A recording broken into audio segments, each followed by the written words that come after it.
Okay. Excuse me. Okay. Sorry, I had a bit of a kind of a morning. I'm sure some of you understand what that's like. Fortunately. What ended up happening is I woke up about 3.5 hours ago, which is way too early for me, and I was having trouble getting back to bed. So it's like, oh, okay, that sucks. And so I got up, did a little bit of work, a reverse nap is what I call that. So okay, I'm just gonna run around a bit, do some things, and then I went and tried to lay back down, and I actually successfully laid back down, which is good. Unfortunately, what happened was I woke back up, and that got a lot more recent. Like I woke up like 20 minutes ago, maybe 15 or 25, excuse me. So yeah, most of my morning was running around like a chicken with my head cut off, trying to get caught up here. Whoops. In fact, what I've been doing for the last 10 minutes is just eating breakfast.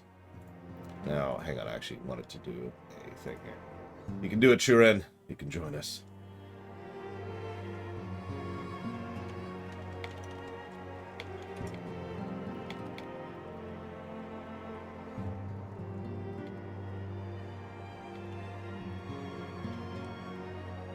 Sorry, I told myself I'd send this announcement yesterday, forgot, and so we're doing it today.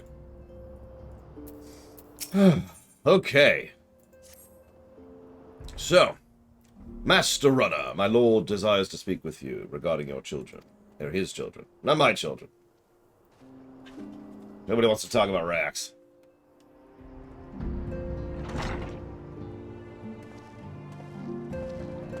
The hero returns. I cannot thank you enough for saving young Imanolane's life. Aye, he told me everything. I've also received letters from both House Zamail and Durandare praising your conduct, and that of House Forton. You've won as much honor, my friend. I have to adjust that. I thought it was Zamil, but it was apparently Zamail. My lord. What is it? Speak. Pray forgive the intrusion, my lord, but I bring grave tidings. Master Alphino and Mistress Tataru have been detained on suspicion of fomenting heresy. What? Explain. They were observed entering a tavern in the lower levels on some half-dozen occasions. There, it is claimed, they made a number of inquiries. Inquiries which brought them into contact with certain elements. 'Twas this which prompted a Knight of the Heavensward to demand that they be questioned. Sir Grinno, my lord. Sir Grinno is a brute. An exceedingly accomplished brute, but a brute nonetheless. Alas, he is also a son of House Zamail.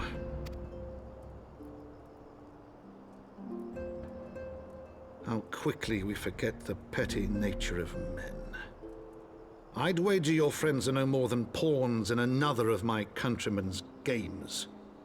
Such is the way of things between the high houses.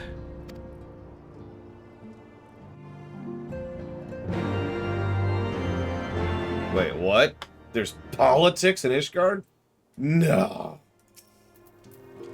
Though you have won the hearts and minds of many of my countrymen, there are those who will never be swayed, men who will dismiss your efforts and resent your successes, even as we celebrate them. 'Tis like that one member of House Zamail is manipulating Sir Grinno, for he is not a man to dabble in politics of his own volition.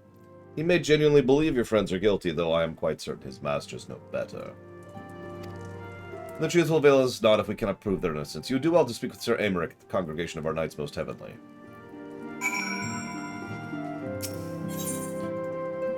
Oh, you missed a question. You keep doing it wrong, Pika. No offense. It's exclamation mark, then Q. But fortunately for you, I can just answer you right now. In just a moment. There. 1, 2, 3. There are 3 expansions I can talk after Heavensward. Heavensward.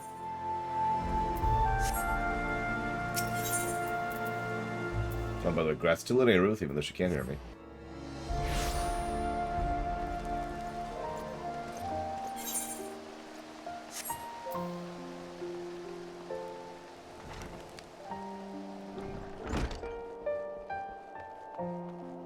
What's going on, Archbishop?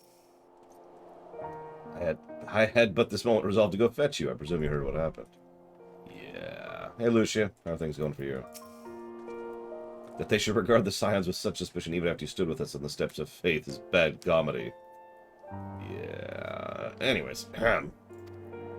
Yet, unlike the grave injustice you suffered in Duel Da, this wrong may be swiftly righted. Oh, cool.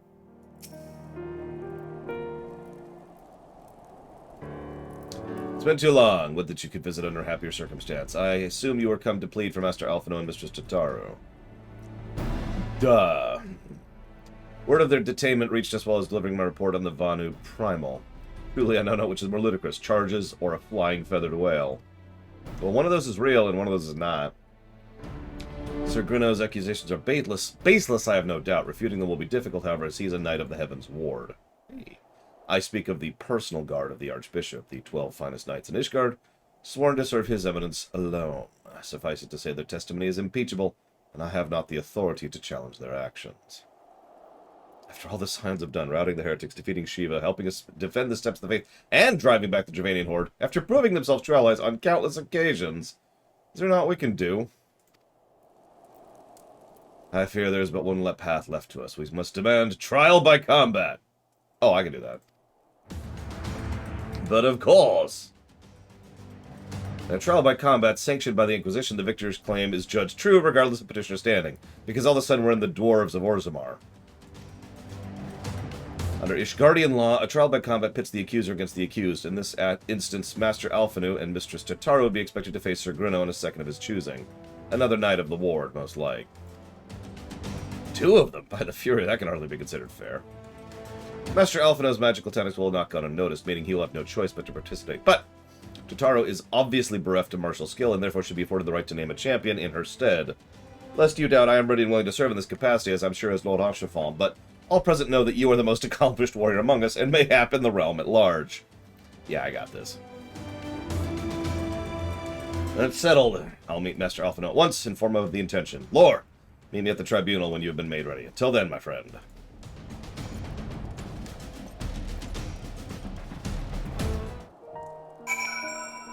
You know, it's funny you say that, Dakota, because I've considered a similar structure of events from a narrative perspective. Again, obviously that wouldn't lead us to Ishgard. At least not directly. We'd have to restructure things. But it would be another way in which we could just be like, alright, you know, enough of this crap. Back Rabbon, who will actually be the one in charge. We're the muscle. Scion's backing him. I mean, come on. You can't tell me the people as a whole wouldn't go for that. Even assuming we didn't have to kill a lot of people to do it. So when the trial begins, the petitioner will be asked to restate the charges, the accused will be invited to respond, then you can fight, and blah, blah, blah. I cannot wait to see the look on Sir Gruno's face when he sees his opponent. It will be priceless. More seriously, should you begin to lose heart, look to me in the stands and I shall cheer so loud, you will wonder how you could ever contrive to doubt yourself. Oh, Archifon, never change.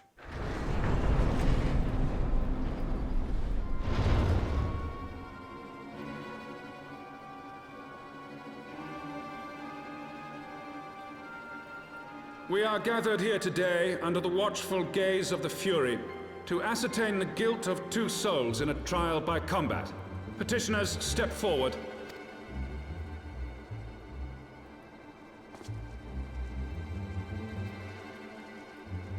Sir Gruno, for the benefit of all here present, I would ask you to repeat the charges which you have leveled against this man and this woman. I, Sir Gruno de Zemile, brother of the Heavensward, did bear witness to these 2 foreigners consorting with heretics. I mean, I've done that too. But, you know, whatever. Let the accused step forward.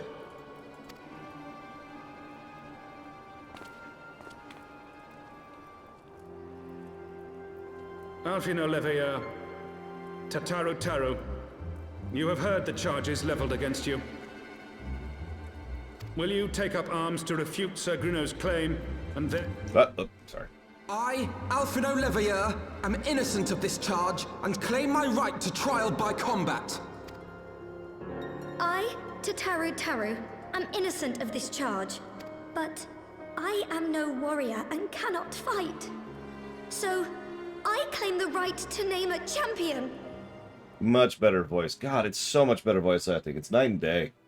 I mean, some of you probably saw my reaction when we started ARR, and we started hearing the voice acting, and it was just, oh god, like it was just jarring, right? To go back to ARR after years of the current voice. Spoiler, they don't change the voice actors after this. This is the voice actors for the rest of the game.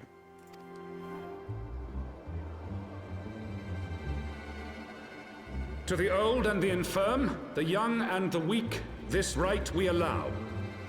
Very well. Who will stand for this woman? The most powerful person in the freaking setting. That's not true.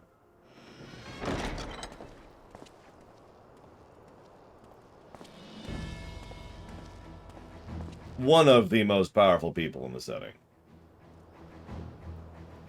Just as I was beginning to doubt the efficacy of the Ishgardian justice system. Come, my friend.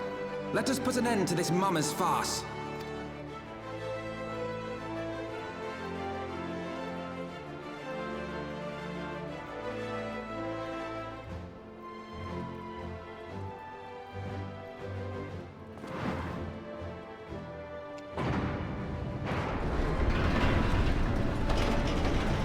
I didn't actually know about that, Valvatrix. Not the Tataru thing, the other thing. The much worse thing.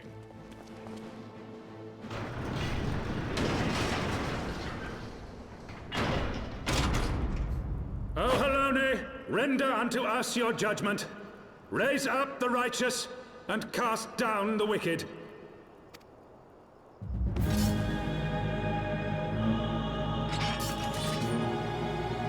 Nice axe.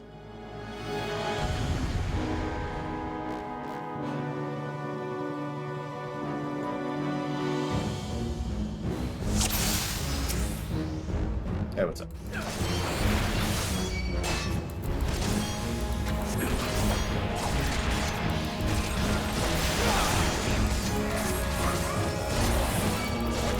I did this as a paladin last time. And I was like, oh, I'm gonna crush you. And then I found out that I only had my level 52 abilities. I was very sad about that. I guess I'll get out of this. Down with you!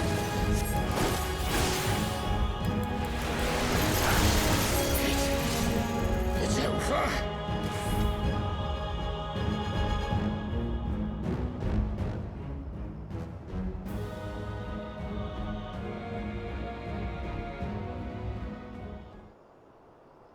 We won. The Fury has spoken. Alphino Olivier, Tataru, you are hereby acquitted of all charges. Blessed are we who receive it for wisdom, and see justice wrought by your divine hand. Petitioners accused, go forth in peace.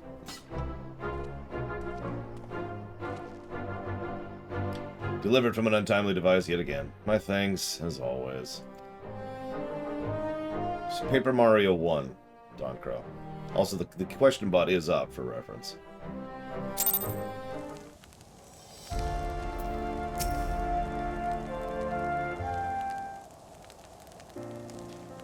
By the Fury, what a splendid victory! To see how you strove in the face of adversity. Two brave souls bound together in the very puissant bonds of camaraderie. Might stir me to the very depths of my soul. Having been treated to such a rousing spectacle, it seems only right that I present you with a humble token of my admiration. A black chocobo. So, flight! We have unlocked flight. Or actually, more accurately, we are in the process of unlocking flight. Excuse me. Magnificent, is she not? Strong yet sleek, elegant yet eager. What say you? Will you take her for your steed? I already have her as my steed, and I will never use her again. Ever, ever, ever, ever, ever. Lord Enchefant, chocobos are prohibited in the tribunal. Your steed must remain outside.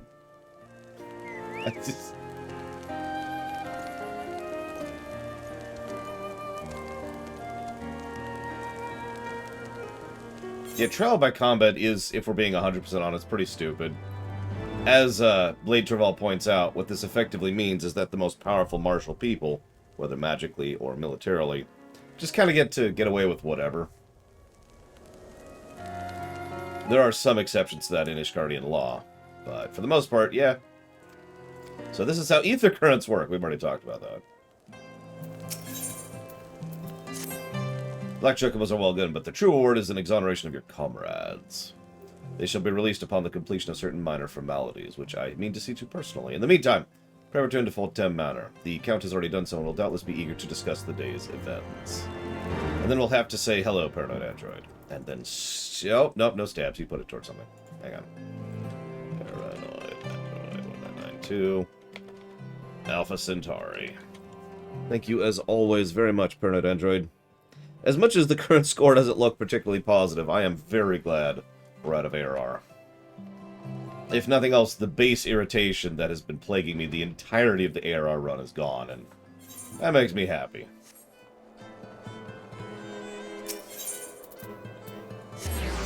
I have considered that Narset, and I have denied it for many reasons, but it's a good idea, it's just not an idea that is workable. Do you think they could technically make a brief, divergent plot along the world like to risk this to rest? Or MMO's just that limited when it comes to telling your own story? I don't actually understand your... Because the aggregate wasn't filled, Valvendrix, and technically this is all one review anyway, so any unfilled aggregates get passed down to the next. If it makes you feel any better, most of those negatives that are currently there are things that are just gameplay negatives. We have the Palace of the Dead, of course, ether currents, some other problems that are just a problem in the entire game, and that's kind of that. But yeah, I don't understand your point, rather, Disco. I mean, I know that sounds stupid, but like... I calculated a silver number for ARR. It was 90-something. But yes, we will be reviewing FF14 as a whole when we're done. That's why we have silver numbers and golden numbers to distinguish. Finally came up with a use for the term silver number. Like, okay, we're in the banquet, and we rush off, and then we escape. Like, an MMO could do that. There's nothing stopping an MMO from doing that, just like there's nothing stopping a single-player game from doing that. It's entirely focused on the ideas of what you want to do with your storytelling. Put this another way. There's nothing that would prevent FF14, WoW, Guild Wars 2, Star Trek Online, or Asheron's Call, even, from doing exactly what you posit. The way it will work fundamentally, code-wise, is here's this event. Choose action. If you choose this, go here. If you choose this, goes here. And then it would merge pretty much immediately after as you get back to the main story arc. Because whether we resist or whether we flee, you know, in other words, whether we give into it, it would still lead to us leaving the city. As mentioned before, we kind of don't want to just butcher the town of Ul'dah. We're not really here to kill people, despite our proclivities.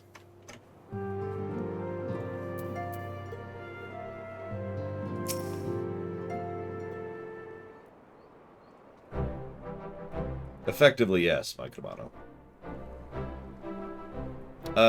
Actually, yes, I don't have a physical list. I have a digital list, if that counts, Doctor.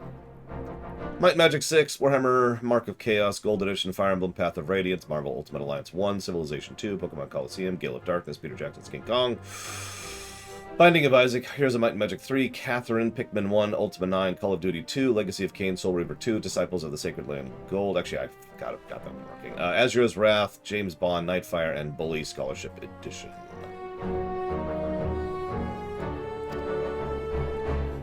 I confess I did fear for your safety, which is not to say I doubted your prowess. I merely knew the strength of your opponents, but you do have a habit of exceeding my expectations.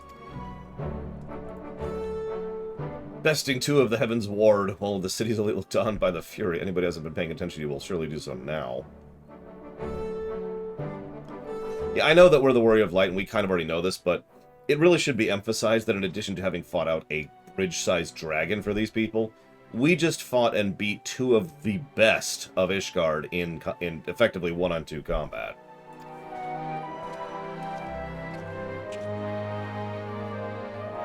We continue to be the Star Destroyer. So we received a message from the Vault. His Eminence and the Archbishop request the presence of Master Runner. An invitation from the Archbishop? What an honor! And personal summons is a great honor. Given recent events, you'd be wise not to delay. Go, Master Runner. We will speak anon. A priest will be waiting you outside. Identify yourself.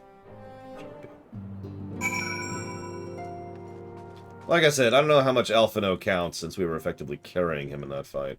No, seriously. Even doing that fight at level as a paladin, which is substantially less DPS heavy than a Dragoon, that fight was still me just carrying Alphino through that.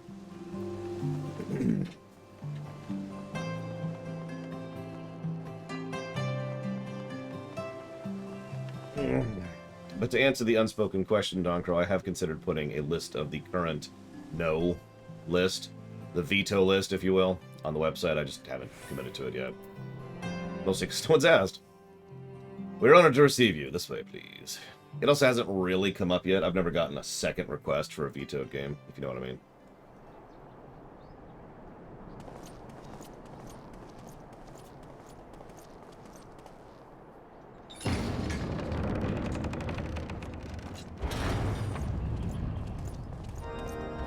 Hey, look, it's Pope Evil. Hi, Pope Evil. And hey, it's a guy who's probably going to get a negative to story before the end. Your Eminence, it is my honor to present to you the Warrior of Light.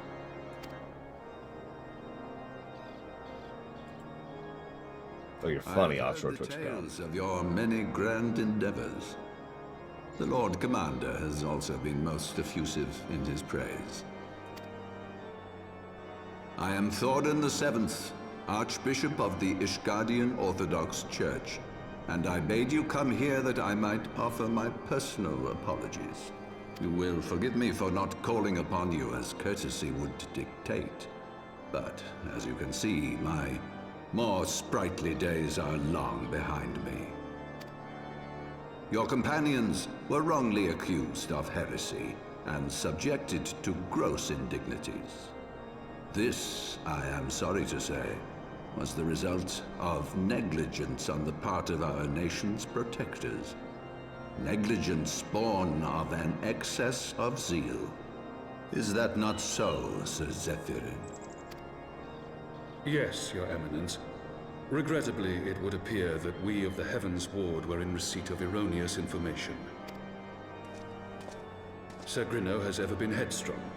He pressed charges before the truth had been ascertained, for which I most sincerely apologize. An unfortunate misunderstanding born of an earnest desire to serve Ishgard, but one which should never have occurred.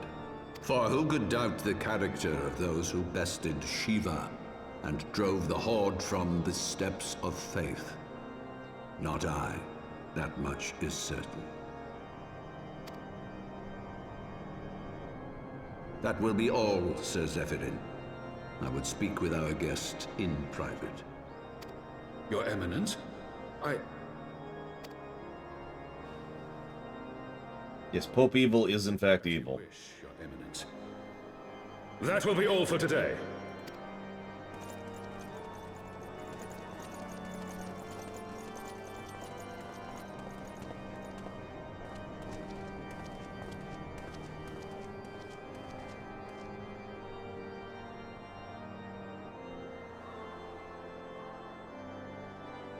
Privacy is a luxury rarely afforded one in my position.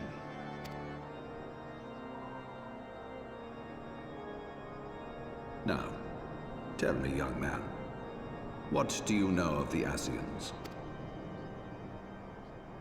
Much and more, I shouldn't wonder. Being the bringer of light. You should know that I myself have met with them.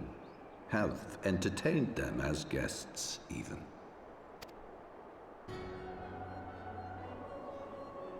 Those harbingers of chaos and strife offered us power that we might continue our war against the dragons.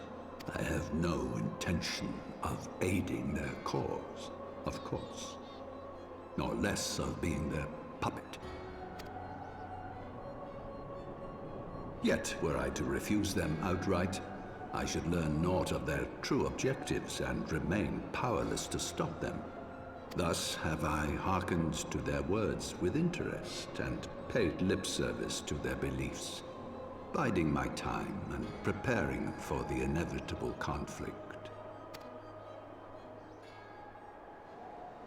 And why do I tell you this? Because there is naught in this world they fear more than the power of the Warrior of Light.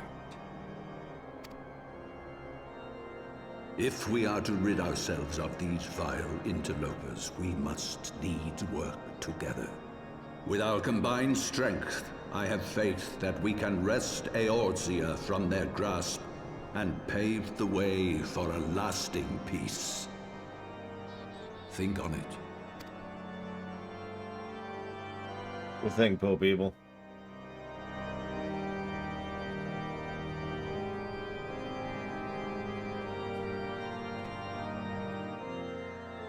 For everlasting peace.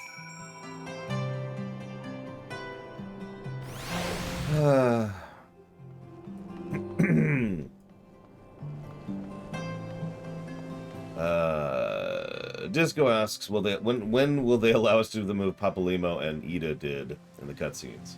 That's a good question, but I doubt they'll ever do combo moves because I'm actually not sure why, other than the obvious balancing reasons. Disco asks a complex question, but the problem is, what is the danger of Ul'dah in story? Lots of corrupt people working for financial people who are not directly connected to the Logi, and lots of noise. So let me put it to you this way. I don't know how to explain this. Misinformation and rumor mongering is a very dangerous and very powerful force in real life, but also in fiction. And incorrect information tends to get repeated ad nauseum. I myself have run into this. I myself have been guilty of this. I'll use a very mundane example of this. I myself shared the story that Zero was originally supposed to be female, until I went back and actually did my due diligence and researched the makings of Mega Man X, and lo and behold, that was a lie. There's no information, no interview, no nothing, that Zero was ever intended to be female. So that's misinformation. So, think about Ul'dah, which is a information and trade nexus for pretty much the entire continent. This whole continent, even Ishgard, to some extent, sits on Ul'dah's trade nexus. And think about all the mess that happened and all the people who are spouting lies, and both deliberately and undeliberately. That's the other thing, too. It's not like I intended to lie to you about the Mega Man X thing, right? I was just repeating something. See the problem? So what we have is a noise problem. Just a lot of noise in a lot of situations, and the last thing we want is to make an already volatile situation worse. It needs to settle down first. We need to have people who have more local standing and more local sway settle the rumors down, get things straight, and deal with the massive amount of military forces within the city, which are all corrupt and were on the payroll of Tillagi. I say were because someone's still paying them. Remember, everyone says Jeff Bezos is super rich, but try to keep in mind how many people actually manage his wealth. This is a terrible example, and I would never speak ill of my father, of course, but let's assume that Jeff Bezos was to hire a private military company to start doing his bidding. So, if he were to suddenly get bisected by Rabbon, it's an amusing image, it's not like those people just suddenly stop getting paid. Right? It's not like all of the sudden everything is just terminated. It's not like a video game, which I know is a weird way to say that. You don't kill the boss and then the enemies instantly go green from red, right? There's a transitionary period and there's an accompaniment pyramid, and you have to figure out who was taking money from what and where. And it's also worth noting not all the blades, and not all the flames, and not all the braves were on the payroll of Tillagi. So that's something that needs to be figured out too. Am I making my point? Like, I get your point, Disco. Don't mistake me. I was just as pissed by the banquet. I gave it 4 separate negatives, for God's sakes. But the reason I'm bringing this up is that I do think there's at least a reasoning, a logic behind why we decided to peace out rather than go back, and why we have sought asylum elsewhere while everything is just kind of settling. Because, you know, we're supposed to be the good people here. Now, you asked another interesting question. Does anyone really believe the accusations against the Scions? That's a good question. I imagine that there are quite a few people who don't. We've already seen several people who don't. Even just normal people, not even just, high-level people. But I guarantee you there's going to be some people like, oh my god, I always thought there was something weird about him. He's so tall. He's got that white hair. You know how people are. Some people will just immediately believe an accusation without even actually bothering to sit and ponder and question. Trust me, I should know.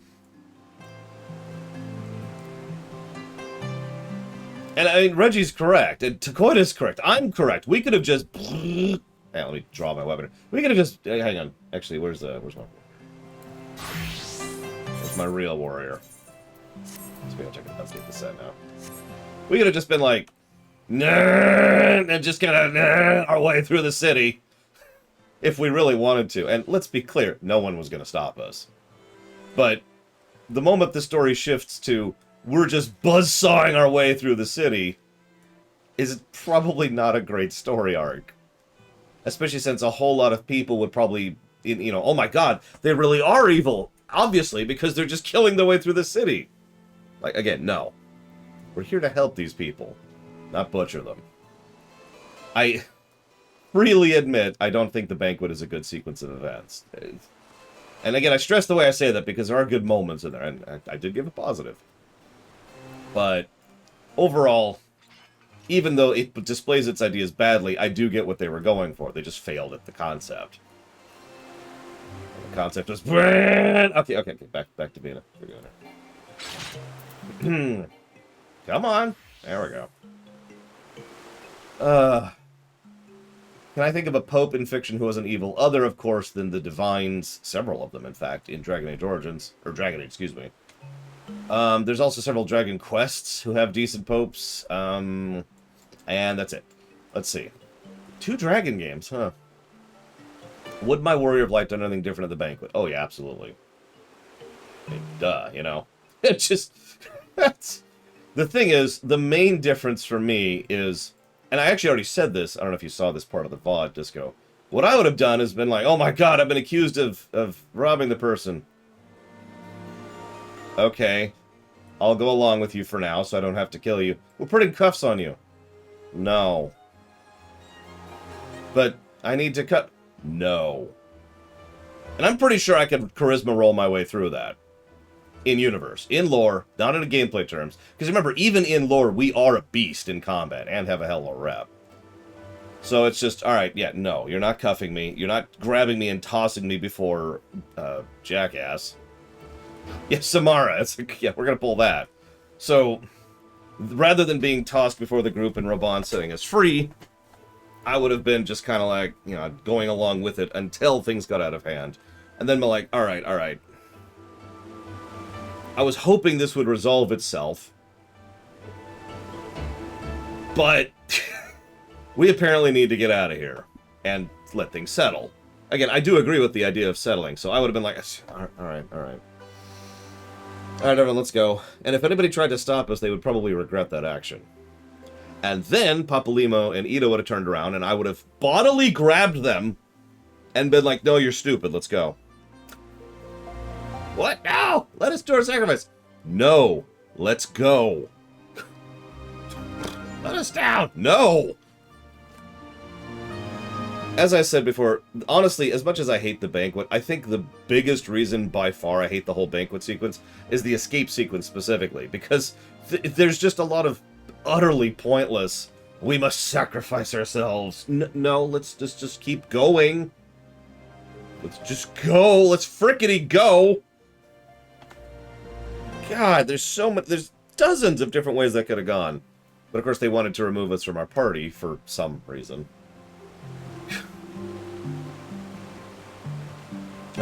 Sorry.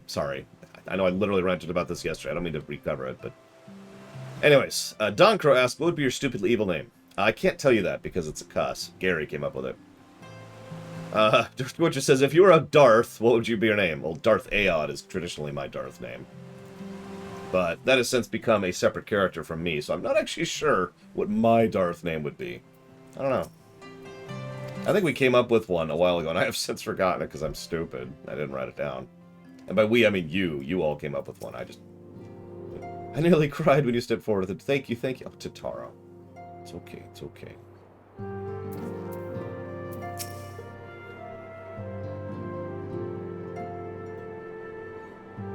There you are. I confess, I was more than a little concerned when I learned that you had been summoned to the vault. What did they want with you?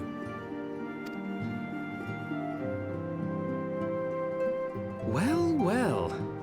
A formal apology and an admonishment of those responsible. I see my fears were wholly misplaced. By the gods! The Archbishop freely admits to consorting with Ascians. So, their ambitions extend to Ishgard as well. Yes, we have, Kata. We will have new primals to contend with ere long, of that you may be certain. 'Tis but a matter of time. Yet shorn of the support of our missing allies, what can we realistically hope to achieve? If only our allies hadn't stupidly split up and decided to sacrifice themselves for no reason. In the midst of all the excitement, I completely forgot to tell you. When I was asking around about the Scions, I heard the most awful rumor. I'm sorry, Blade Trouble. I'm going to share that out loud after this cutscene.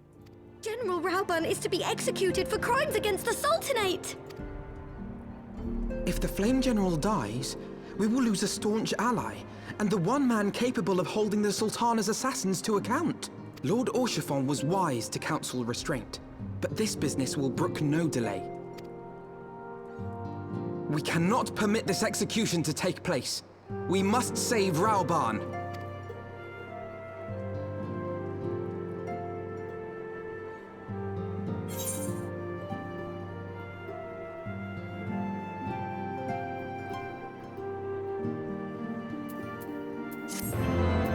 Still level 50 quests.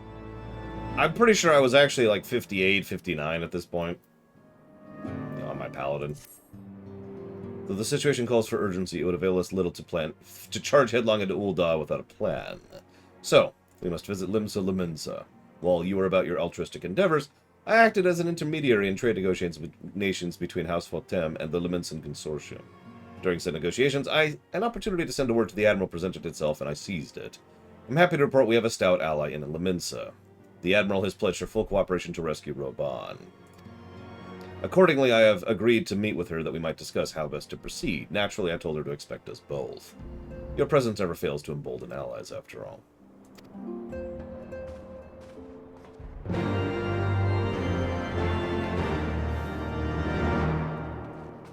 So I gotta share what Blade Travel said out loud, because it really amused me. So imagine we're in the banquet, right? And everyone's like, oh my god, and Talaji's like, I'm evil. And we just stand up and we're like, stop! Just as loud as we can. And we roll really high on our charisma check. And everyone is just like, everyone just stops dead. And the warrior's like, alright, we're leaving. Grabs the Scions, walks out, and everyone just watches them like... yeah, power word stun. Exactly. I have to admit, some people... okay, so this is actually an interesting topic in its own right. Some people tend to dislike power fantasies. And I think... This is pure presumption, so please feel free to tell me I'm stupid. I think it's more like people tend to dislike bad power fantasies. Because most fiction is a power fantasy to some extent or another. You know what I mean? And I bring this up because one of the things I happen to enjoy is when fiction properly acknowledges and addresses us being very powerful in lore, like this very game does, in fact. The reason I keep calling us a Star Destroyer, which I need to finish answering Lord Haramon's question, isn't just because I like the idea, it's because the game puts us there. The game is the one that says we are that strong. We are that significant of a force. And I like that. I like that it has consequences. I like that there are results of that. I like that in lore. Because all too often there's a video game where you just absolutely curb stomp the boss, and then the cutscene starts, and then you're pathetic, right? But anyways. That...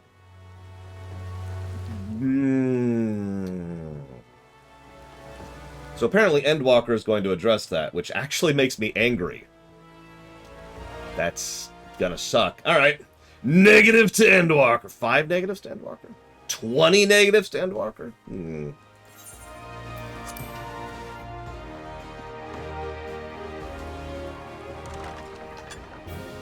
That sucks. That really sucks. I take back all the praise I just gave.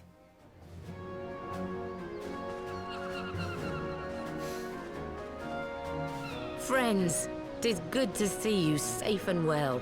I will admit I had not counted on you seeking, let alone finding refuge within the Holy See, but full glad was I to learn that you had. Thankfully, we had allies there who took us under their wing. And theirs was not the only aid we receive, I suspect. When we fled Uldar, we fully expected to become wanted men, known to all and hounded at every turn. Yet that did not come to pass. On the contrary, 'twould seem the charges against us have not been made public. Might we have you to thank for that, Admiral? Sharp as ever, Master Alphino. On Marshal Terrapin's urging, the Elder Seedseer and I demanded that the Syndicate suppress news of the Scion's alleged crimes until such time as irrefutable evidence could be found.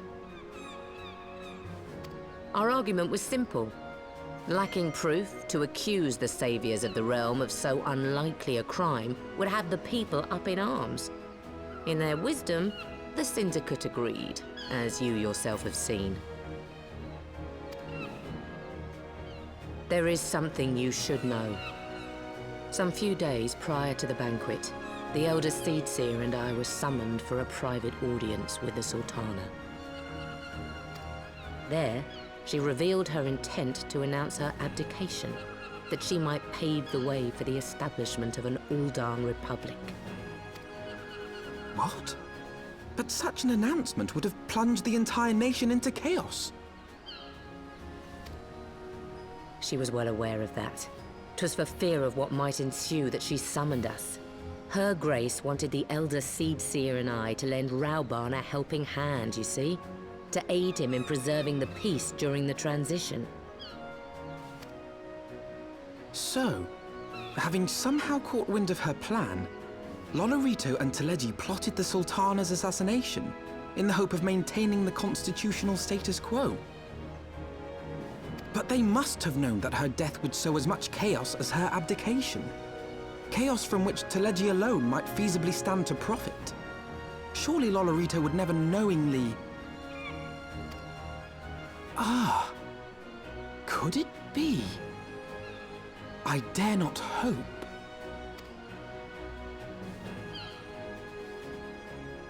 The Uldan authorities have yet to announce the Sultana's passing. To allay any suspicion that may arise from Her Grace's absence, they have issued a statement to the effect that she is presently convalescing from illness.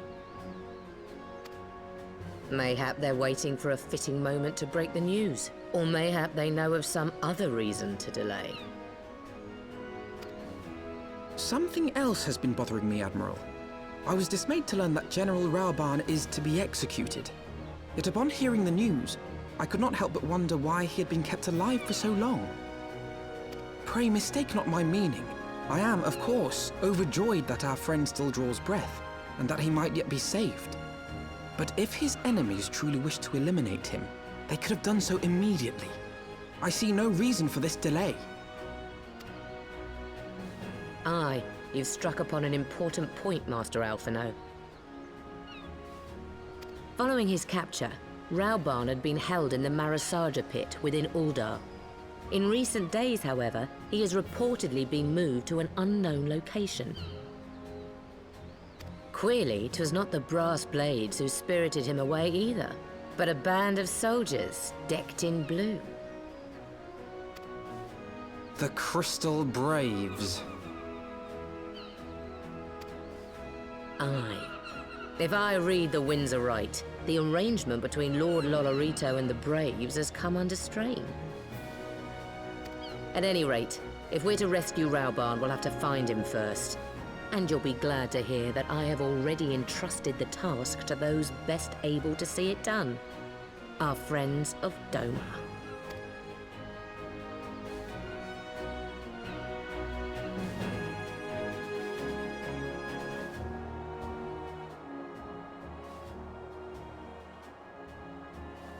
Rabbon's survival is vital to the Eorzean Alliance. We can ill afford to lose him, but I can't send troops into Ul'dah. It would end the Alliance and likely spell war. So, you gotta go rescue him. Okay. Blah, blah, blah, blah.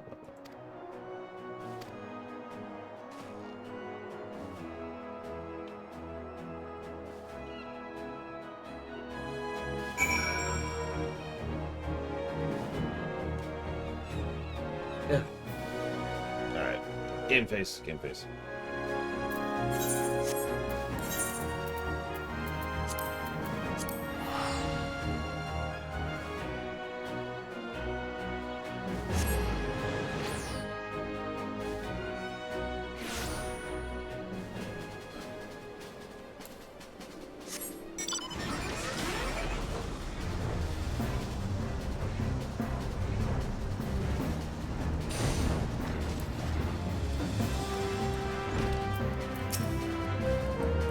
Hi, Higiri.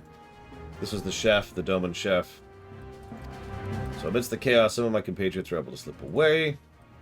That's cool. Actually, everything's not cool. It's a more accurate way to phrase that. So, he's been moved to the pit. You, Hase, and the 3rd unit were observed leaving the Rising Stones. They are to escort the Flame General to the scene of his execution. Suffice to say, we have people shadowing the 3rd. Well, let's go friggin' rescue him, then. I'm actually angry. You can tell because I'm being quiet. I'm gonna need, like, a while to get over that. Let's hit the QA bot. Let's distract ourselves here. Why is it in video games that companion characters, once they have a revelation, stop talking in mid-sentence and leave the player in limbo? There's actually a trope for that. It's called can't spit it out. That's the term for that trope. And it's usually done to prevent the player, that is to say the viewer or the reader or whatever, from actually getting the information. Now, you don't have to leave, Rex. I'm not angry at you. I'm angry at the game. You realize that if I'm right about what you just said, because I can extrapolate, that actually destroys a huge amount of my investment in this game. Like, really badly.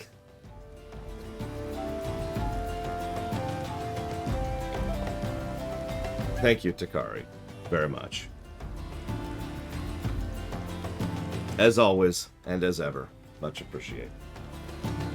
And I will go ahead and put that anniversary sub towards Dragon Age 2, and thank you very much for a full year of support. See, the problem is, okay, do me a favor, Rex. Go into Discord and spoil it for me. You've already said it. It's going to be on my mind. I can't get past it. Spoil it, whatever it is. So tell me it in Discord so I can process this properly. Otherwise, I'm just going to be sitting here angry for the next 3 months, or however long this takes.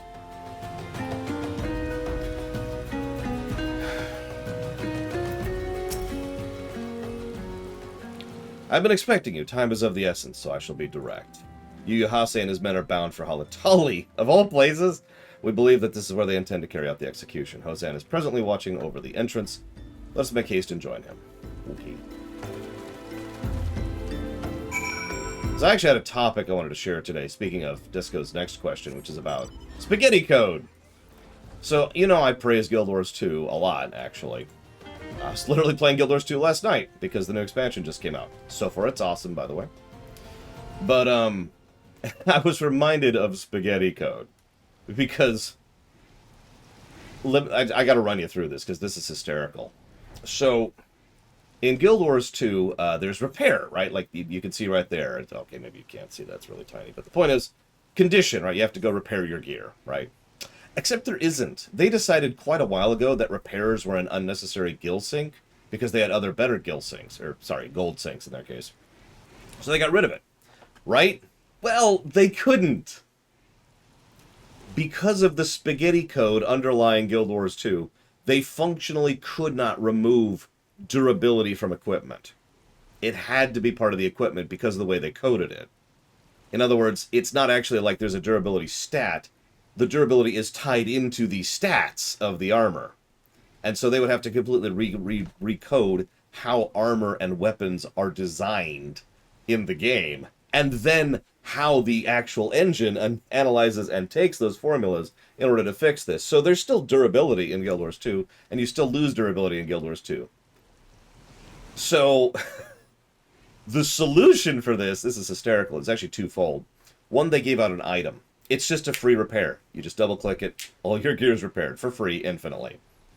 That's the first thing they do. But if you don't happen to have the item, there are actually repair anvils all over the place. Every node, every town in the entire game has a repair anvil. And you just click it, and you hit repair all, and it's free. Because, again, the whole point was to remove repairs from the game. And I wanted to share that. Because it's funny to think about some of the things in other MMOs that are similarly tied to spaghetti code. Like, WoW is still chained by bunnies, for example, to use another example.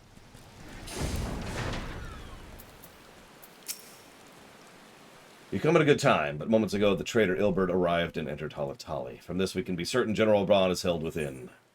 Let's do it. We're totally gonna kill Ilbert here, right? Right? We're gonna kill Ilbert here, right? Cut to Anakin, just staring.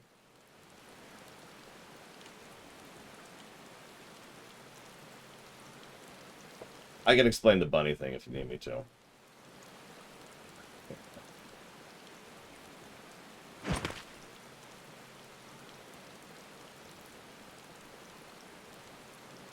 Pray, forgive me my lateness. You're fine, Yugiri. Lady Yugiri! Or, sure. Master Alphino, I am pleased to see that the light of resolve shines in your eyes once more. Ah, yes. How pathetic I must have seemed to you when we last met. I am ashamed to recall it. For a time I was well and truly lost. But with the aid of my comrades, I have since refound my purpose, and I shall take care not to misplace it again. Since your escape from Ulda, my fellow shinobi and I have shadowed the Crystal Braves every step, in hopes of learning the Scion's whereabouts. Regrettably, our investigation has yet to yield any useful information. Pray, forgive us. You need not apologize, my lady. We are grateful for all that you have done on our behalf. Besides, Rabbon is no less a friend, and we cannot well abandon him to his fate. Hozan, the three of us shall attend to the Flame General's rescue. Pray, draw away the guards by the entrance. Take Dowade and Higiri with you.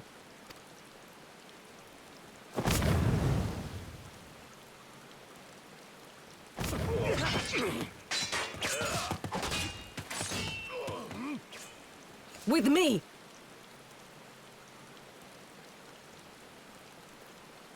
Oh no, I'll do it right now, right? Yep.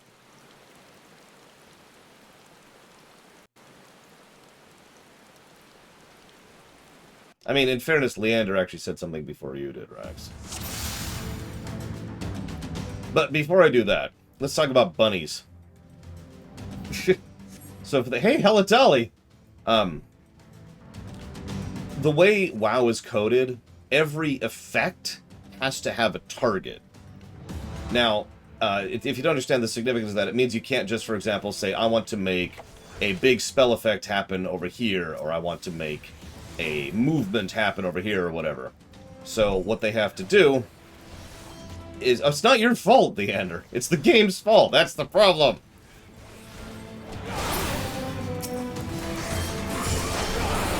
So, in order to do anything, like let's say we're having a cutscene. I'll use a direct example. Let's say that we're having the cutscene where Ida and Papalima are escaping, and you know how they do a... There's a big explosion. Well, obviously they could just center that explosion on one of the mobs that are there, one of the Brave Blades. But if they wanted to center the explosion in the middle of them, what they would do is they would drop a bunny there. And these bunnies are actually coded to be visible only if you have a developer kit. Like, that's really not helping, Kata.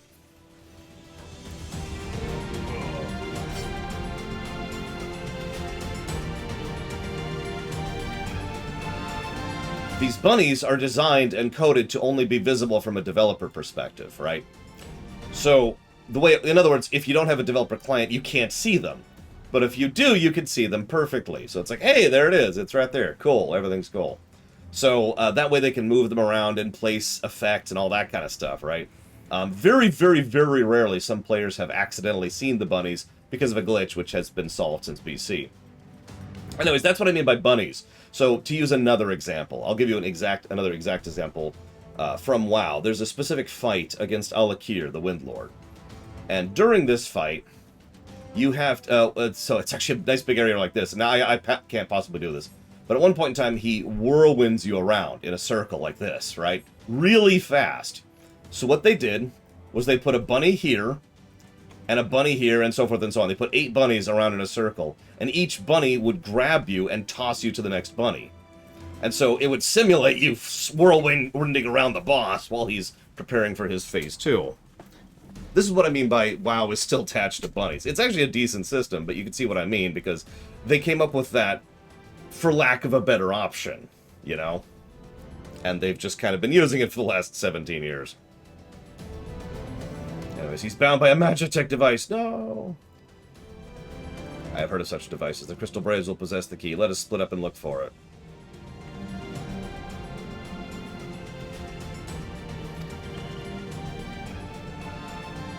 Pray do not take it personally. You are victims of harsh economic conditions. Happily, you will not suffer... Oh, sorry, I should do his voice. Happily, you will not suffer long. This poison will convey you swiftly into the bosom of Thal, where I hope to join you after the passing of many prosperous years.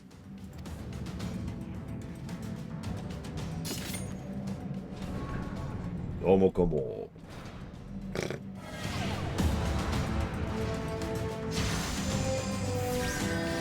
That would be funny, Chonutrino. This. It would explain so much about quantum physics. Does this make no sense? Oh yeah, there's a bunny there. Actually tracks. I do like the fact that, per, you know, everything that I was wrong about, they refused to actually fight us in one-on-one combat. Instead, they're like, nope.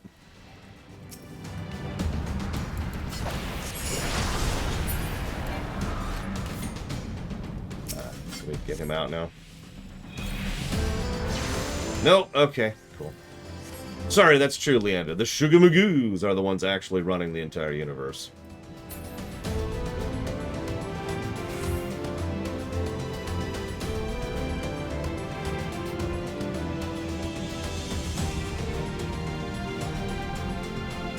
But yeah, they poison the entire dungeon rather than fight us. There's something about that tremendously amuses me, even though I'm completely wrong about it. Did the poison just coalesce in spots? Is that what's happening here?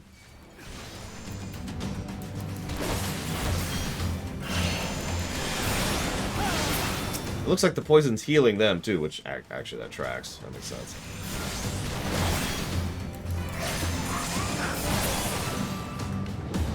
Alright.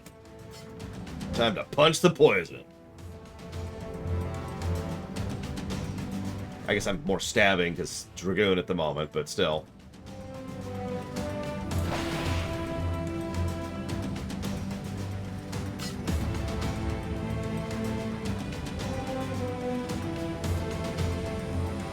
Yes, Sylvanas often punches the air.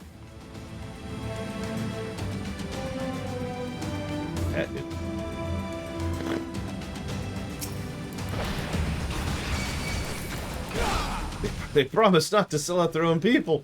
Listen, you gotta understand. It's the only way to stop that incredibly evil warrior of light. They're just so horrific. You don't understand.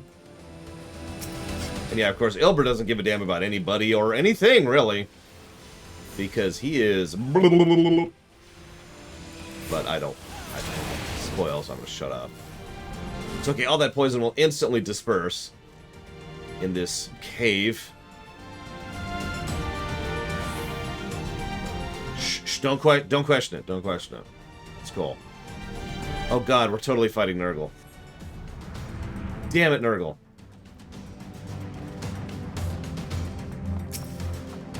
Hey, so, you drew the short straw, huh? Like, you do know who I am, right? Well, not apparently.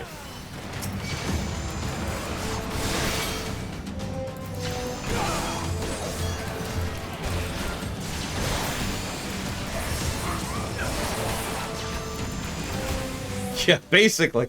Let's pull the doctor speech into this. Basically, adjust bow tie. Run.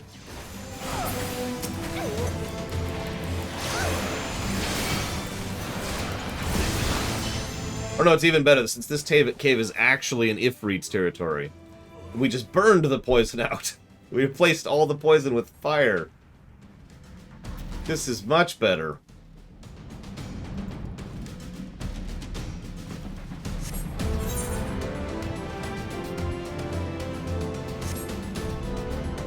Oh god, Rabbon's dying. Do I have to... Is there like a teleporter up here? Or do I have to run all the way back? Okay. Wait. But... Shouldn't...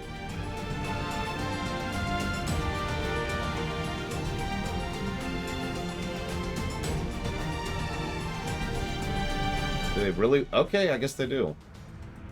Oh, alright, whatever.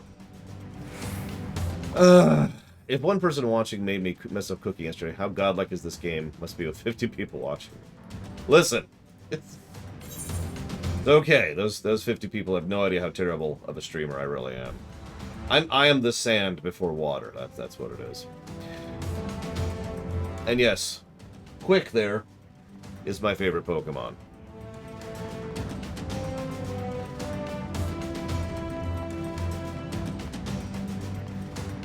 I do meet occasional other Pokemon that are added to the favorites list, but so far no one's actually surpassed the Crobat. I try not to be biased when we stream new Pokemon games and just focus on getting a Crobat as quickly as I can.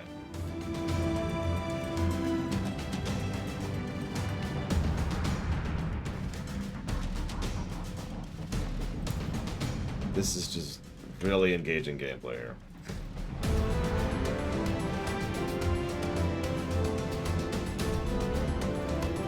I also feel like I'm going the wrong way. That's because I am.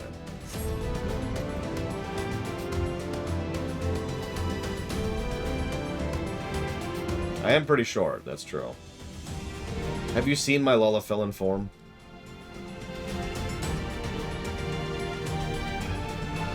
Actually, both Blade Traval. Otherwise, he wouldn't be my favorite. A favorite has to hit both axes, after all. Just like in gaming.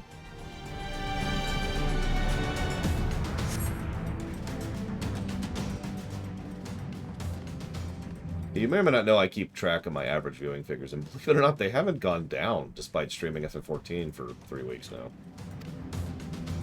Hey, Rabbon. Have you gotten medical care for your arm yet? Asking for a friend. Oh, for God's sakes. Go away, Elbert. Nobody likes you. You don't like you.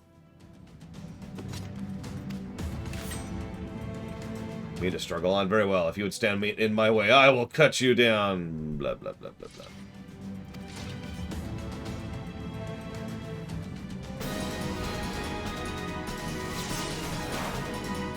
I mean, I'm not actually kidding. Ilbert does not like Ilbert. That's not a joke, as I tend to do. He is a very self-hating zealot. As he should be.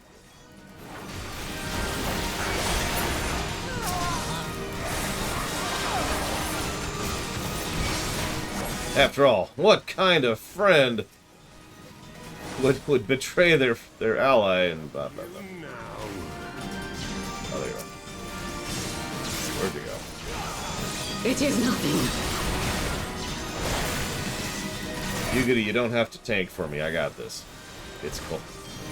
We're cool here. We're cool.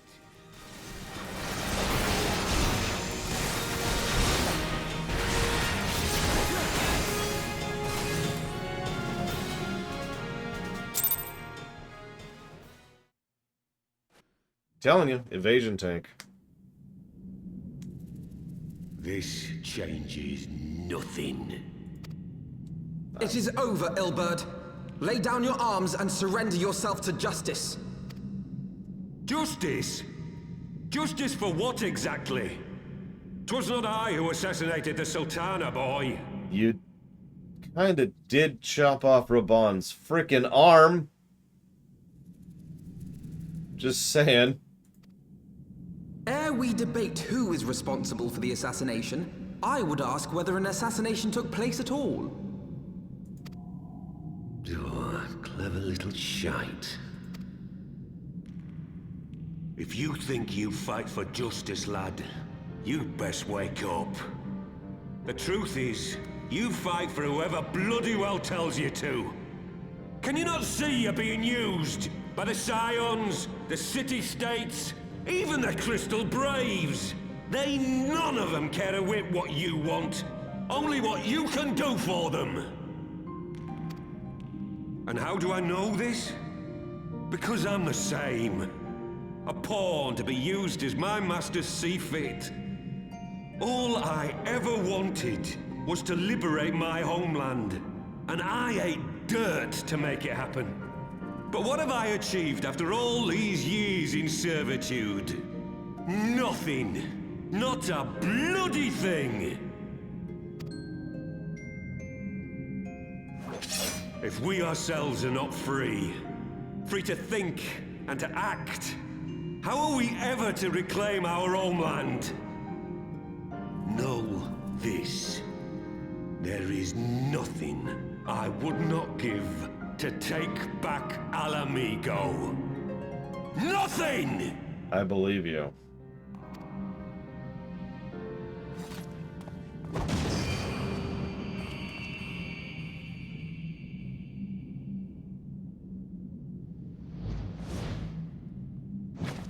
You'll not get away!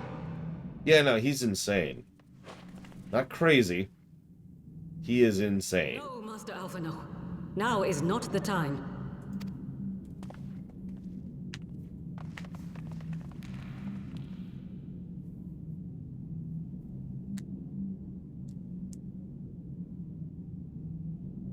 I'm but a cripple and a fool. And still you came for me. I'm in your debt. We are your left arm. We are all of us fools of fate, General. But even fools have a part to play. On your feet, Gladiator. Rest assured, I was not planning to die till I'd avenged the Sultana. Still, your words are welcome, lad.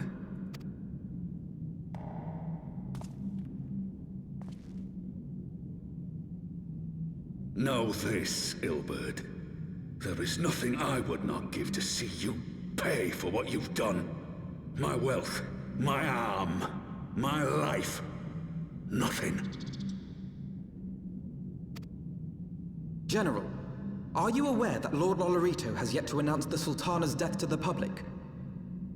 What? No. No, I was not aware of that, nor of anything else outside my cell. 'Tis passing strange, though. I assumed the bastard would make it known at the first opportunity, and set about tearing down the Sultanate. No, Lolorito has a brain, at least now. As did we all. And it is indeed strange that he did not. Strange, or perhaps revealing.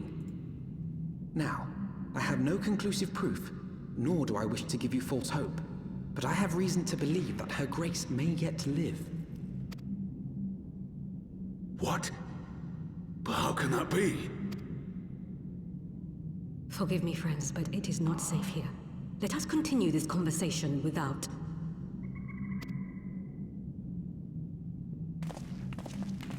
You mean in-universe von Falkenstein? Probably because of his grandfather. And his connections to the Scions. He's got a lot of well-regarded friends. Including us. Oh god, they could give Rabbon a machine gun arm. The General is safe. What news without? My lady, the guards have been subdued, as per your command. We've kept watch over the entrance. No further activity. And Ilbert and his minions have fled via some other egress. Scour the perimeter for signs of their passing. At once! And if you find them, tell them their escape was sloppy. General Alden, I presume, and the Scions of the Seventh Dawn. Who are you? Identify yourself. Don't be alarmed. My mistress is a friend. I come bearing a message of goodwill. For your own safety, she bade me direct you to the Waking Sands. Master Urian J awaits you there, along with others sympathetic to your cause. This is no ruse, General Alden. If you will come with me, I will prepare a carriage. You may travel in comfort, safe from prying eyes. Lord knows you could probably use some comfort after the last 3 months. I'm not sure how long it is in the universe. It's probably less.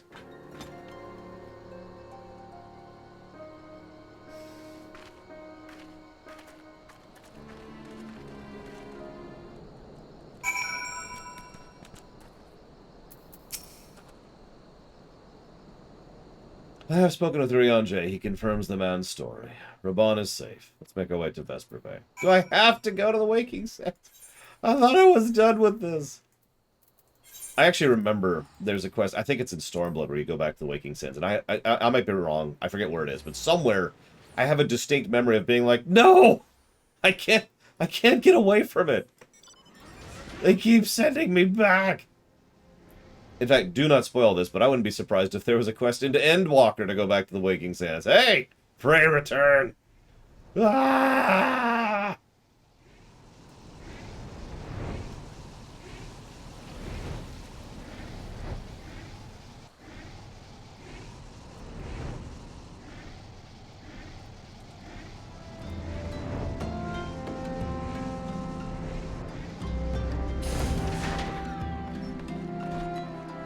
Yes, exactly. That might be what I'm thinking of playing football. Ah! Screw this place. My dearest friends, praise be unto the 12 for delivering you from the clutches of treachery. Gideon Emery's a good actor, don't mistake me, but I do like this one better. Father! Pippin! My son! And Master Papashan besides! Forgive me, Father. I should have been at Her Grace's side. Save your tears. The Sultana yet lives. You! It was I who arranged this gathering. And judging by your perplexed expressions, it would seem introductions are in order. I am Dulala, head of the Order of Noldthor, and member of the Syndicate. She actually was in ARR in almost all the Syndicate cutscenes, but I don't think they ever named her, and I know she never had any dialogue. What you said about the Sultana, is it true? Is she alive? Young man, I understand you were with the Sultana when she drank from the poisoned goblet and collapsed. Would I be correct in assuming that you did not personally verify Her Grace's vital signs? /nod. Why ask when 'tis plain you know the answer? Calm yourself, General, and let me finish. The truth is not as you imagine it. You are all victims of a most ingenious ruse. A ruse conceived to eliminate the threat posed by Teleji Adeleji. 'Tis my belief that Teleji plotted the Sultana'S assassination alone, but that Lolorito caught wind of his plot and exploited it to his own ends. He sought to manipulate you into eliminating Teleji for him, and you duly obliged. At one fell swoop, he removed his 2 foremost rivals, all the while remaining above suspicion. God strike me down for a fool. But the Sultana, how can it be that she lives? She lives because Lolorito willed it. Her own lady-in-waiting is but one of his many little birds. By her sleight of hand, the poison was switched for a less deadly draught, before it could reach her mistress's lips. Some manner of sedative, perchance, of a potency sufficient to induce a slumber like unto death. Were I to guess, I would say her grace is being held somewhere, dreaming dreams of a brighter Uldar, even as we speak. Oh, Nanamo. I will never forgive Lolorito for his part in this.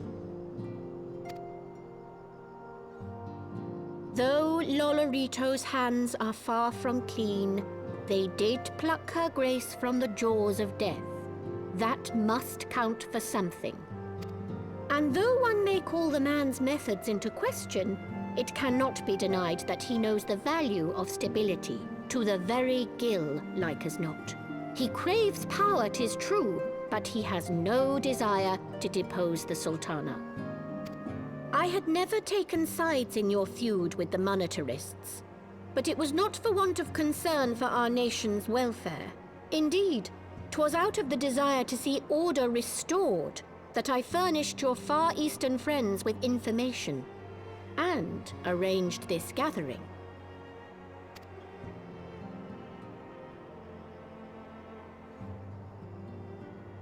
I hope you are ready to work, General, for there is much work to be done.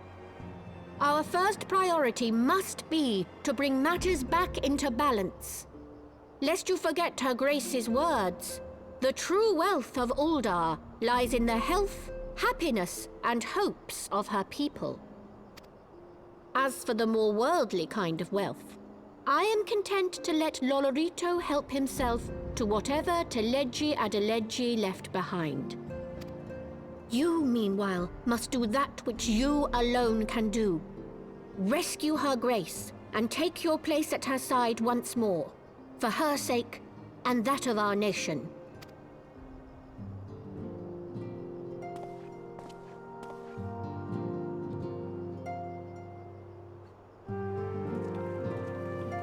Cue us kicking Lolorito in the balls. Ah, hoo, hoo, hoo.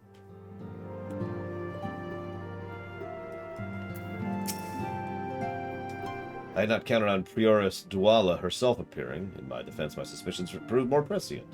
Much remains to be done, but in rescuing Rabbon, we have taken a vital first step towards resolving matters in Uldar. We couldn't have done it without you, Lore. Thank you.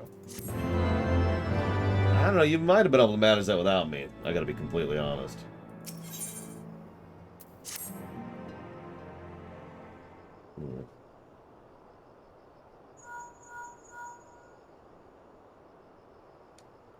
Yes, Rabbon is now in safe hands. Another assault! The Dravanians are presuming their siege! Da-da-da-da! Da-da-da-da!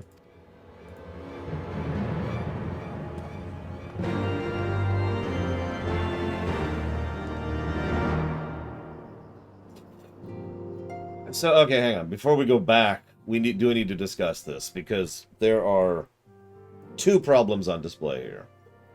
The first is deaths being undone. Now, let's go ahead and just be honest that, yes, that is a problem narratively, in any narrative ever. You can undo a death, you can make that work. Honestly, I probably wouldn't, in general, just because fiction, in general, has done it so much that viewers, and players, and readers, in general, are sick of it.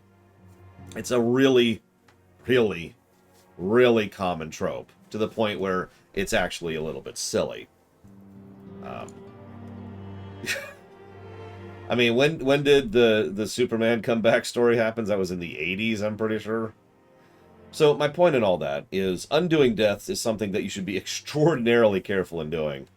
And frankly, probably shouldn't happen as often as it should. Because, yeah, let's be very clear. The primary reason that undoing deaths tends to happen in fiction is because it's a character that was beloved for some reason or another, and so they want to bring back that character, because that character was beloved.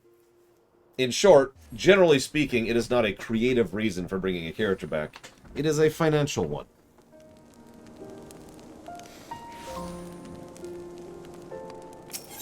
That's not even exaggeration or presumption, by the way. There are multiple examples of, oh god, we can't kill off X, Y, or Z. They make too much money. I mean, Infinity War.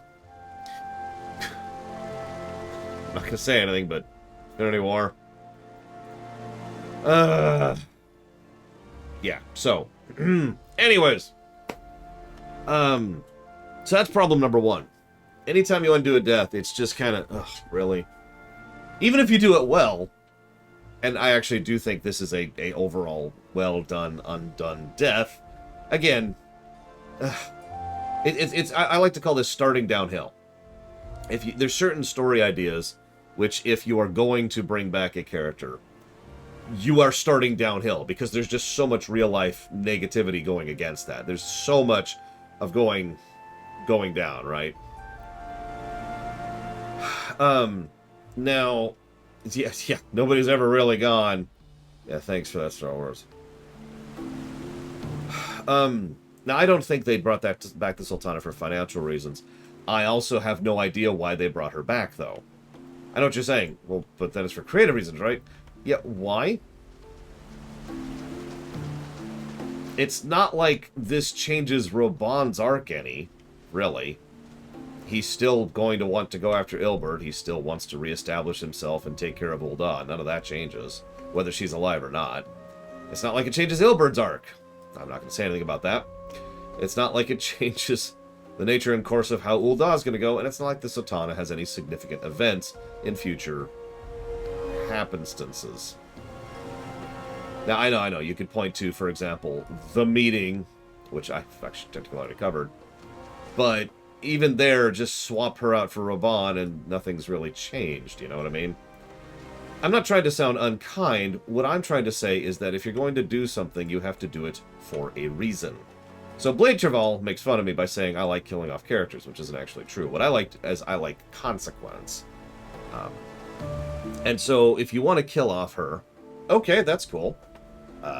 It's a decent movement point. It is actually a bit of a sea change for the events of the story, and it does a lot of cool things, including with the banquet. I'll even admit that. But then you bring her back, and as the writer, the producer, the manager in me looks at the person who wrote that and says, why? I'm not saying no, but why? You have to justify it. You can't just write something for no reason. And it is my honest opinion, having not played Endwalker, that they never do anything with the Sultana to make it worth bringing her back. It's just a return to the status quo. And, I mean, and? So that's problem number 2. And then we get to problem number 3. Now, I'm going to enter, now that's all analysis and discussion. This is now the realm of total speculation. I have mentioned several times, and Omega Legion has stabbed me in the jugular for saying this, but I have said several times that it's my opinion that there was several, maybe retcons is the wrong word, but changes of direction from ARR to Heavensward and onwards. Changes in direction to how the Ascians function, changes in direction for Estinian, changes in direction for the Sultana, her death, changes in direction for Lolorito. I could go down the list, but I've been pointing it out as we go, so I kind of have already made a list. And that's my point. I feel like there was a substantial enough change in direction when they shuffled over, when they changed gears from ARR to Heavensward, that I feel like several of these things are just kind of a consequence of this. And I think this is an example that, oh no, she's totally not dead. And yet, if you watch the cutscene yesterday with me, and if you watch the construction of the events, the narrative perception, and the way everything was set up, everything indicated, no, she was dead. Not a hint of foreshadowing. Now, that makes sense if they didn't plan it out. You can't foreshadow what you don't know is coming, right? And that's my point.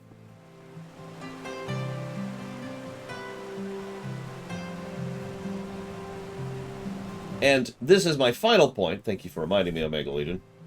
You might say, well, but surely they were already working on Heavensward. Yeah, Heavensward's probably actually finished, for the most part, by the time that cutscene came out. So what's the issue? Have you ever worked in an office scenario? And you're working on a program, and you're making it, and you've got the document here of what you need to do with it. And you're like, all right, my section's done. And then you go and you meet with the other person across the office and say, hey, I finished my part.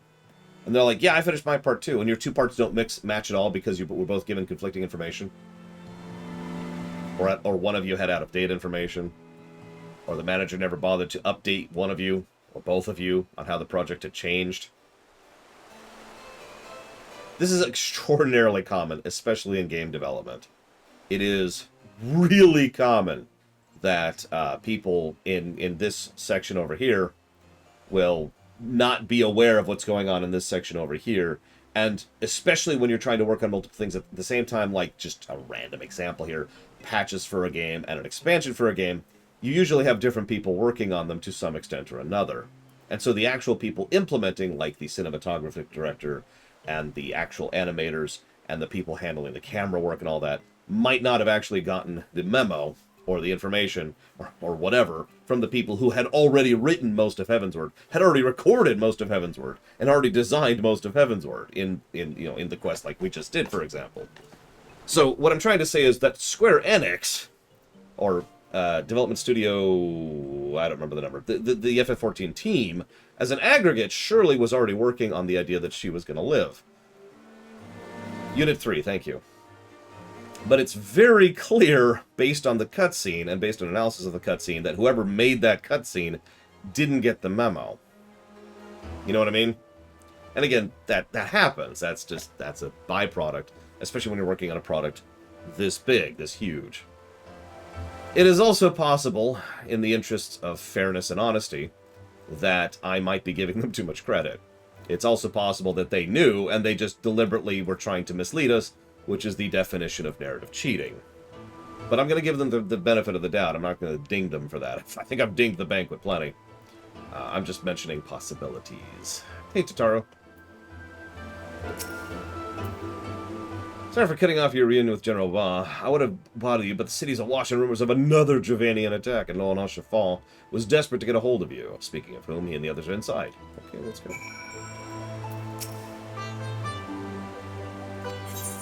That's true. You know, I didn't even think about that Omega Legion, but you're absolutely right. In the CGI cutscene, which also would have been done, you know, probably before the actual patch cutscene went live, because of how long CGI animation takes to do, it's far more clear that she's not, oh, I'm dying. Instead, it's clear, it's clunk. But anyways, my friends, thanks for answering the call with such alacrity. As I'm sure you are now aware, the Javanians are once more gathering for war. Master Rudder, Master Livier, God, I can never pronounce your name. Master Alphino, must apologize for this abrupt summons, but we thought it best to have Mistress Totaro contact you by the most direct means available.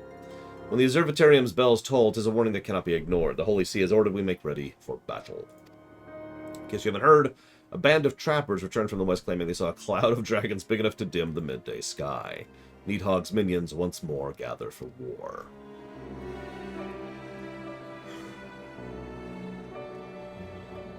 Oh, Paladin, call him Peluso. But I would not have you take up arms in another of our conflicts. By the way, don't do that. Paladin sucks until you get high level. When first you came to Ishgard, I offered you my protection. If I cannot ensure your safety here, I cannot well accept your aid, much less ask for it. Scions of the Seventh Dawn, you are faced with a choice, to remain in besieged Ishgard or seek sanctuary elsewhere. I would not presume to influence your decision, but I ask you make it swiftly lest our enemies force your hand. Yeah, I want you to picture a cloud of dragons enough to dim the sun. Because that's terrifying.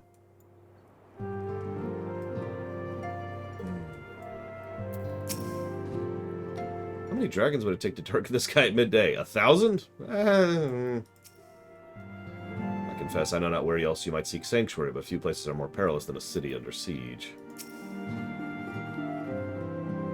Yeah, exactly. So, I'm sorry, I never finished... Lord Haramon, are you still there? Because I never finished fully answering your question about the Star Destroyer thing. Even though I'm apparently wrong about that. The point is, a Star Destroyer is a singular... So let me explain this for the 15th time. A Star Destroyer, the reason I say this, is it is a singularly powerful, incredible weapon of war. A one single Imperial-class Star Destroyer can besiege a planet by itself, take out a fleet by itself, etc., etc.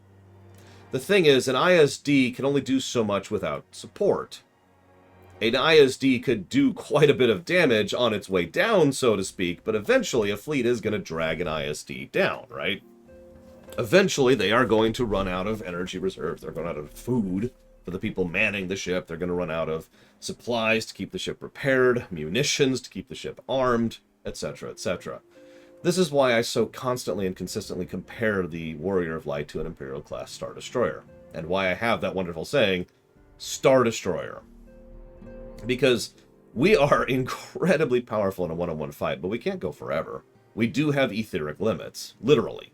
We can only drain ourselves so far. We can only push ourselves so far. Eventually, we will be ground down. We actually mentioned this in brief when we were talking about fighting the entire Garlean army.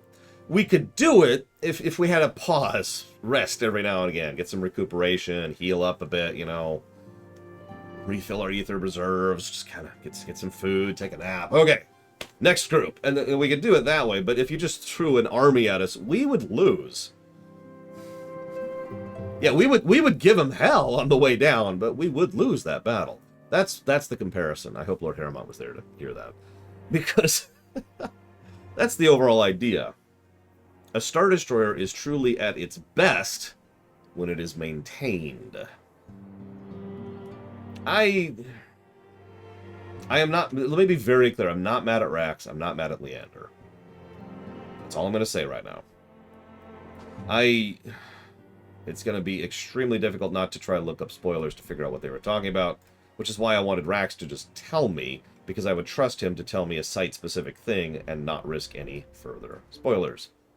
If I just go Google stuff, I risk all the spoilers, which I would rather not do.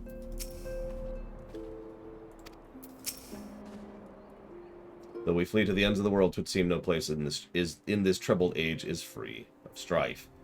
Once more the horde descends upon Ishgard, and once more her weary defenders must take up spear and bow. The Count would have us seek shelter, but I for one grow tired of running. If we're not to shine to the light of dawn, we must do so on this side of fellow man, not hunkering in a hole. What say you? Yeah, let's frickin' do it! Actually, yeah, Blade Travell makes a surprisingly good gameplay analogy. If anybody who's seen... I've actually showcased this on camera. Wall-to-wall pulls is a meme, but it's also pretty dangerous for a good reason, because you do wall-to-wall pulls and it just starts to drag the tank down, and at a certain point, the healer literally mathematically cannot keep them up. You know? I'm not trying to ding any tanks who do that, or any healers who do that. My point is, think of it from an in-lore perspective. We can do an entire dungeon. Like, in lore, we could clear a dungeon, but we do it carefully. We say, alright, we pull, there's a boss, okay, do the boss mechanics, alright. Imagine if you somehow spawned an entire dungeon's trash and bosses in just one room, like in this room right here, I just whoosh. We'd be dead. Hang on, I forgot to talk to Oshapol. The coming of the Horde spells ruin for Ishgard, but her knights shall fight to shield her citizens to the last. Well, that's because you're awesome, Oshapol. Yeah, POTD does prove that point. The choice we made this day may have grave implications for our order. It is only right that Tataro should have a say. Let's meet outside, discuss the path before us.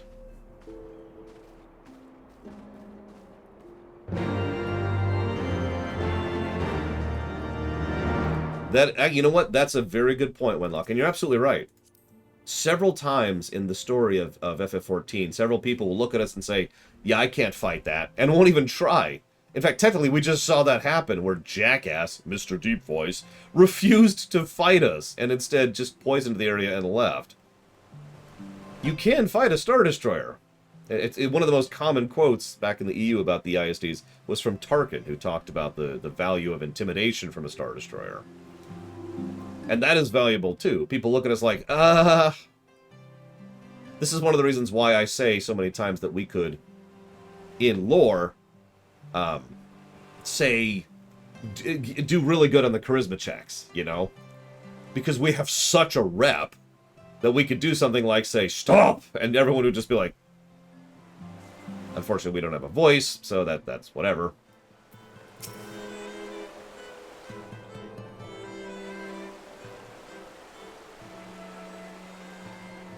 Ishgard cannot well endure another assault.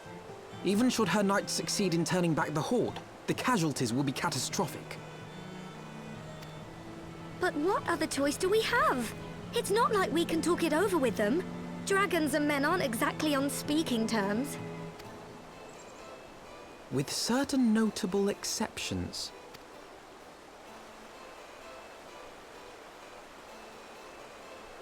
You don't mean Iceheart?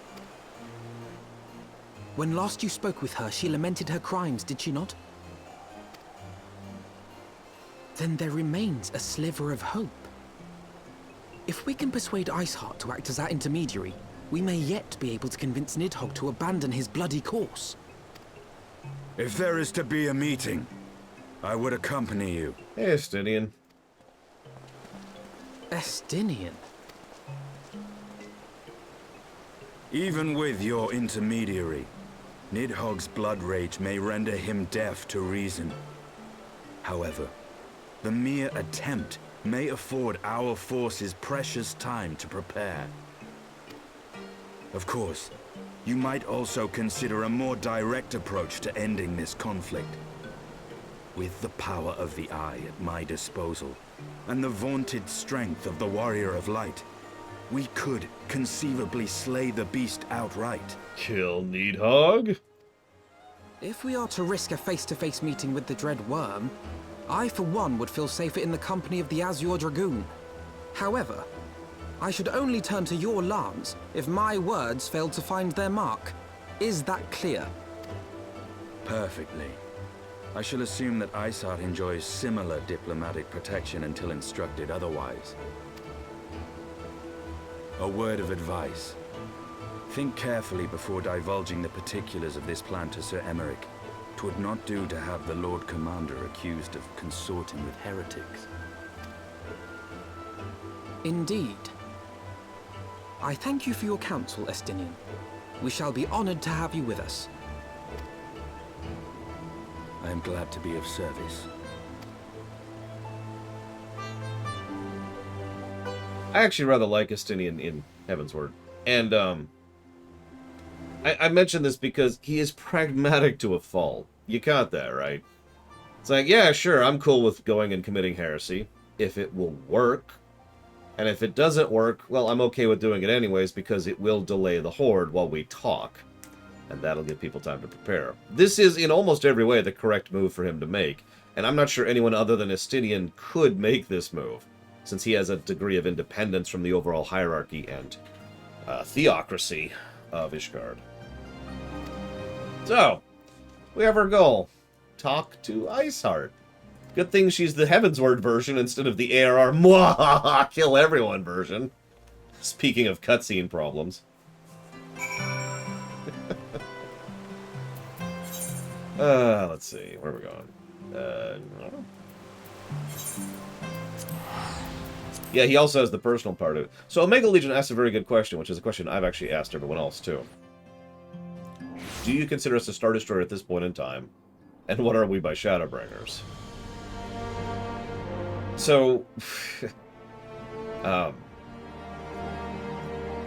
I kind of do, but if I'm being 100% honest, I actually think we're still on the path to being a Star Destroyer. There will be a specific moment in Heavensward where I will bring up that I think we have officially become a Star Destroyer.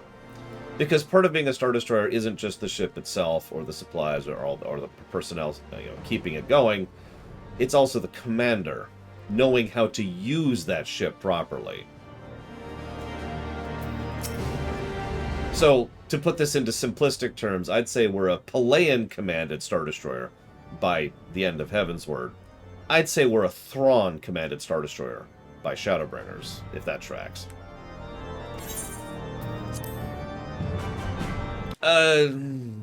You'll notice I haven't even compared us to an SSD. I want the defenses of the Outer Ward rechecked. See to it that the ballistas are in good repair and supplied with enough ammunition for a prolonged siege. At once, my lord.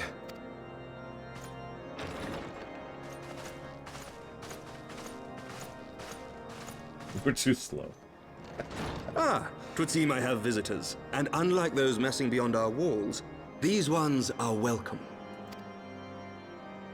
Pray forgive us for interrupting you in the midst of your preparations, Sir Emmerich, but our suit concerns the impending assault.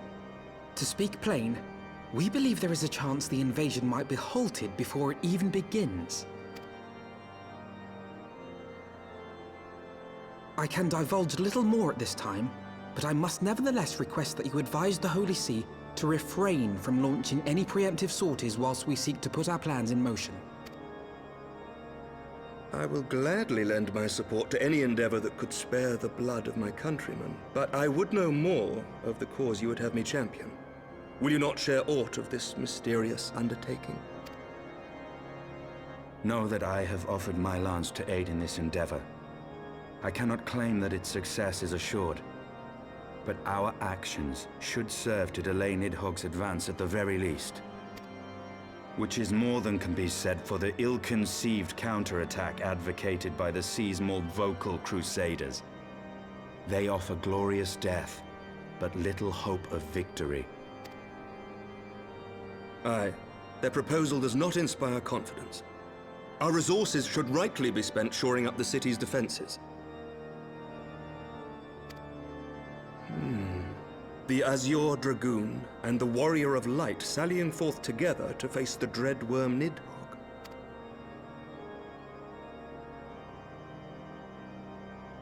I must admit the mere thought of it does much to dispel my misgivings. Go then, carry out your plan. I shall do what I can for you within the Holy See.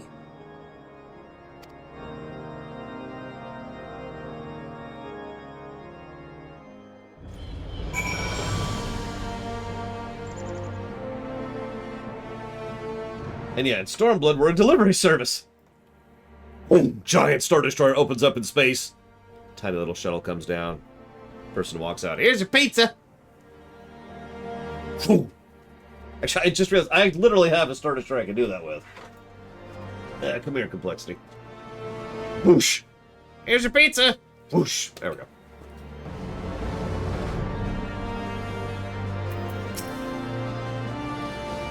Having secured Amaric's support, we may proceed without fear of preemptive Ishgardian attack, which we cannot afford to do.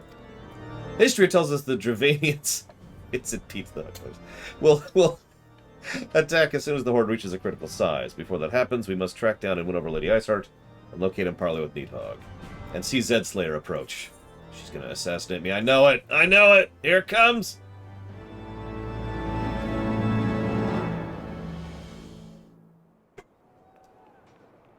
Meanwhile, Pope Evil.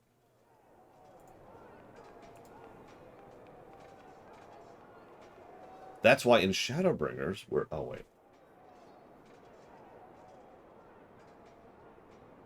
Did the bot die? Nope, there it is. Such commotion. Yes, Your Eminence. The bells of the Observatorium warn of our enemy's approach. So, the dragons are coming. The British are coming. Let them come, in their hundreds and their thousands. With the divine blade in our hands, we shall rend their flesh and drown the heretics in their master's blood. Even Nidhogg and his foul brood shall be powerless to resist us. And when we have rid the world of their pestilence, we shall turn our attention to our Ascian allies.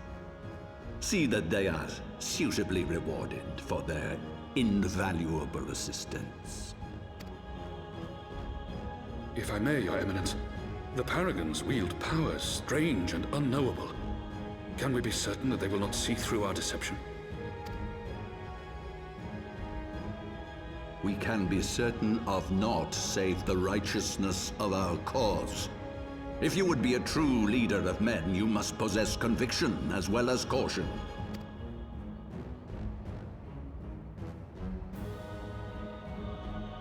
We seek to excise the root of an evil that has blighted us for 1,000 years. The risk is worth the reward. And what of Estinian and this Warrior of Light? They have plans of their own.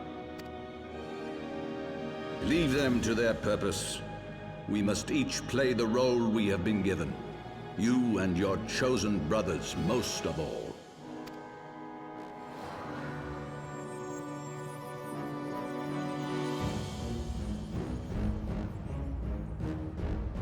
For the glory of King Thordan.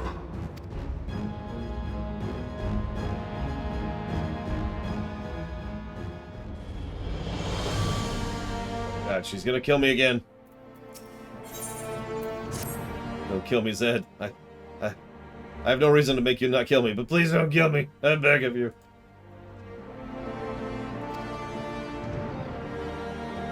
So back to Fortem Manor. Just gotta sneak by here before she can kill me. Okay, we're cool. Okay, so he just needs some cough drops. That's all that is. Don't worry about it. Don't worry about it.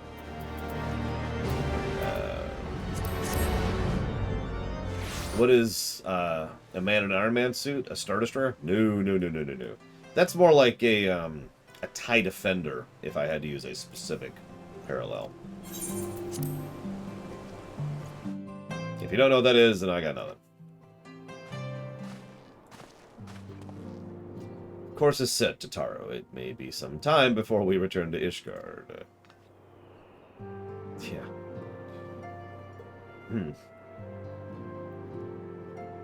You just be careful, alright? Oh, don't worry about me. I'll be busy listening for news of our fallen friends. Bye, Tataru. Oh, is it finally here? I've been waiting for this for like 3 weeks? 2 weeks? Yes, ladies and gentlemen, we have finally changed Alphinaud's armor. God damn, it's taken forever to get there. I'm glad you like it. I've been practicing my needlework while I listen to rumors and the like. A good receptionist is always learning new skills. Yes, we have defeated the evil of Alphinaud's outfit. Now we need to fix Alizé's, which I think actually won't happen until the next expansion. No, I'm wrong. There'll be a patch thing, won't that? Post-patch. Anyways. Whatever else awaits me on the road, I shall not fear the cold. So as the least I could do. Yeah, we're going up the snowy mountains, Alphinaud. But yes, Zactaf, exactly.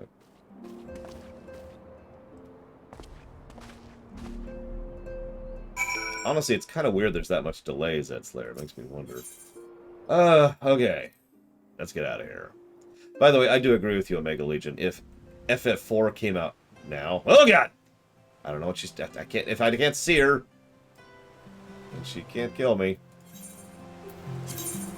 You're fine, Kata, really. It's just... You keep prodding the wound, you know what I mean? I was just trying to move on from it. I was trying to ignore it. Move on. Which is what I've been doing. Anyway, so... some music. Let's get out of here. It's time to go on our grand epic quest to find out if Mughals actually exist. You think I'm joking. But in truth, the joke is upon me. This new attire will serve me well in the bitter cold of Kurthus. I have to show this off. Check it out. It's so much better.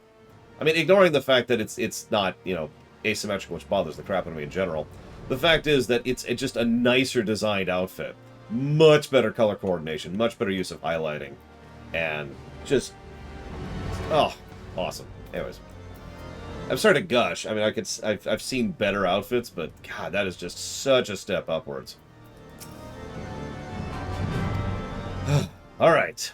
Let's go find Lady Iceheart. In the absence of fresh intelligence on Yzale... We do know her name. I propose we pick up the trail where she was encountered last. Kurthus Western Highlands.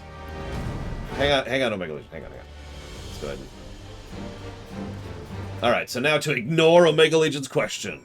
Forever. No, so I love FF4 and 5 and 6, 7 and 8, 9. But the point is, there's no denying that a lot of them have, let's call it what it is. I can't do that for her because I'm stupid.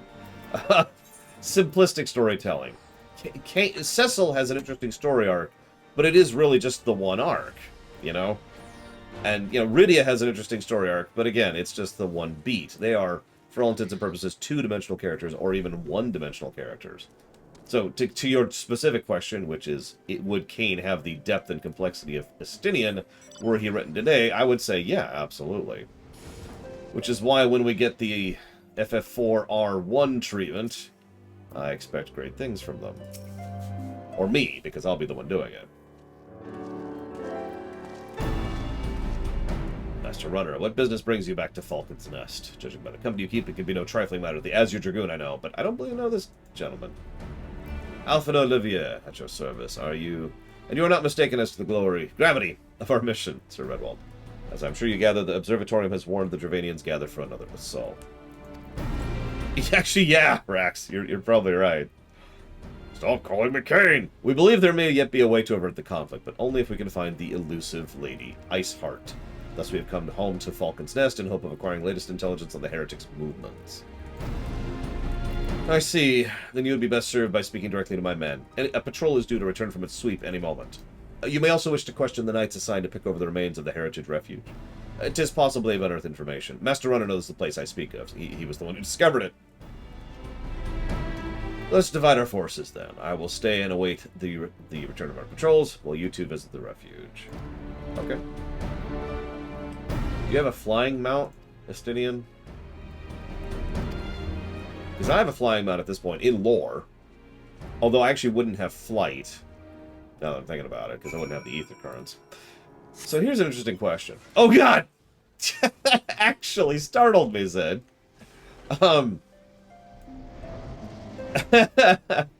Yeah, Dragoon just goes... They doomsday their way across the terrain. How do you think... Before I answer your question, Reggie, I'm going to ask a different question. For those of you familiar with FF4 and FF14, how do you think a good writer would write Edge now? Like, let's say FF4 is being made by me, and we're going through and we're doing a lot of polishing and a lot of fleshing out and a lot of adding depth to all the characters. And we come to Edge, and everyone in the room talks me down from ejecting him from the narrative, and I'm like, okay, fine, fine. But then I ask you the question, what do we do with him?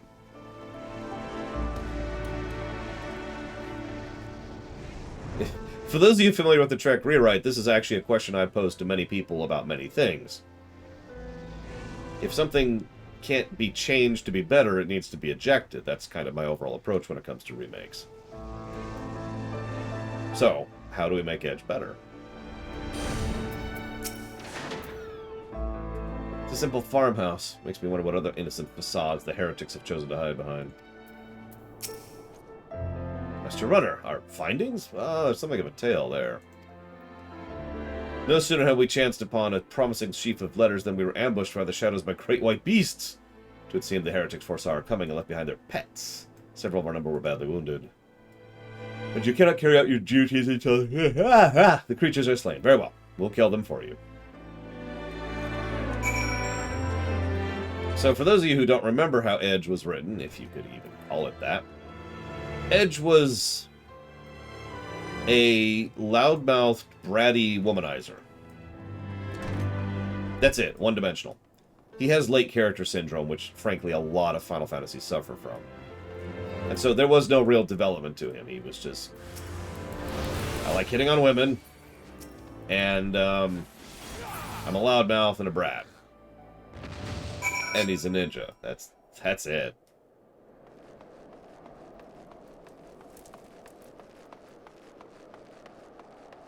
Ironically, he's not very edgy, no.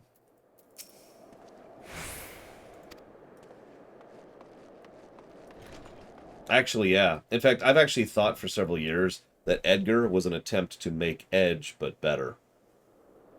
Think about it for a second. They're both royalty, son of royalty specifically. Their parents died to the evil organization. They both have a bit of a womanizer streak, but one of them, that's actually a front to how they really are, and that one is a responsible and diligent king who actually cares about people and has a good strategic brain, and the other one's Edge. In fact, this is actually silly to even point this out, but Edge and Edgar are quite similar to each other in names. So, you're welcome. Yeah, that's true. Edgar is also extremely useful in gameplay. Whereas Edge is only useful if you're doing speedruns or know what you're doing. I mean, I'm not saying Edge is useless. He is actually useful. It's just... For a normal playthrough, Edge is just kind of like, this guy is like a worse Cecil or a worse Kane. You gotta abuse the throw mechanic to make him really useful.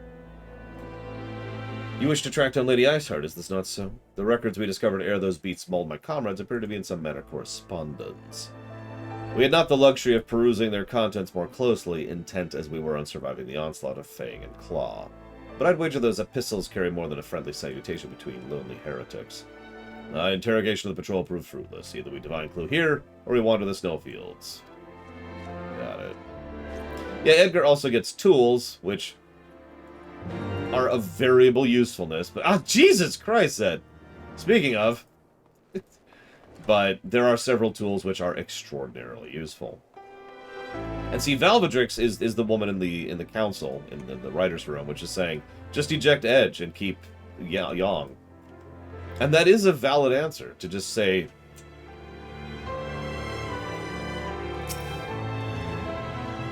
I mean, what does Edge add to the story? That's always the question. Do they add something of substance?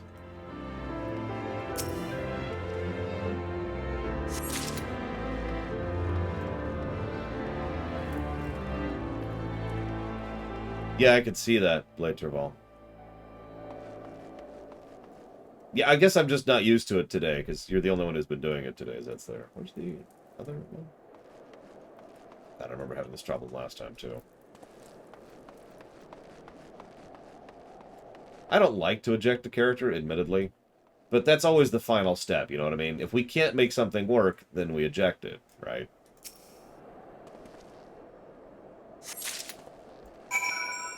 Like, that's always been my approach when it comes to these kind of thought exercises and creative projects.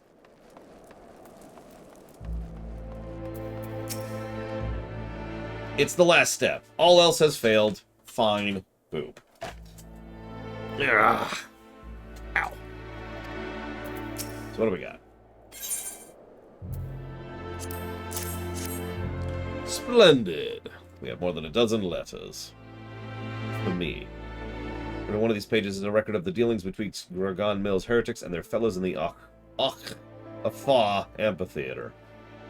Requests for foodstuffs, clothing, all manner of provisions. Her followers must yet inhabit the ruins we had thought abandoned.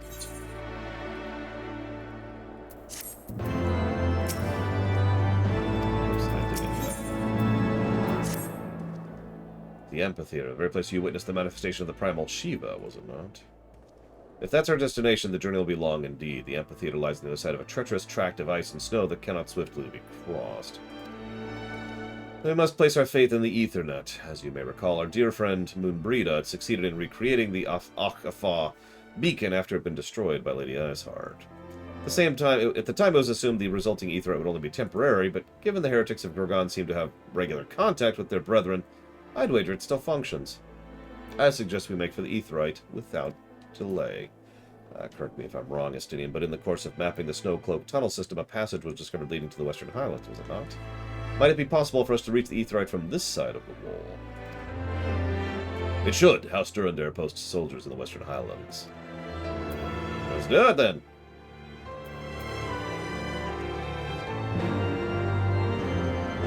No, I agree with that mentality completely, Dr. Winter. It's... So before I answer questions, because this is a good QA point, if I could talk a little bit about writing philosophy, one thing that I have only, admittedly recently, really begun to become aware of is that you have to be willing to abandon your work when it comes to writing. Let me explain that in a slightly different way. When you're playing a strategy game, you have to be willing to accept a loss. If you don't, you'll never actually really get better. You'll never learn what you did wrong. You'll never try to improve. All you'll ever do is just lose or cheat or give up in high dungeon or stop having fun, right? I've mentioned this before. I talked about this during the StarCraft lore one. I learned that particular lesson back in the 90s. It was the first time I really started thinking about strategy in gaming. The same thing applies to writing. You have to be willing to let go of stuff, even if you've been writing on it for days or weeks or months or years.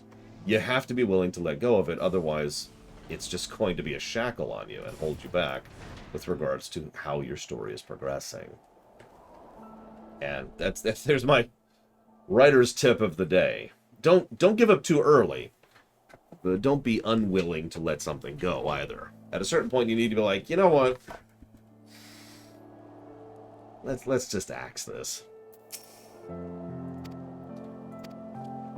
So, assuming the Yawk beacon function, let's do it.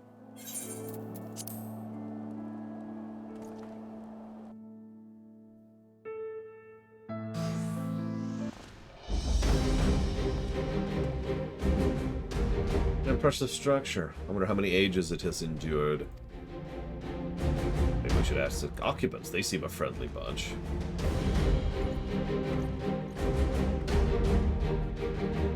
Hi. Dogs of Ishgard! Is it not enough you banish our beloved saint? Will you not be satisfied till the ice is slick with the last drops of our blood? Stay your weapons. We come under flag of parley. We only wish to speak with your mistress that we might broker a peace. You think us fools? It'll take more than honeyed words. Yeah, Alphino just rolled a 3. You walk with the Dragon Slayer, and we all know too well what he is capable of. My reputation precedes me. Well, let's kill him. Sigh. And I just realized we're both playing Dragoons for this section.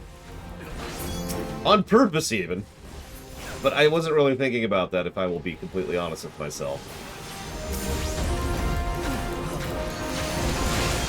Double Dragoon is certainly an interesting combo. Your guard is down. To answer the age-old question, what's stronger than a Dragoon? 2 Dragoons. Yep, we're playing double Dragoon.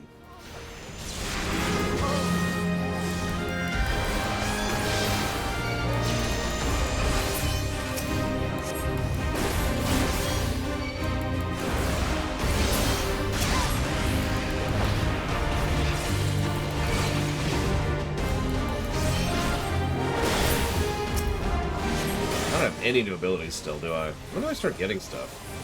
Let's see, Fang and Claw is at 6. Wheeling Thrust is at 8. So by 58, I'll have most of my looping combo, I think. Brax, help me out here. When do I get the beginnings of the looping combo? I know I don't get the end of it until I get down to, oh god, where is it? Somewhere down here.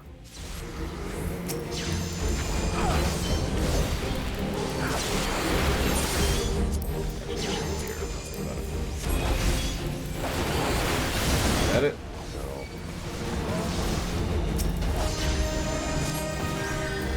That might be at 76. Know your folly. Oh, you're still alive? Holy crap. I'm almost impressed.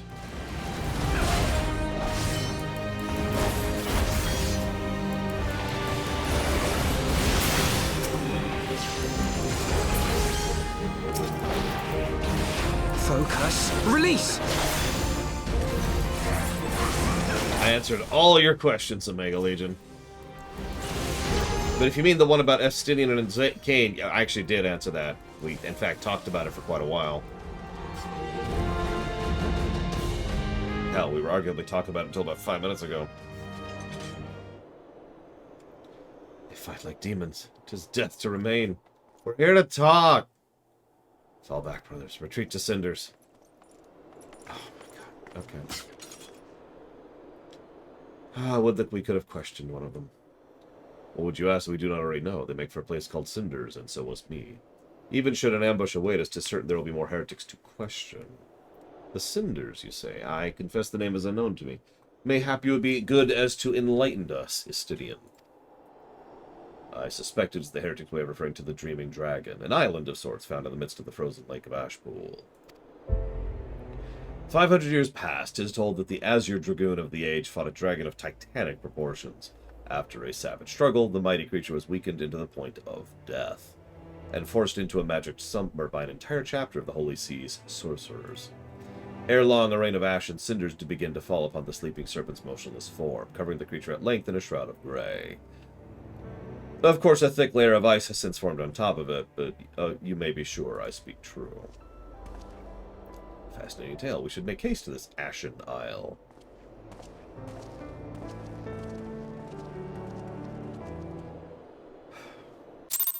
Favorite no-sell in fiction? When I hear no-sell, all I think of is anime. The Dreaming Dragon lies to the west. There's another place we gotta go first. I'm told the Convictors have sent up Cap and Twibbles. Their leader may have information. Ah, you're not familiar with that. The Convictors are dragon slayers after a fashion, but I'm willing to wager they encounter their share of heretics. If they're indeed walking into a trap, I would know all there is of our foe. Let's do it then. Yawn first. Oh my gosh. You can't trick me this time, Zed Slayer. Oh, I knew you'd be there. Actually, I really didn't, to be completely honest. I can't think of a no-sell off the top of my head that isn't anime. Anything in Bleach? We'll just go to Bleach. Let's see. Omega Legion says, who is the definitive Final Fantasy monk? So, Sabin is the answer to that. But I should probably clarify that I actually make a distinction between monk and pugilist. Yang is a pugilist, and he is the definitive pugilist. But Sabin is a monk, because he actually uses ki. He has the magic abilities that goes along with it. Tifa is arguably also a monk, although that's a little bit debatable in lore. In gameplay, she's certainly a monk. Whoop.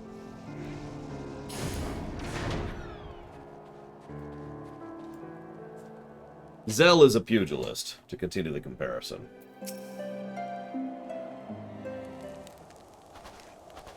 I could see calling Tifa a boxer, as a positive thing even, and I'm not just biased on that. Here to join the esteemed rank of the Convictors, are we? The hard-eyed lad looks promising, but you have a frail look about you, boy. I give you 3 days before the wilds claim your corpse. I beg your pardon. Be not so quick to judge. I've seen this frail youth fell heretics with a flick of the wrist. What are you to question? Oh my gosh! That armor, that lance, the Azure Dragoon graces our camp. Pray forgive my disrespect, sir. I am Gentilor, leader of the Convictors, fellow slayer of dragons. May I ask what winds, fair or foul, carry you to our humble camp?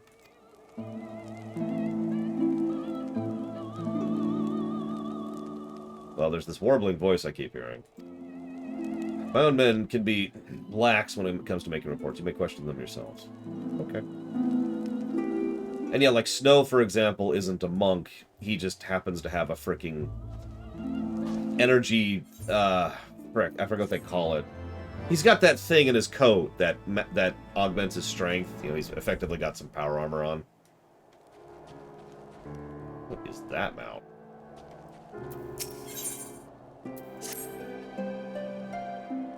Surely one of these people have encountered the heretics. None of these people have encountered heretics.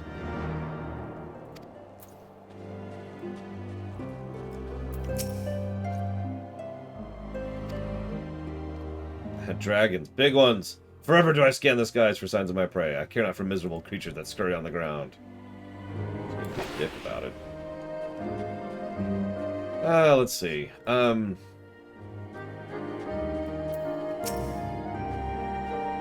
No, there's plenty of people who enjoy FF13. I'm curious how it'll review when we get there. Since, you know, Snow's a bouncer. Actually, yeah.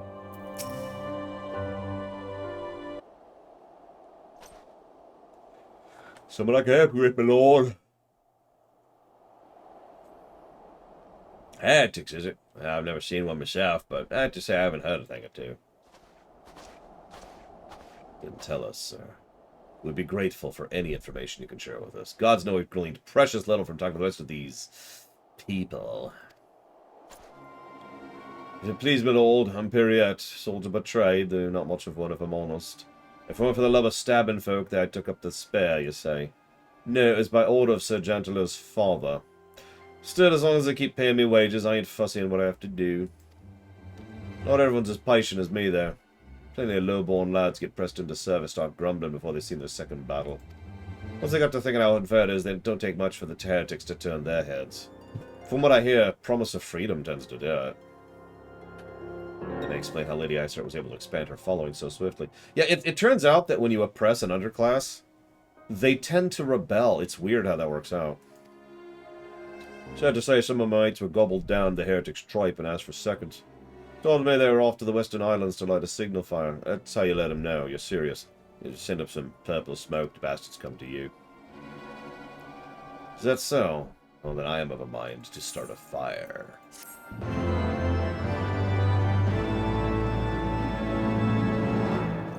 I kind of hope you're joking, Don Crow. I don't want to play FF13 Revengeance. Also, Kingdom Hearts does exactly what you posit, and it's terrible. If we're to lure our foes into position, we must find a means of producing a signal of purple hue. And as it so happens, I once heard a tale of a trapper who dropped the hide of a woolly yak out of it. So go kill yaks. Okay.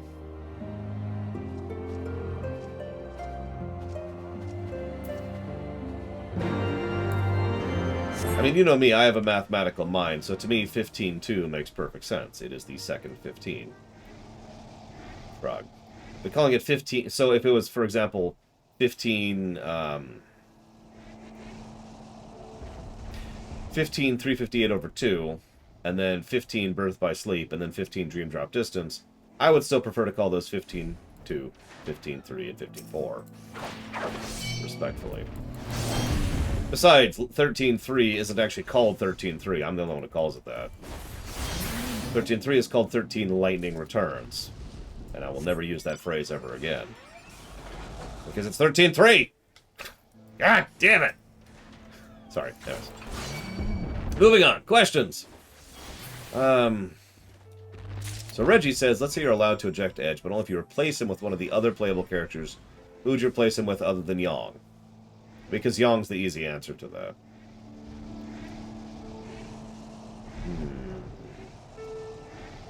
No, 13-2 is actually called 13-2. It's funny. 13-3 is called the thing I'm not going to say, because you're not going to trick me into saying it again. It would seem that collecting firewood is a new experience for Master Alphino. He must have had a privileged upbringing. Maybe the hides we need. Yes. But I want to talk to Alphino first. I left Ishgard on a mission of noble purpose, and now I am scrabbling for sticks in the snow. How can my hands at once be numb and yet sore? Welcome to cold, Alphino.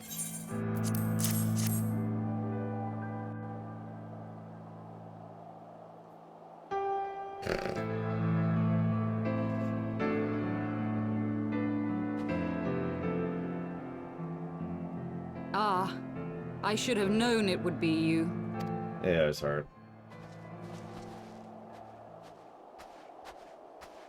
Word reached me of a struggle with a small but well-armed band of trespassers. Forgive my comrades their hostility. Few come here uninvited, and fewer still with good intent. Now, tell me why you are here. Well, we wanted to speak.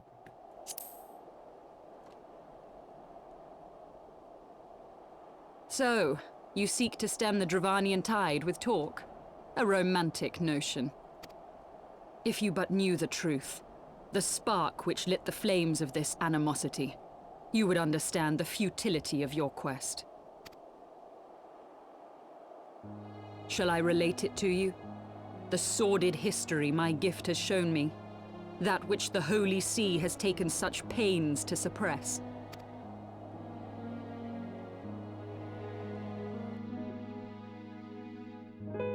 'Twas more than a millennium past when an Elizan tribe first sought to claim the lands of Kurthas as its home. Unfortunately for them, Kurthas was already home to dragonkind, and they were not inclined to make way for the invaders. Thus did a bloody war begin, a war which might well have rumbled on until one or the other side was exterminated, had it not been for the resolve of a single woman. That woman's name was Shiva. While those around her fought and died, she attempted to parley with the dragons, and in so doing discovered them to be possessed of profound intelligence and reason. The great worm Hraesvelgar, in particular, so enchanted Shiva that she found herself growing to love the creature, whom her people considered a monster. In the eyes of a near-immortal dragon, however, the fleeting life of an Elizan is as that of a freshly cut rose. Scarce has the flower bloomed before it begins to fade and wither. Such melancholy musings plagued Hraesvelgar, who had found in Shiva an unexpected and beloved soulmate. He knew that all too soon, death would snatch her away from him. Unable to bear the thought of their separation, the maid bid the worm consume her, that their spirits might be entwined for eternity. I just want to stress that that's not a metaphor. The dragon ate her. I mean, you can see it on screen. This is probably the weirdest part of this entire story arc. Of all of Heavensward, this is the one thing that has always made me go, wait, what? Though loath to perform the deed, Hraesvelgr ultimately gave in to her plea. And soon thereafter, the tale of their ill-fated love spread throughout the two warring factions. No more could they raise blade or claw against one another, knowing that the souls of their kin were so inextricably bound. In the days that followed, man and dragon learned to live in harmony, and together built a nation unlike any the world had ever known. For 200 years did this blissful age of peace continue, as it would to this day, had vilest envy not stirred in the hearts of the Elezen. It is said that worms owe their longevity to the boundless reserves of vitality found within their eyes. And 'twas in this belief that a traitorous band of knights deceived their allies of some 2 centuries. And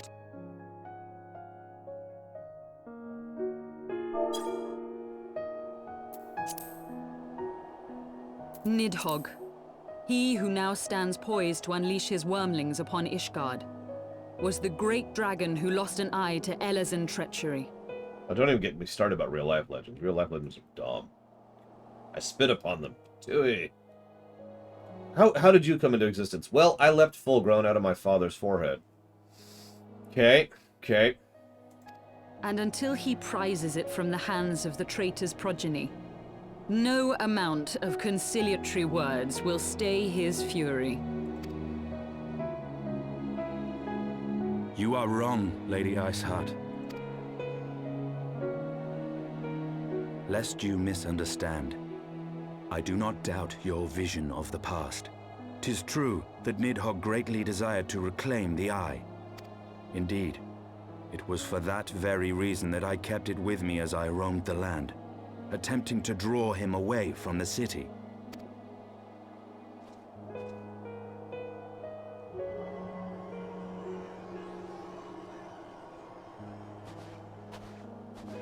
Good gods! Until recently, Nidhogg seemed unable to resist its allure and pursued me relentlessly.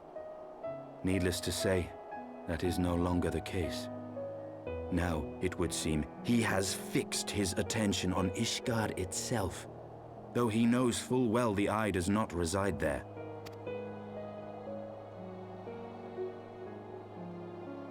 You believe he targets the capital for another reason?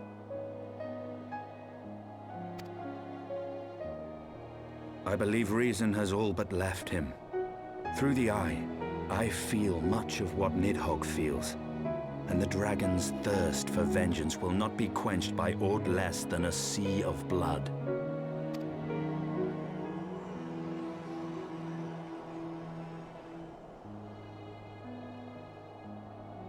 If Nidhogg is indeed lost to reason, might we not seek an audience with Hraesvelgr instead? He has thus far shown no inclination to aid in the invasion of Ishgard, and may yet welcome our efforts to broker a peace. You still believe that a peaceable solution can be found? Very well. I will take you to him.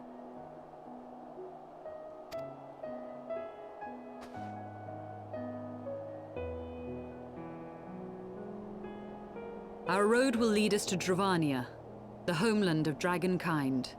There we shall ascend unto the clouds, where Hraesvelgr resides.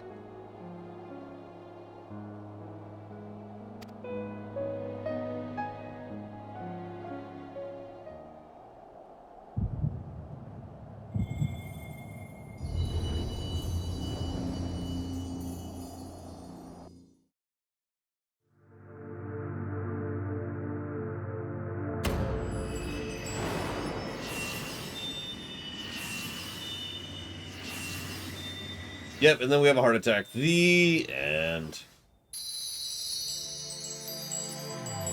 Why do we care about these crystals? Do they ever explain this? I really don't remember. That's an honest statement. It's like, hey, the crystals are... Well, the crystal, excuse me, is back. We regained it, but he... Okay. Sure. Is autumn mist, my friend? No. Everything's cool. Let's leave Estinian and Yzael together. That seems like a winning combo. I sense the many battles are beginning to take their toll. Rest a while. And should you lose sight of us, Dravania lies beyond the mountains to the west. So, I'm actually not going to talk about the Blessing of Light and our relative strength. Until Shadowbringers. Curious. The vestiges of thy mistress's blessing are not as faint as once they were. Thy will to succeed grants thee unusual fortitude. But will it be enough? Listen, I don't want Estinian to literally eat Yzael, okay? But enough of that. It's kind of gross.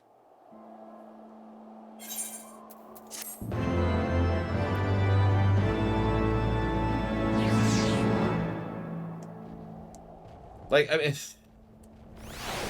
But what... Never mind. Moving on, moving on. We journey to the homelands of the dragons. The scholar in me burns to see the sights. But... as does the child in me, I confess. It's okay, Alphino. We know you're like 20 or whatever. Be on your guard. With the Mistress of Heretics as our guide, we may yet be led into our graves. That's fine, we got Zedslayer here. Your lord, yes? Pray address me as Yzael if you wish. 'Tis passing strange, is it not, that fate should bring us together? This, my lady, was not fate. In fact, I literally just gave a plus to story for the fact that this was not fate. Well, not phrased that way. Chill of the Western Highlands is unrelenting. I would sooner be under the sheltering canopy of the Chocobo Forest.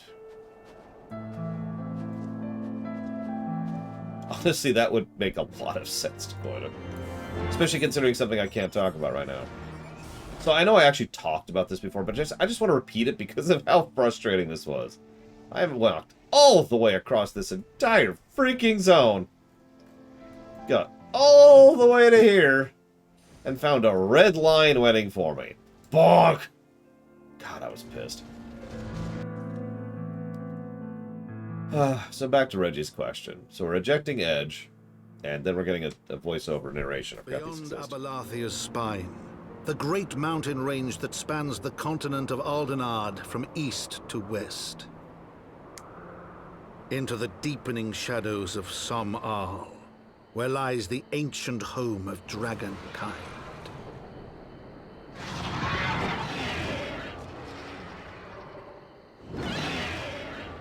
To a land where the soil slithers and the skies seethe with sinuous shapes, they came. Are we that close?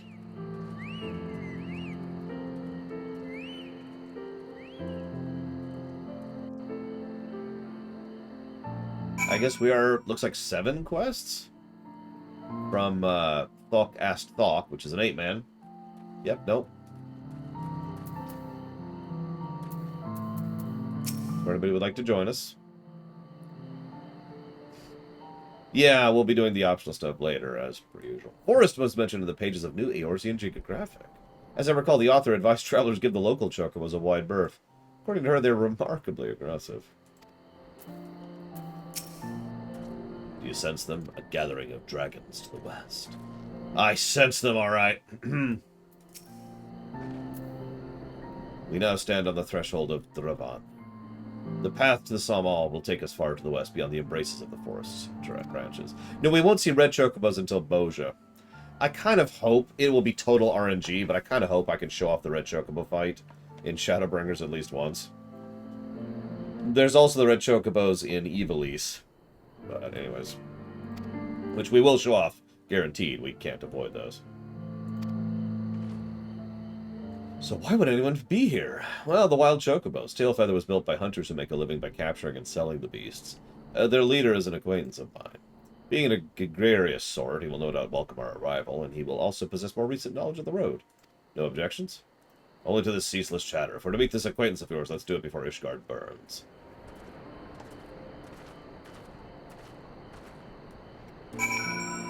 I didn't know there were reds here, but I believe you.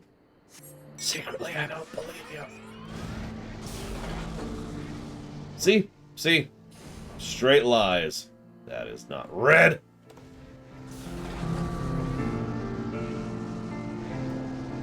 Oh, God, Eureka. Wait a minute. I see a flying cloud. I know what that means. Someone wants to go to Thok.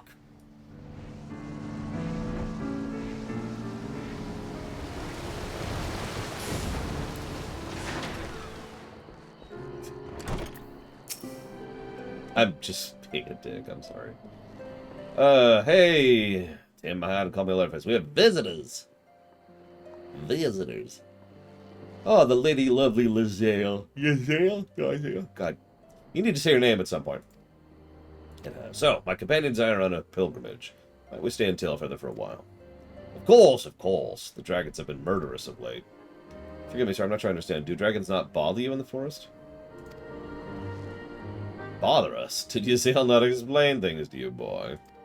You've seen them towering callum trees, right? Well, if you fly above the canopy, you'll barely be able to see the ground. As you'd expect, the local wildlife's canny enough to stay hidden beneath the leaves, which is why the dragons do their hunting elsewhere and we can do ours in peace. I see. Thank you for the explanation. You're welcome. Now, I won't stop you, Zale here, but the dragons ain't the only things to keep an eye out for, especially if you're set on heading west.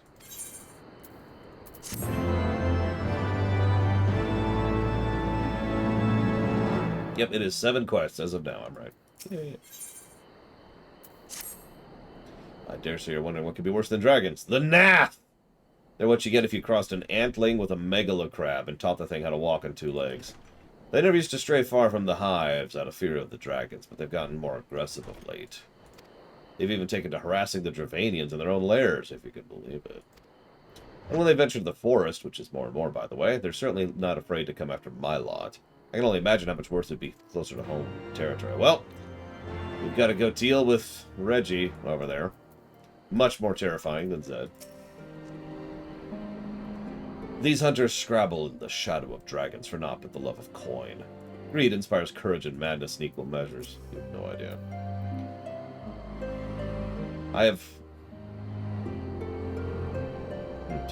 I've read widely of the world and its wonders, yet still have a few steps in the unknown. I'm reminded how much I still have to discover. Yeah, we haven't even been to Albania yet. Alamiga yet. So it seemed that much has changed in Dravania. The Nath are wont to cause as much strife when I lived here. You lived in Dravania? Aye, 'twas in the fine time following the calamity. My family was dead, my home was gone, and I had fled from the bitter cold into these lads. I knew not of the path into the forest, and wandered out from under the protection of its bows. That was when I chanced upon Hraesvalgir. He had descended from his mountain lair to hunt for food. My exhausted mind could not contend with the sight of the majestic worm, nor the vision of the past his presence visited upon me. Thankfully, Marchchamp found my unconscious form at the edge of the trees and nursed me back to health. And in Tailfeather I remained for some time. Hence the familiarity with the locals. But I interrupted you. You were saying the Nath were once a peaceful people? Peaceful would not be the most fitting description. They are fiercely territorial and attack any who intrude on their domain without hesitation or quarter. However, outside their borders they are rarely hostile. Indeed, we were able to trade with them on occasion. They have changed then. What of it? We have not the time to creep through the underbrush on some roundabout route. I say we make straight for Samal and crush any unruly insect we meet underfoot. More direct path then. Very well. From there we shall have a fair view of the road that leads to Samal. And yes, I was getting Alamigo and Gir Abania kind of confused in my mind, and it just kind of became Albania. Which, anyways, so, if I couldn't, so to finish answering Reggie's question, if I couldn't pick Yong to replace Edge, because Yong is the obvious choice, we've got Sid, we've got Tella, who's dead and should stay dead, and we've got Edward, who should also stay, you know, crippled forever. I guess my answer is Edward at that point. Especially since Sid should have stayed dead. Listen, I'm not saying I want to kill all the cast of FF4. Stop undoing death! Anyways. Don Crow says, what do you possess? The art of gab, jab, dab. Fortunately, I have no talents whatsoever. Don Crow says, have you ever written or tried to write a work based on a scene or a character you'd come up with? Yeah, I do character-focused pieces all the time. In fact, arguably, most of my stuff is character-focused. I mean, I know I'm never going to share it publicly, but my Mega Man story is all about Dr. Wily and Rock.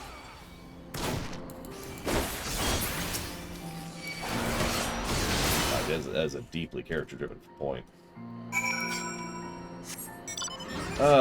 Addendum to previous. I mean, have you come up with a character scene that was like, let's build a setting and story around them? So that, not quite, because everything I write is in the same setting to some extent or another. But if you mean, have I ever said, that's a cool concept, and then gone with it, then yeah, no, absolutely. That happens semi-frequently. Especially back when I used to just sketch things. I'd just sketch ideas for characters, and then I'd say, I want to make that into something. And thus became weaponry. Yeah, it's my job, Leander. Should we chance to meet him again, remind me to thank him. Had he not warned us to suspect the Nath, I doubt we'd be sitting here. You're overestimating. Amid ruins I would tentatively describe as Ishgardian. The style is not quite identical, but betrays a definite resemblance. You have a scholar's eye. The structure is in fact over 1,000 years old. It's a remnant of the age when our ancestors and dragonkind lived together in peace. You claim this evidence of our harmonious past? I was taught these buildings were constructed by heretics in honor of your Dravanian masters. This rubble inspires no awe in me. Stubborn fool, how desperately you cling to the false teachings of your beloved Holy See. Enough, both of you. You threaten the success of our mission with this incessant squabbling. Lord, reason with these two. Grunt! I really want to grunt. Just if that was glare silently, I would pick it in a heartbeat, but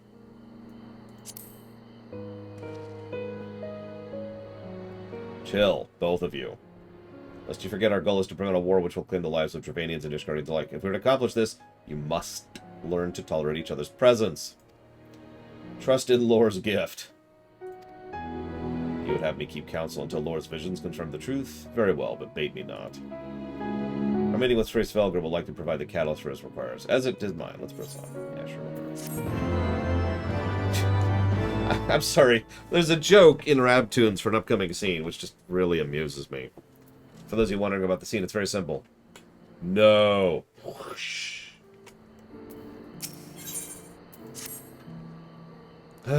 Spy you the 3 great towers to the west? No, actually. The Ishgardians know them as Annex Trine? This place serves as a ruse for Hraesvelgur's lesser kindred. If we are to reach the peak of Somal, we must first beseech these dragons to open the way, but be not disheartened, the one who leads them is a friend. Of more concern is the disposition of the Nath. Stop fighting. Go, go, go. Disco says, are all the other PCs you see running around in your dungeon party also blessed with the Echo in your world? No. As we've talked about extensively, actually. It depends on the dungeon and the raid in question as to how many other people are with us at all, and what their composition is. Are dragons high tier in this setting? God, I'm behind on questions. That was 20 minutes ago. And subsequently, is being a Dragon Slayer impressive? So, dragons in this setting are high tier like dragons in Guild Wars 2 are high tier. Or Guild Wars in general. Which I just realized doesn't explain anything. Dragons don't stop getting bigger and stronger and older. So, no, that's still not the right way to put that. Walk, walk, walk, walk. No, what they're doing is not super impressive. But at the same time, it is very impressive for quote-unquote normal people, since dragons, even at the low tier, are still flying, beasts with claws and wings and all those fun things. So it is still an impressive thing for low tier stuff. For us, well, dragon's just another monster. Except there are high tier dragons. You see this person over here? Hey, what's up? How's it going? How are things? So this right here, killing this is not impressive for us. It is kind of impressive for them. It's when you get to the Elder Worms, the original ones. What was that? Oh. It's my assassin. Why do you wish to kill me, Zedslayer? Why? That you start to get to impressive stuff. If someone was able to kill something big and high tier, then that's terrifying. But we'll discuss more about the particulars as we go. Oh, right. What's the name of the zone? Dravanian Forelands.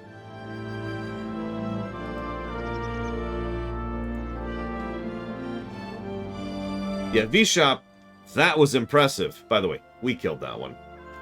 With help, admittedly. Yeah, killing Needhog would be absolutely insane. We did best Midgar Sormer, but A, he was already dead, and B, he wasn't really trying. He just thought we were another whatever, and it's like, oh, okay.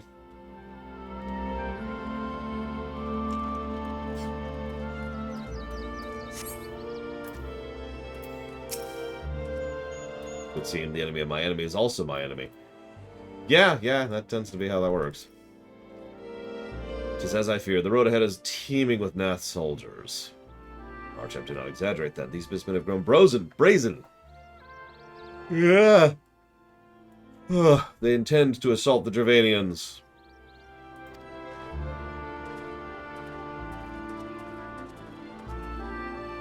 I knew it, Leander. That would explain so much. I mean, if you think about it, Assassin's Creed, the Ascians, it fits weirdly well, doesn't it?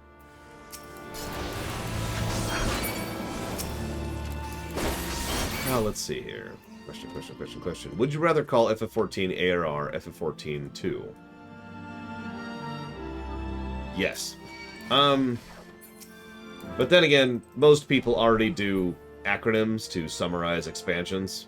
I mean, when was the last time you heard someone refer to the Wrath of the Lich King instead of Wrath? The problem is, well, Heavensward is easy, 2 syllables, so is Stormblood, so is Shadowbringers. A Realm Reborn just doesn't roll off the tongue, and neither does ARR, while we're on the subject. I actually admit, it kind of irritates me talking about ARR, because ARR rolls off the tongue the same way that, you know, a spiked ball does. Yeah, might as well just call it Yarr! FF14 Yarr!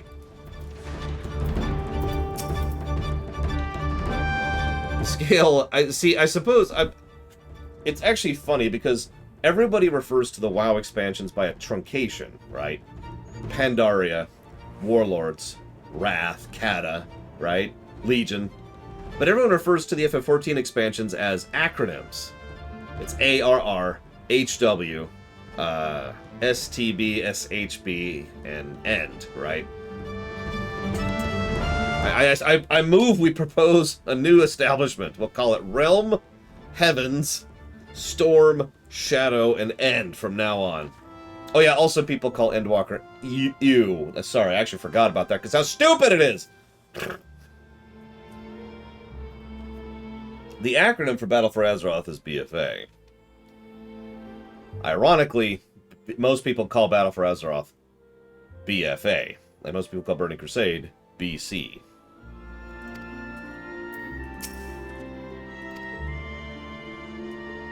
Whereas most people call Shadowlands Shadowlands. Or TBC, which just always confuses me whenever I see that. I take no pleasure in killing Nath. Just to avoid bloodshed, I agree to join you on this journey. Oh well, let's murder more people. Okay. On my word to the warrior light, I shall start no fight, only finish it. Truly beyond salvation. I don't know if I'd agree with that.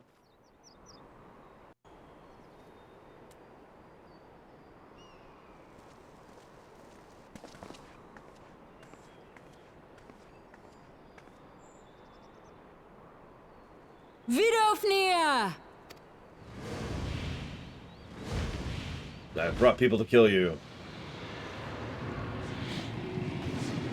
Nah, I'm kidding. What's up? Ah, 'tis thee, little one. From above I did mistake thee for a nath. 'Tis well I chanced to look again, or thou wouldst now be ash. You need your eyes checked. We look nothing like Nath in any way. Dear Vidofnir, how I have missed you. Would that I had come sooner, and not out of dire necessity. Thou art troubled. Speak that I might know thy plight.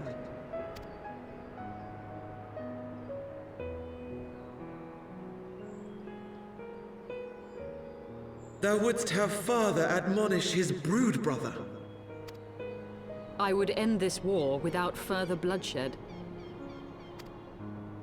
How am I to believe thee, little one, when thine own companion beareth Nidhogg's stolen eye?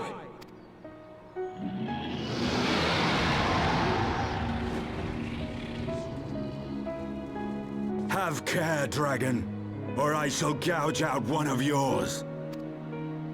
You forget yourself, sir. We are here on a mission of peace. My sire's will forbiddeth me from inviting discord to our home. 'Tis for this reason and no other that thou still drawest breath, knight. Vidofnir, please. We must be allowed to convey our intentions to Hraesvelgar in person, with words of our own choosing. Grant us this favor, and open the way to Som Al.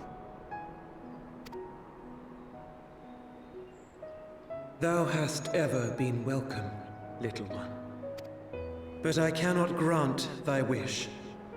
I am bound to remain here, and protect my kin from the Nath's god. Yeah, you were probably wondering why we were going to go do a random trial in a minute.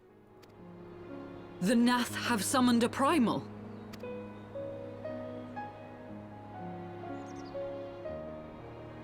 Well, it so happens... Pray excuse my forwardness, but if we were to eliminate the threat to your territory, would you consent to Lady Izel's request? Ha! Dost thou imagine thyself equal to the task? To succeed where dragons have failed? You have no idea who we are.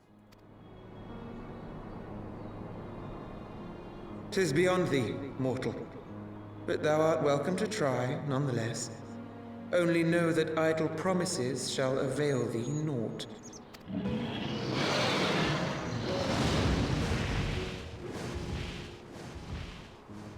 It would seem we have no choice but to make good on Alphino's offer. Why must our every bid for peace breed yet more war?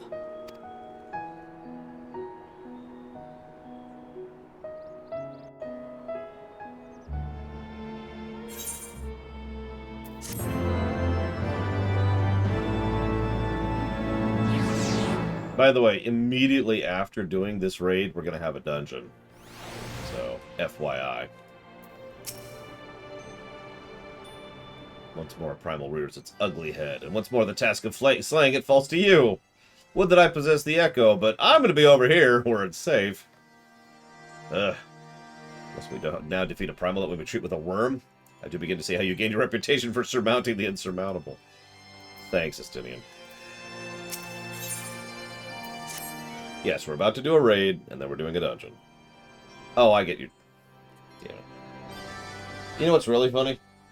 I've actually shown this off before, although I haven't needed it in a long time. I habitually keep raid right here, just in case. As an emergency, oh crap, that bug needs to die right now while I'm at the computer. I'm good to go. I got this. I'm not glad, Lady Iceheart. I thought you would applaud them for summoning a primal to further their own ends. After all, you did. I did not reach out to Saint Shiva for my own ends. I desired her strength to forge peace. Ah, but what a fool I am to speak of peace to you. You're a bloodthirsty savage who murders without thought or compunction. Enough! God, if the Nath have truly brought forth their deity, we must face it now or watch our hopes fall apart. All rests upon the Primal's defeat. We'd be doing this even if it wasn't for your stupid Dale. So, what is the nature of this thing? What manner of faith sustains its existence? Apologies, you're right, of course. Let's turn to the Tailfeather. He knows more about the Nath than we do.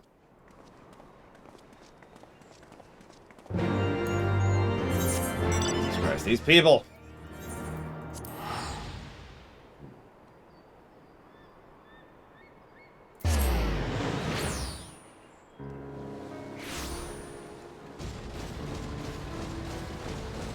Wow, there's even Skywatchers here.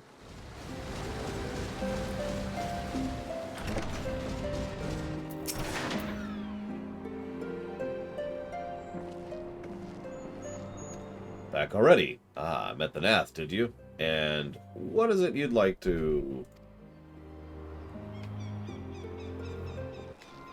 Wait, summon a primal? 7 hells!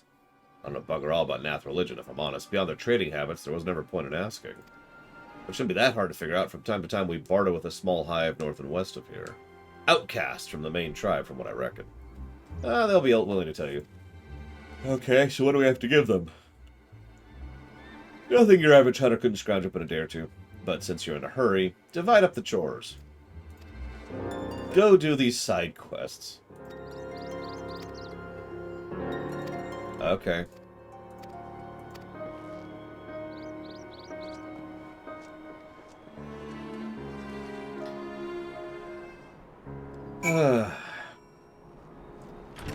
Everyone has 3 quests before we hit the raid.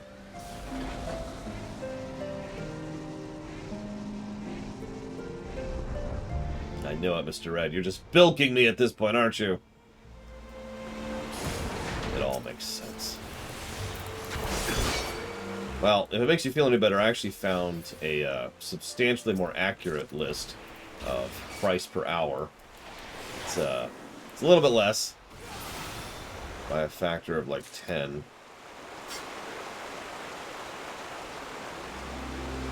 Oh no, we lost Zedslayer. By which you mean she secretly was just like, oh no, I've got an error. I can't possibly help. I'm sorry.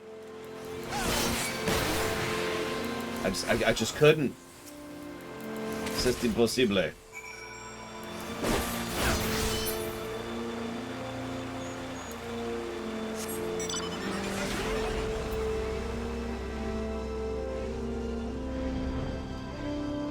I mean, does anybody want to deal with bugs? Honestly, they're bugs.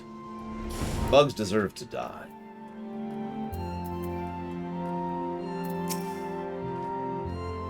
Master Alpha possesses a rare talent for the arcane arts. Should he continue to apply himself, he'll become a formidable mage in time. Citation needed. When I set out to master the Dragoon's jump, was not to strike fear into the hearts of the high-hanging fruit. You did it, though. I was able to gather a goodly amount of nectar, though I have not known how to harvest it without Yzael's help. Do you have the Donka meat? Yeah, it's right here. Yeah, I'm just gonna go through this quest with a flamethrower. That's okay. They're going. Actually, hang on. All right, I don't have that ability because it's class locked. Whatever. Pretend there's a flamethrower coming out here. There isn't because I don't have that ability.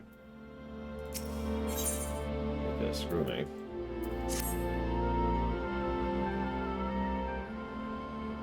Well, everything appears to be in order. Assuming no one has any objections, I shall place our offerings at the trading post as instructed. Were I of the Nath, I would be suitably impressed.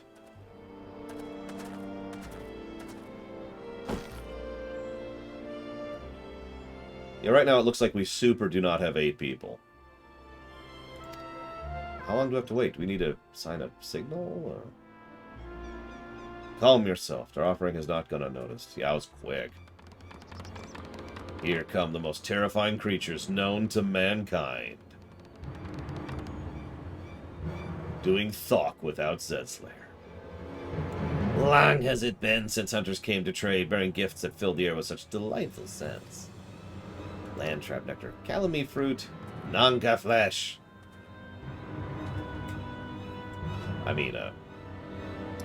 What delectable foods you have brought for us. Our meager existence is made enriched by your bounty.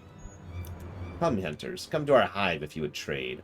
Cramped and stifled our homes are, but this rancid incense keeps the dragons at bay. Cramped, stifling, and horribly smelly! Better to live in stench than cracked and crunched by dragon jaws. Yes, come, it's not far. Ironically, I like the Nath. I have no idea, Convoluso.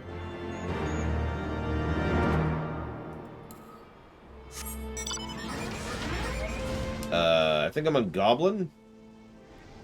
I'm not sure what... Oh, hey, I never got this vantage point. Yeah, let's give Zedslayer a bit of time to figure out her connection here. There we go.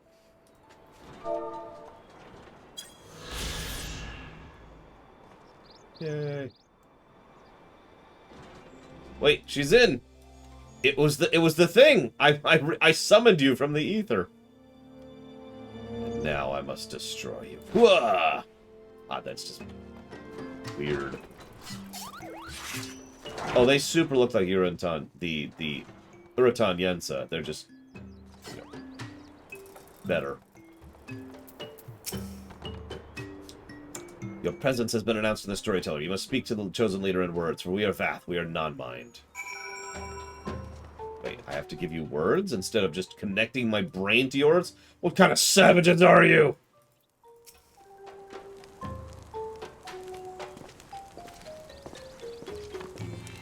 Welcome to our hive, hunters. You have brought delicacies much sought after by our people, and we are much pleased. What would you have in return? Honored elder, pray allow me to begin by thanking you for welcoming us into your home, and accepting our humble offering. My companions and I are in search of knowledge, specifically knowledge of your people's god. Knowledge alone? What strange hunters you are, but if it is words you desire, words you shall have. We are the Vath, the non-mind, and to speak is our fate. You will hear the tale of the Nath's gone, of the one mind summoned into our midst. One mind. These are the Nath who reside in the main colony. Yes, they are one. Connected, but let us begin the story at the beginning. Some moons ago, a single dragon flew in from the east, bleeding and weak. It fell from the sky and into the hive where it was swarmed by my brethren. And with spear and spell and musket, the dragon was slain. It was likely one that had fled from my kinsman. I should commend you on finishing the job.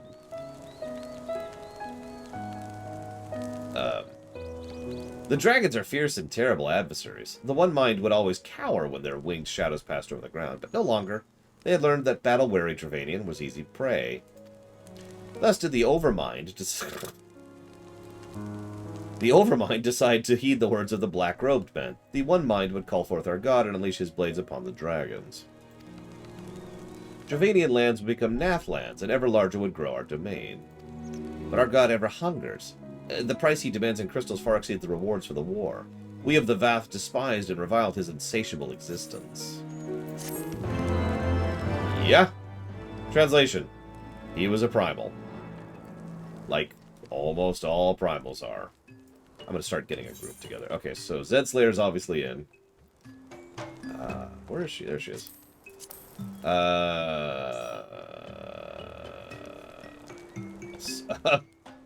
Who else is in? Sorry. Looks like Reggie's in. I mean, kind of Dakoita. We just kind of need to get rid of culture. Oh, you're in Westwind. Sorry. Right. I'm gonna ignore that.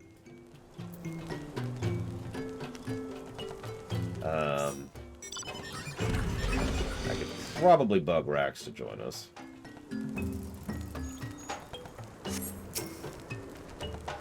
Beast tribes have ever summoned their gods out of necessity. That the Nath would do so out of covetousness is a worrying precedent.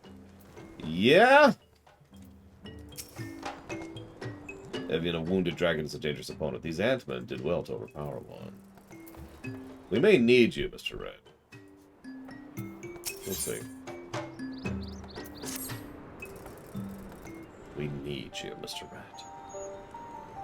I call upon the power of a primal for greater good, conscious all the while that doing so is a grave cost to the land.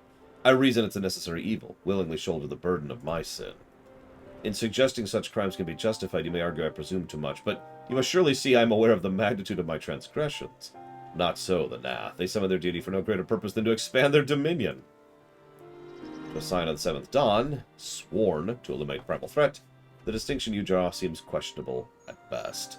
But the fact remains that my own grandfather risked unleashing the power of the 12 in an attempt to prevent the calamity. Thus, while I may not condone your actions, I at least understand them. Not so the Nath, as you rightly put it. If they are truly naught but territorial gain, I can only conclude they are ignorant of the ruinous consequences of their god's insatiable appetite. The longer this primal is suffered to exist, the greater the suffering it will cause. How lightly you propose the destruction of the god, Master Alphino, a being of whom we know not. Has it occurred to you you may be sending a warrior of light to his death? Do you know how many primals I have killed in lore at this point? We've done Coil, so we've done Titan and Garuda and Ifrit twice. You have the right of it, Estinian. It would seem I am guilty of presuming too much. Pray forgive me, Lore. Hey, you're cool. It's cool. Wait, Lord not need face this foe alone. Like him, I am blessed with the Echo's protection. I may do battle without fear of influence. Let me bear this burden. Ha! Do you truly imagine yourself a second warrior of light? Remind me, how many primals have you faced, lady? Not that it matters. We know not where the god resides, or how to challenge it, unless we mean to pray until it appears. Deep dungeon thing, question mark? Estinian makes a valid point. Let's speak with the Vath. Yeah, we still have a couple of quests?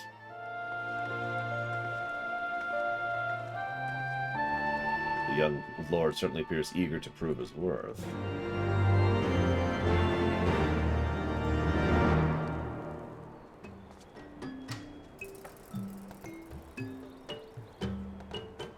Oh, Palace of the Dead. Yeah, we did that like a week ago. It's actually already on the review document because it's a Heavensward thing. We are Vath. We are non-mind. We do not hear the one mind's thoughts. We cannot predict their will. What are you doing? Oh my god. Put this idea from your minds. If you meet with our god, he will have your souls. Surely you are not as generous as that. I mean... You wish to offer our god, meet our god, offer yourself a sacrifice to be brought before him. Who would mourn the loss of such generous hunters, though? Is there no other way?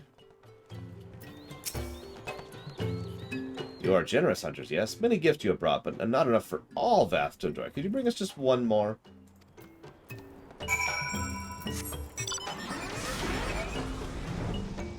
Okay. I can do that.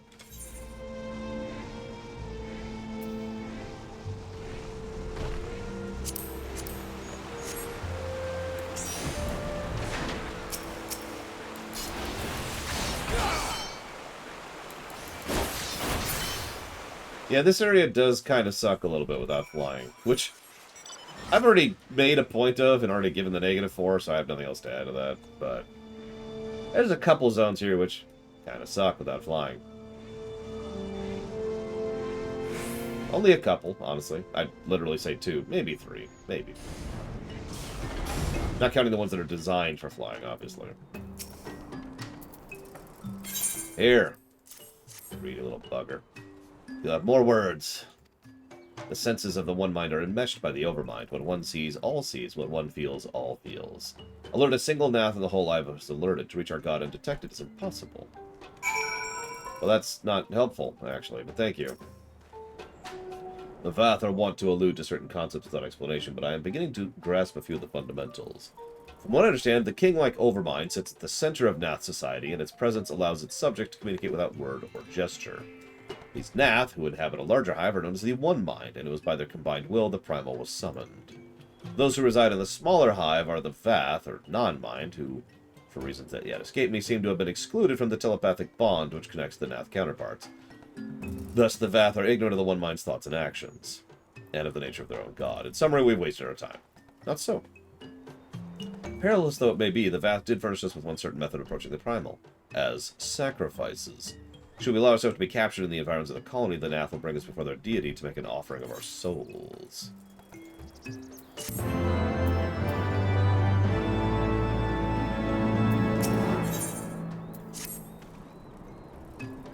Forgive me, but let's be clear about what's proposed. You mean to say you deliberately provoke the Nath, surrender yourself into their custody, and wait till their god comes to claim your soul? Yeah, that describes my plan. Judging by the risk you took to prevent the summoning of Saint Shiva, you're not a man to err on the side of caution. Raise eyebrow.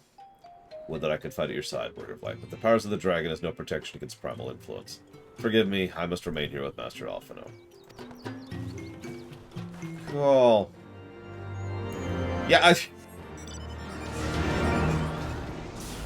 back when I used to PvP in WoW, one of my most common strategies, my most common roles in the team, was to be the distraction, because I was playing a paladin, and I could live for a very long time. And for some reason, enemy players have this weird fixation where when they see someone who doesn't die, rather than moving on and going after a proper target, they just really get angry at you and they try to kill you a lot. It's funny how it works. So I just run in going, I'm a distraction! I'm a distraction! Just just yelling. Of course, they can't understand it because they can't speak Allianceese. But I'm just suddenly reminded of that, right? Imagine just rushing in, sacrifice me! Sacrifice me! I'm ready! I'm ready for it! Oh, yeah! Yeah, just, sacrifice me! I'm ready!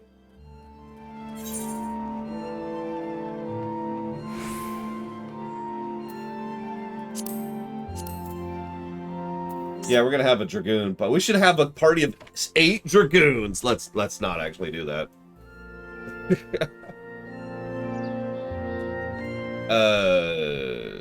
Depends on the expansion and point in time, Misho.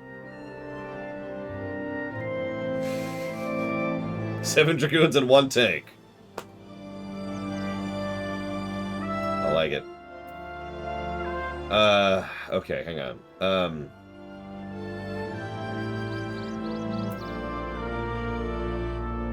I need 2 more people total. 8 Dragoons. Funk.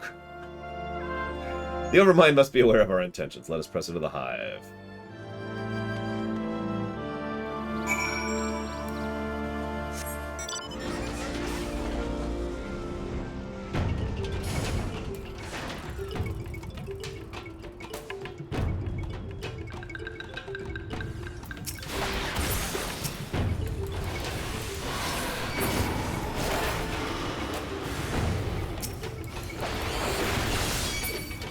Oh wow, it didn't even hit him. Dragoon AoE sucks. I like Dragoon a lot, even, but god, our AoE sucks. Does it improve on 80 to 90? Is this one of those things where the AoE just suddenly gets good in Endwalker? Like Samurai? Aha! Sorry, Omega Legion, I'm still not up on everyone's names. I apologize.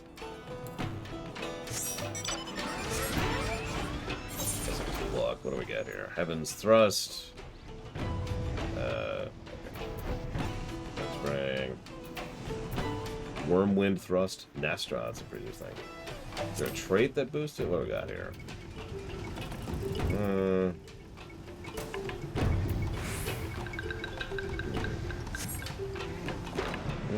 Well, I mean, that's something at least. It's still a line, though, isn't it? Which, okay, I get it. Class fantasy.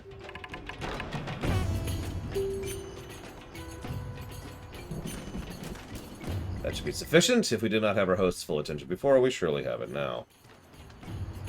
Our audience with the Primal may be granted soon after our capture. Pray advise me once you've steeled your mind for the battle to come. And yeah, we're essentially there now. We are an the quest.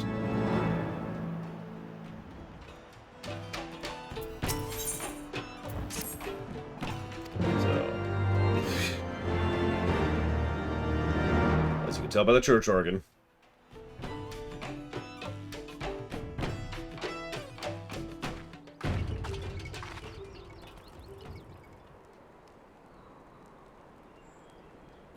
Hold there, Lore. When next Nath come, we offer no resistance. Yeah, we've butchered dozens of your people effortlessly and without getting a scratch, but oh no, it's like 5... 6! Oh my god, 6, that's just one too many. I'm done. We surrender. We turbo surrender. Take us to your god. Give us your weapons. No, take me to your god. We throw ourselves at the mercy of your god. I like their feet. As weird as that probably sounds. Yeah, as I say, the Nath don't really retain a lot of relevance after this, which is a shame, because it's a cool idea.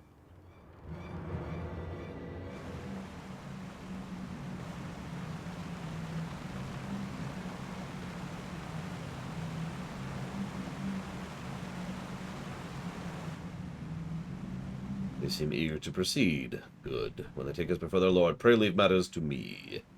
If I know what I know of summoning rituals hold true, I shall be well placed to act. Mark the sound of the river rushing through us. Passing loud, is it not? I imagine the noise would serve to mask our escape should we need to withdraw. You are prepared, though, right? Yeah? Oh my god, Valadrix. Excuse me, Nath drone. Try to escape and we will break your legs. I mean, you can try. First of all, I'm a dragoon. Though I dismissed Master Alphino's concerns, I confess I did wonder how the Nath might treat their prisoners. Happily, it seemed they're not want to harm sacrifices, or even disarm them. Plainly, they imagine their god invulnerable. I mean, A, can you blame them, but B, that is hysterical. Yay, Zetzler. I say, I stream with low latency mode on because it's toggle. It used to not be, and I used to leave it off. Because some people would just get tons of lag from it. But nowadays, I can just stream low latency. Yay. Now we have but to wait.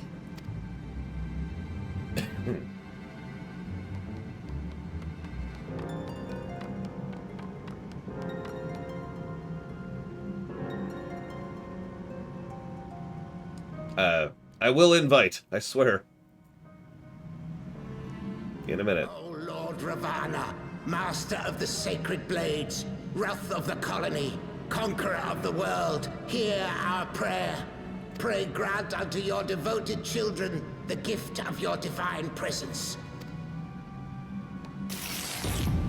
Oh, I remember that too, Omega Legion. Even my sister remembers that, because she used to be like, now we gotta wait 40 seconds. Response. It made things interesting. He comes. I mean, there's a reason I use this barding for my chocobo.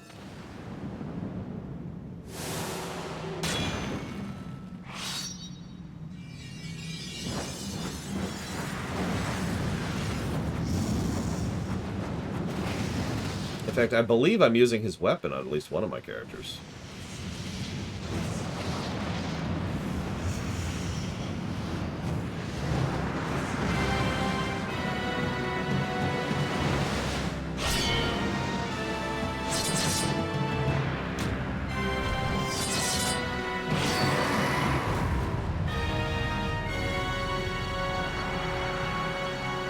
Howdy. All strength to the colony. Speak and I shall listen. Yeah, I'm here to kill you. O glorious General, we have captured intruders and would make unto you an offering of their life's blood. These feeble fleshlings dared to invade Natlands. Hear me, Lord Ravana. My companion and I did not come to contest your children's territory. We wished only to learn the reason you wage war against the dragons.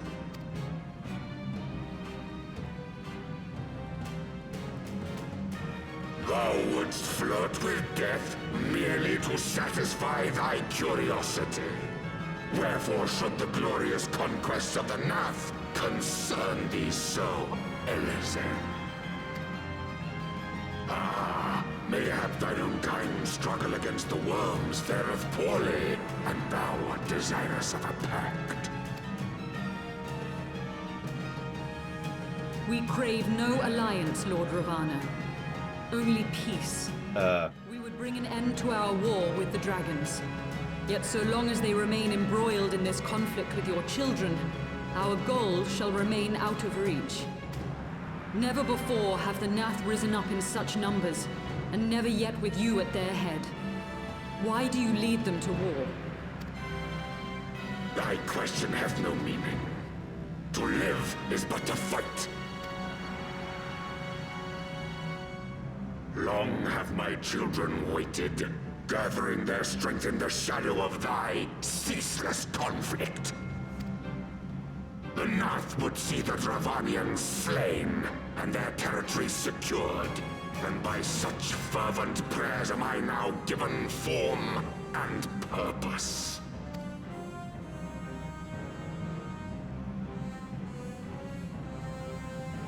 As I feared, your very existence is an obstacle to our goal. Since you are so fond of fighting, we challenge you, Lord of the Nath.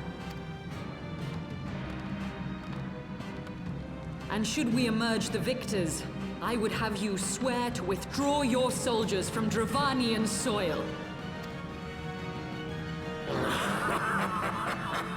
Thou art bold indeed to risk thy fleshy hide so readily.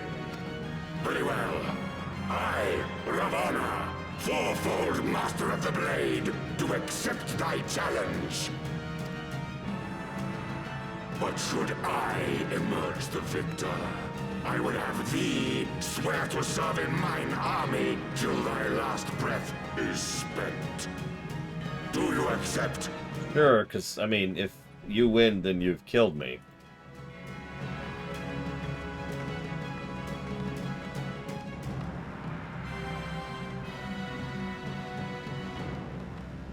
I do. And I believe the first bout is mine.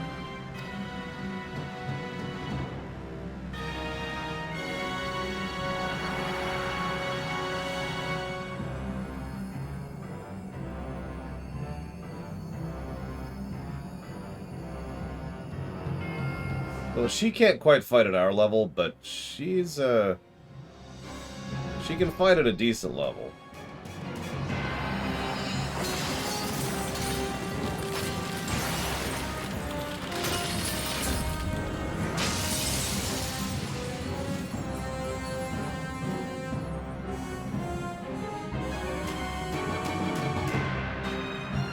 God, her hair.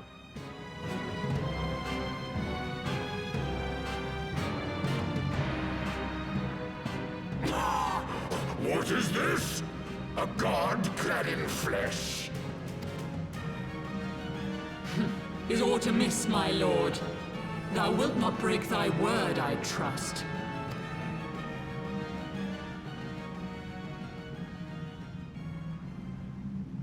Mine oath is unbending as steel, little goddess. Thy ruse will but add to mine enjoyment. Okay, I sort of forgot that this cutscene went on this long. I apologize for getting everyone all ready to go and like 10 minutes ago.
I thought myself stronger.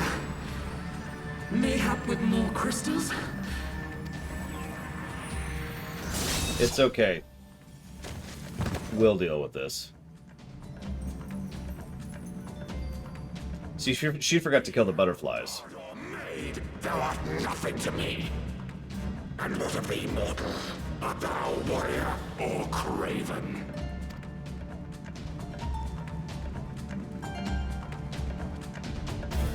So in lore, we fight him solo.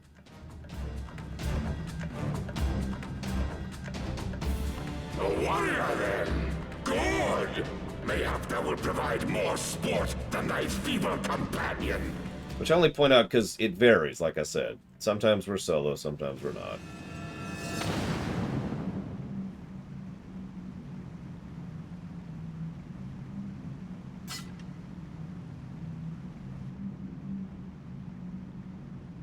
First, we're going to check on Yzael really quick. You alright?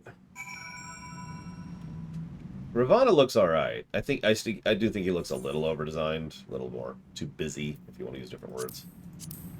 But he's cool. In the journal, it says we fight him solo. The end. Honestly, it would actually be incredibly stupid. In fact, if I open up the journal right now and it says we fight him in a group, I'm giving a negative to story right now.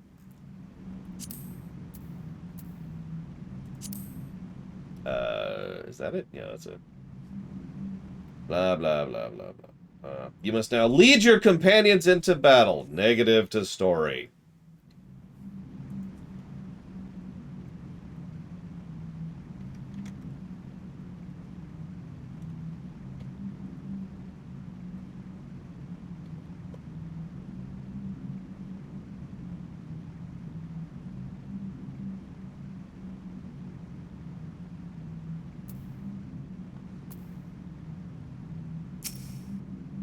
Give me. I was overconfident. Yeah, it's fine. Oh, we're there. Oh, I guess I can be a Dragoon. Cool. Let's do it then. Let's go join with our friends who are definitely here. Yeah, please try to think about this situation. We had a whole story arc about how it's just us. It's the Warrior of Light, Yzael, Estinian, and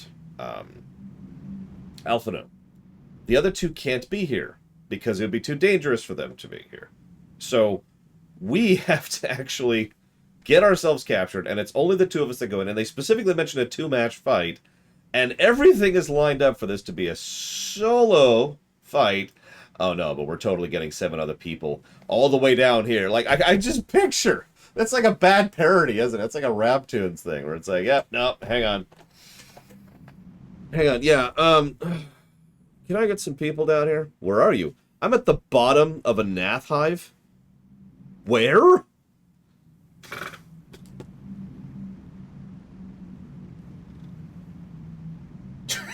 That's so stupid.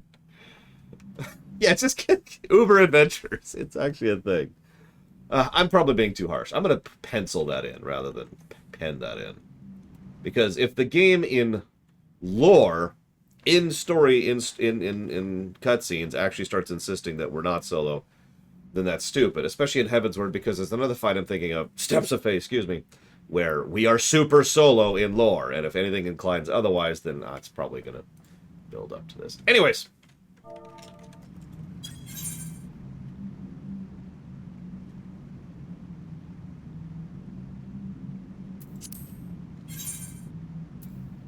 Right. So this fight is terrifyingly difficult.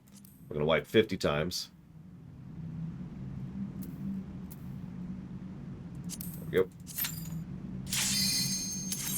Kill the butterflies, avoid the AoEs, make sure that there's something behind you from when the knockback hits. Don't be where the blades are.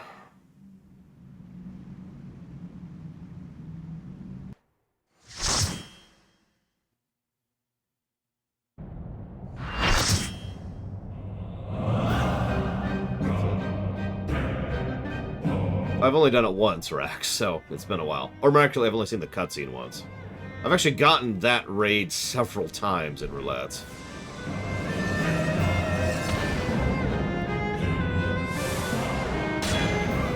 Yes, this is hard. It is, however, not extreme. Welcome to naming schemas.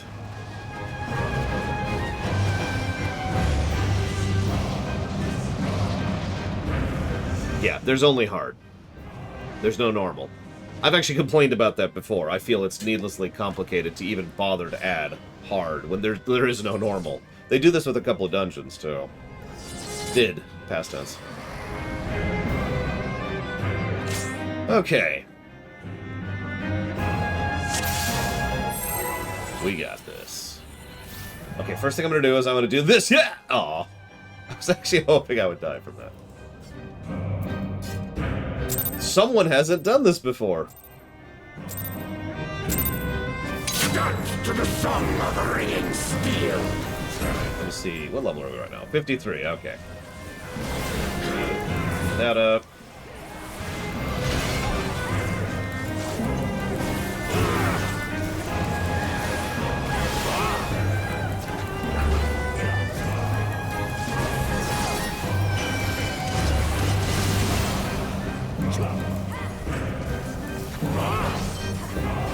Furious as a blaze.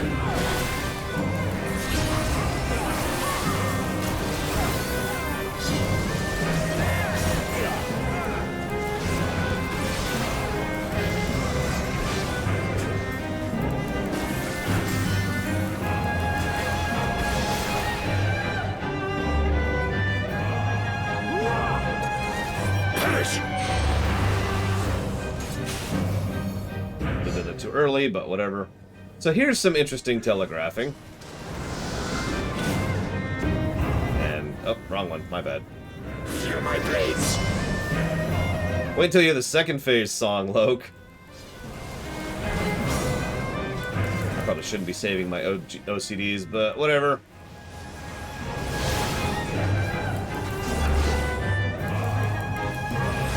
Pretty sure this is the close one.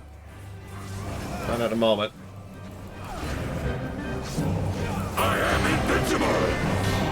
Yep. Yay. Yes. So I'm gonna be as over here as I can. This is there. There we go. It's as far over as I can get.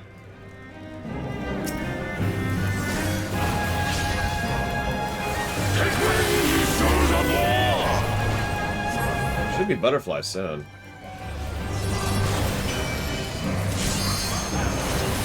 There they are. Kill butterflies.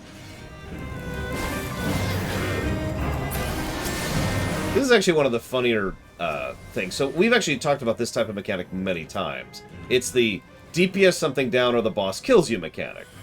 Faster you do it, less damage you take, yada yada yada. If you don't do it in time, it's a straight up wipe. Hard and rage kind of a thing. It's a form of a DPS check. In this one, it's butterflies.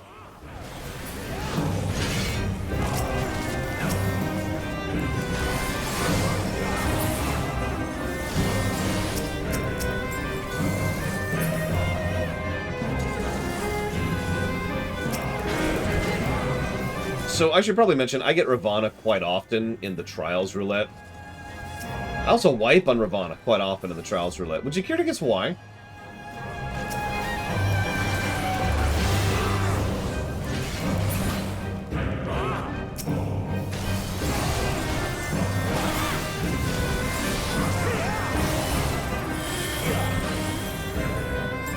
Yeah, no, it's butterflies. It's butterflies. You can get pushed off the edge, of course. But, you know. Prepare thyself. Rejoice in the glory of combat.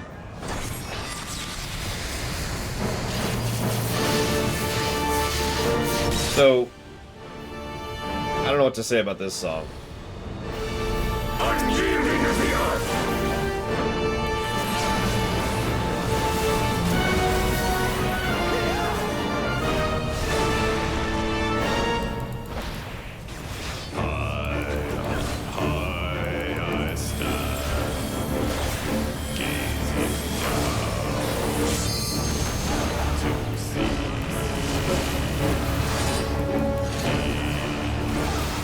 And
spirit of combat proclaim the victor. I lay my blades at thy feet, child of man.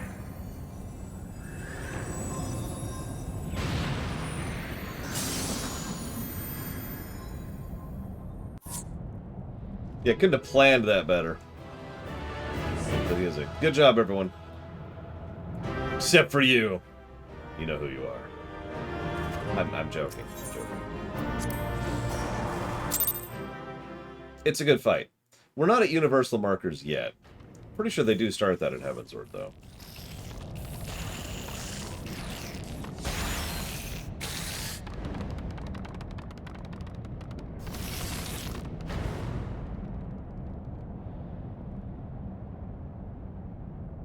I'm muted. I know they started before Stormblood. I just can't remember the exact time.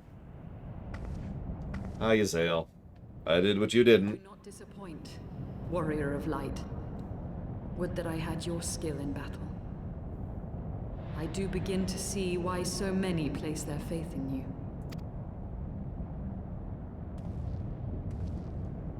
Yes. For all his savagery, I do not think Ravana one to break his word. Provided the dragons do not trespass upon Nath lands, they should have little to fear of the Primal's biting blades. We have done well, have we not? Come, let us return to Vidofnir and share these glad tidings.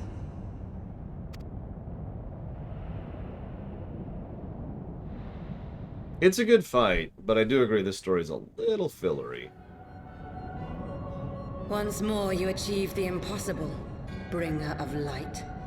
But with every mortal heart that succumbs to fear and fury, another voice is joined to the chorus, beseeching divine succor. Hi, Egirarm?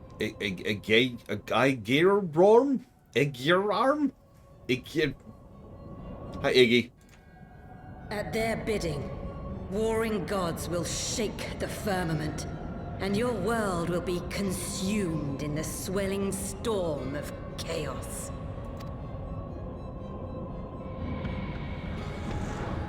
I'm just making a joke. I know how to pronounce it.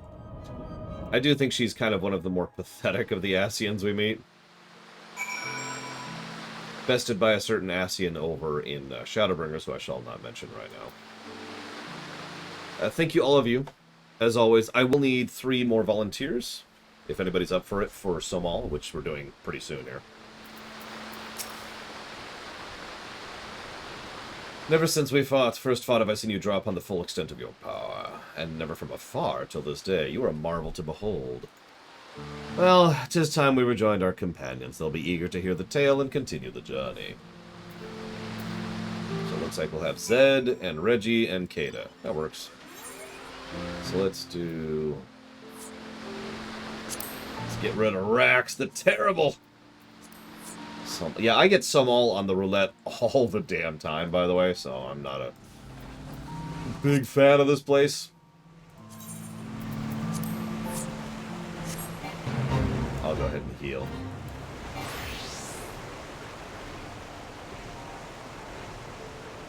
What do I get at 53 as a sage?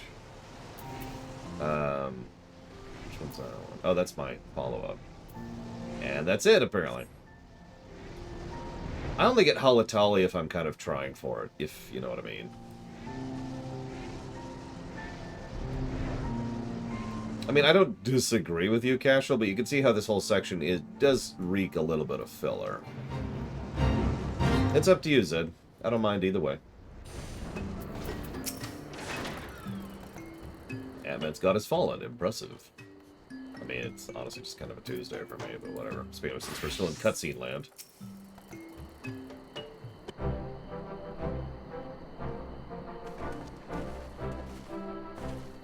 Lord Yzael. Lady Yzael, thank the 12. Me too, Omega Legion. I am quite enthusiastic about that trust change. Let me be very clear about that. I'm even further happy that they're spreading it out across the expansion rather than overworking themselves to try and push it out in one patch. Which not only A, means we're going to have a better product, but B, means they're not diminishing their quality of life. Lord Ravana. How curious the Vath never mentions his name. You're quite certain he'll keep his word? He's dead! We dispersed him. Never did I doubt you, Warrior of Light. Unlike some, you were gone so long, Master Alphino here had nigh lost his wits with worry, fretting like a maid for her sweetheart he was. Estinian, is that truly necessary? Oh, nice, Rex. I will, of course, not be watching that one again, but if anyone wants to keep me up to date on it, I will, as always, appreciate. Not necessary, but certainly true. What matters is the primal is banished and our promise fulfilled. We should return to Vidofir without delay. Lest you forget, this was but a means to secure an audience. I mean, we killed a primal, that was kind of the main goal. You are unkind, Estinian. For all his experience and intellect, Alphino is still but a boy.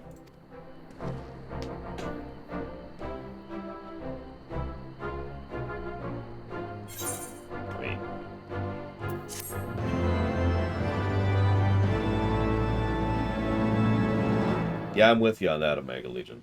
Like, I see the theoretical concern, but as you say, practice has already proven that it didn't really change much. It is natural for him to feel concern for his companions. Yes, this is the Elizon party. Oh, by the way, you know how we've talked a few times about who the party is in each of the expansions? You're looking at it. Did you notice there's 4 of us, by the way? I'm just going to spoil. This is going to be our party for a huge chunk of the Heavensward main story quest non-patch stuff. And if you think about it, it's an interesting combo. The only weird thing about this is, of this setup, we should probably be the tank. Even though, you know, this is the Dragoon thing. Because, yeah, I don't think Izael really qualifies as a tank. I don't know. I guess that's debatable. But either way. So, Somal.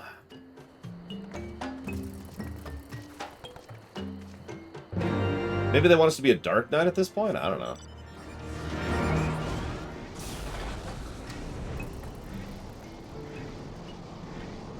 That's true, Blade Traval. She could actually be a tank, you're right. Because she had the Ice Sword and Ice Shield, which I've seen, the Paladin Shiva weapons, and they do. I think they are the same model. Could be wrong. In which case, if that's true, that would make this a party of a Scholar, a Paladin, and 2 Dragoons. And something about that amuses me greatly.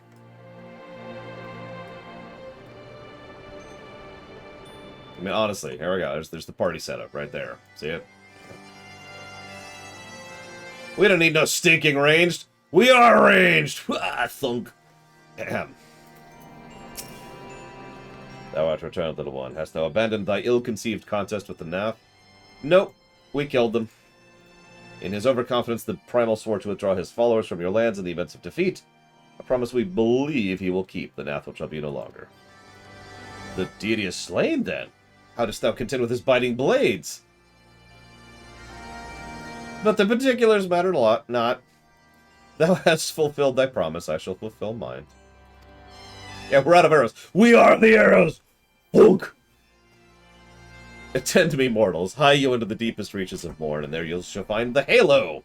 The altar from which you begin your ascent to the summit of Somal. But be warned, the minions of Needhog shall not lightly suffer your presence on that sacred mount. And going back to the whole trust system thing, setting up who the party members will be for these dungeons will be pretty easy because we've already got them. They're right there. A siege ballista that shoots dragoons, first of all, sounds awesome, and second of all, it sounds a lot like God of War, if you think about it. Oh, this frickin' place. Oh god, I can barely see, too. Maybe? I think. Running into walls. There we go. There we go. Hey, Aspros.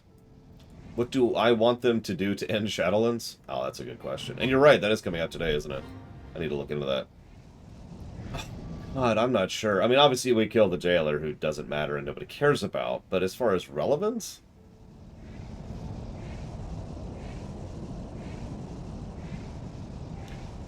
It would be interesting to see someone, maybe Arthas, but I feel that's unearned, take over the role of the jailer. In other words, take over the role of the Maw, and turn the Maw into something that isn't horrible, you know?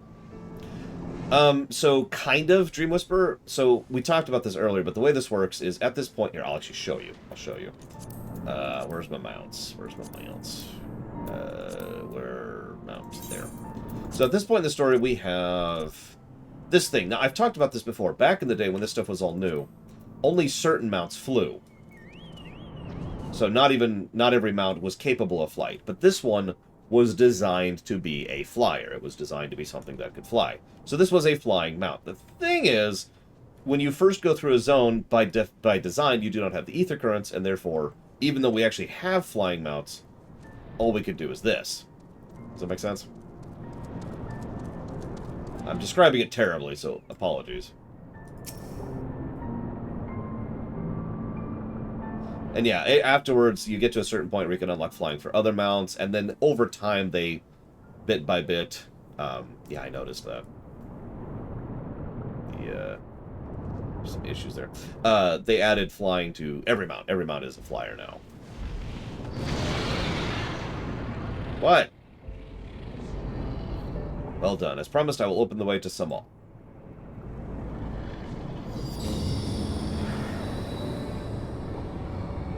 Adamantois' flying animation is amusing.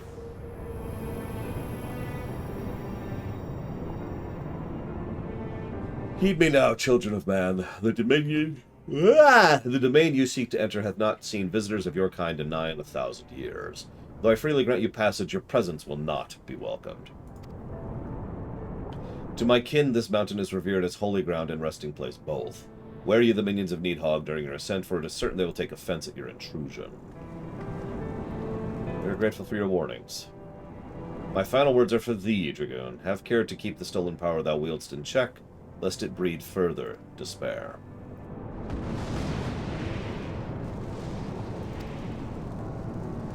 The way is open. Let us not tarry here. A moment. Shall we blindly forge on, knowing the dangers that await us? Tiamat herself is said to guard this peak. I do not fear Needhog's consort. Any dragon foolish enough to bar our path shall feel the sting of my lance. Spoken like a true butcher. Need I remind you we come to parley of peace? Let us be clear, heretic. 'Twas to save Ishgard and her people I lent my support to this doubtful venture, and for her sake I go now to speak with Grace Velgar. But I said nothing of Tiamat.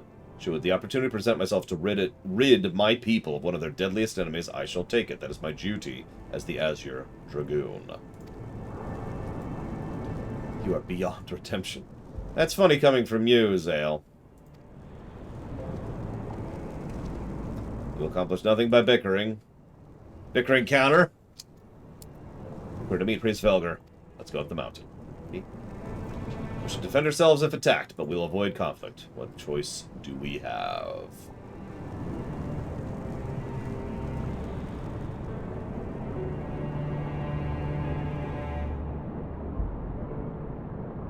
I think some of them do, Fife.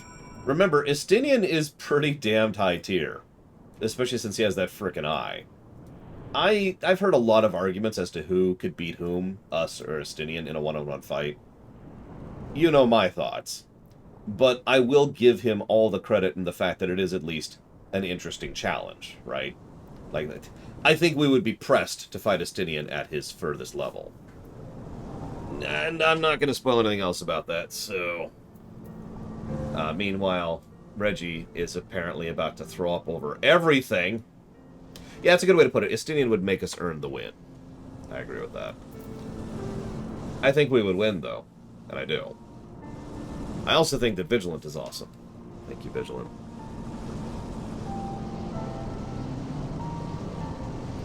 And I'll put that towards Force Unleashed 1 before I read your comment.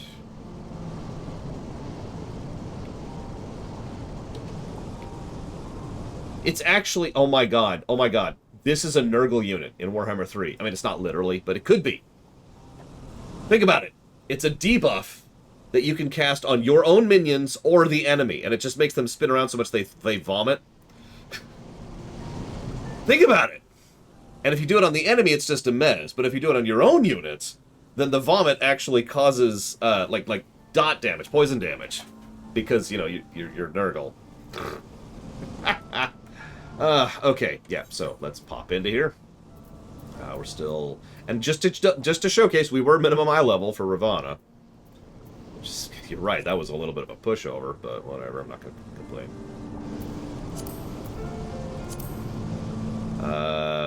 Hey, let's do Dusk Vigil. I don't know. It would totally be a thing Nurgle would do. Alright, let's see. Yes, regeneration. I actually agree with you with regards to the music and regeneration too, Vigilant. It was surprisingly high quality.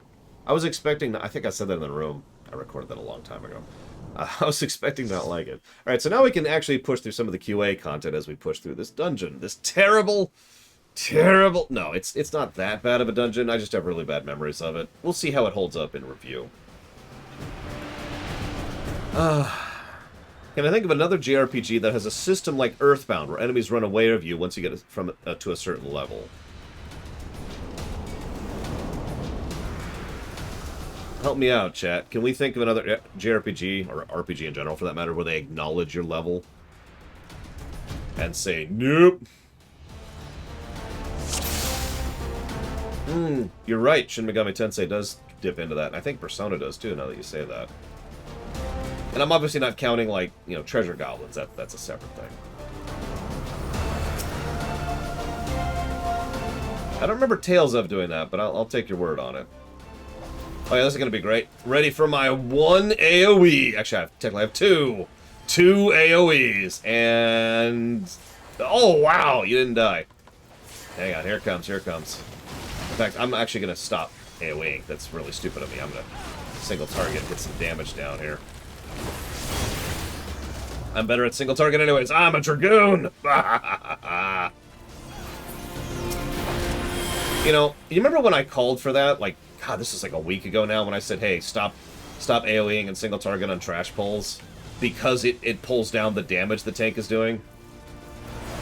It's a valid strategy that's used in several games like this. And I bring it up because I'll never forget the first time I suggested that over in WoW. This is in BC, specifically. In fact, we were in Karazhan. I can even tell you the specific raid. And everyone thought I was crazy. Everyone thought I was absolutely stupid for suggesting that. Like, you're dumb, Lore. You're going to do so much less damage. The fights are going to take so much longer. And I'm like, you're not thinking about it. And I had to sit down and explain to them how single target focus would be better.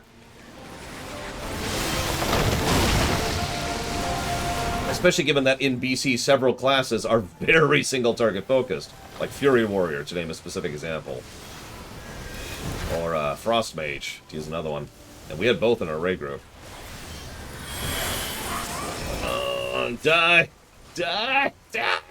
Not Reggie! No! Not Reggie! We did our best! I forgot I have Battle Litany at this level.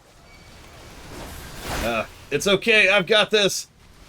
I've got this! I'm gonna drag him away! My grand sec... Okay, this is actually stupid. I'll get people killed if I do this, so...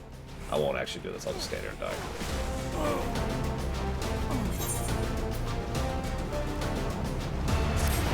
Well, it depends on the pull, doesn't it, Zed Slayer? I actually have pointed out a couple of... So you remember in, what was it, Vigil? Regular?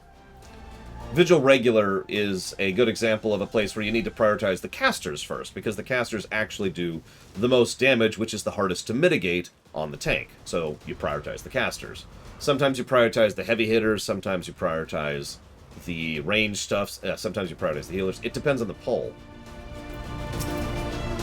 It involves knowing the trash and knowing what does what. So for example, this stuff, I'm prioritizing the bats and the vultures first, because not only do they have less damage, or excuse me, less health, so they'll go down faster than the other stuff, but they're actually doing some rather fun, mean stuff to the tank, because of course the flying enemies are an irritant. Why wouldn't there be? It's a video game. I will still take free AoE like that. Or is it not to?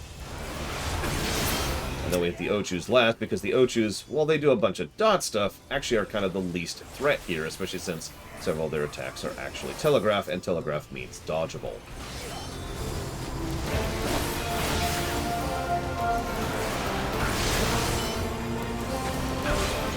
So, it depends. Back to the QA thing. Let's see. Do you think there should be a gameplay consequence for losing the Blessing of Light? Ooh, that's a tough one. Oh god, screw Cliff Racers. Screw them right in their stupid faces. I have a insane memory, Slayer. It's not perfect, and I'm getting older, but I can remember a lot of stuff. Speaking of which, so the way this boss works is we're just going to kill it. Occasionally someone will have a big yellow thing over their face. That'll mean, hey, you're going to be eaten, or rather the direction you're facing will be eaten, so make sure to aim yourself properly to make sure other people and bugs don't get eaten. We need to DPS the bugs down so it doesn't eat them, because the more bugs it eats, the more damage it will do to the party. That's kind of it, actually. It's a relatively simple fight. There's Sweet Scent, which is going to hit me, I think. Oh, maybe not. Nope, it hits Zed Slayer, so he's going to eat in that direction. I suppose it is going to eat in that direction, is a better way to phrase that. See? Just like that.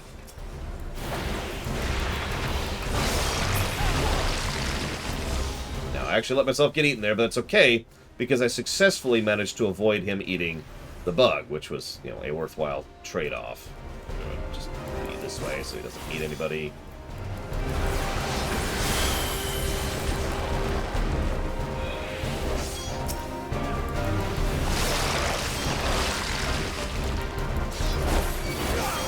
You're fine, Zed Slayer. I'm not trying to...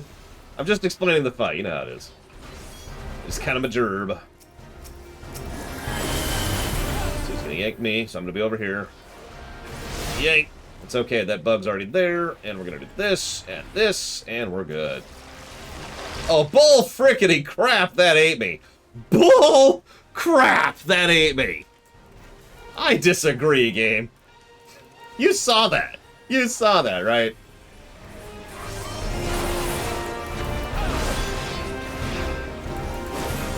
God damn this game. I hate snapshotting.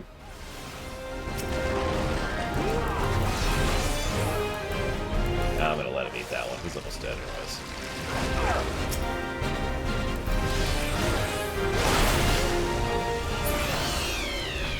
Down we go. Good job. 10% clear. The worst! What are you playing? Dragoon ever! There we go. Wait, that can't be true. I'm in the group and I'm a Dragoon. I do like your spear, though. Has anybody noticed what Zed Slayer's using as a spear? So, should there be a gameplay consequence to a story event? I'm really... I bounce back and forth in my opinion on that. Because it really depends on the specifics.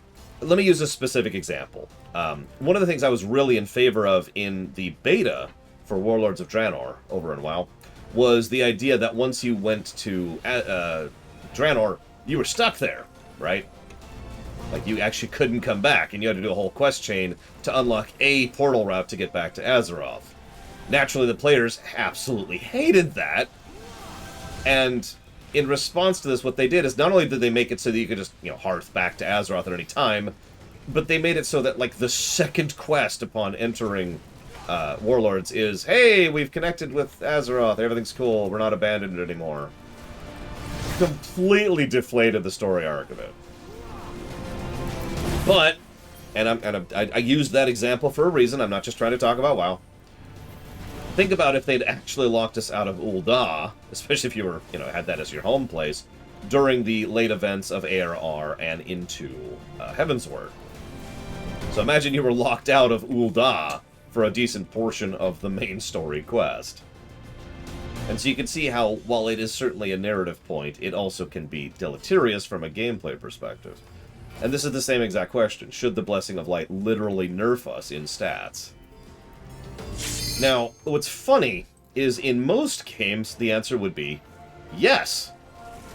In most games, we would pull a Metroid. And we would have a situation where, you know, we depower, right? We go down in level. And, you know, we have to level up again because we've lost the Blessing of Light.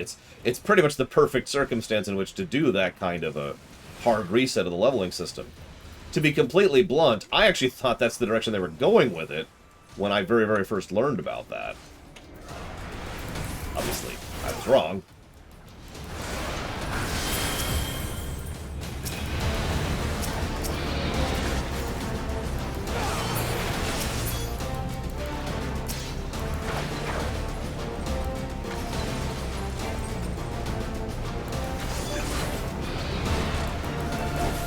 Yeah, it's entirely possible they were hesitant to do that. ARR was a success, including financially, but it's very possible they just didn't have the weight they do nowadays. Because nowadays, I guarantee you, the team would probably feel confident enough to make a move like that.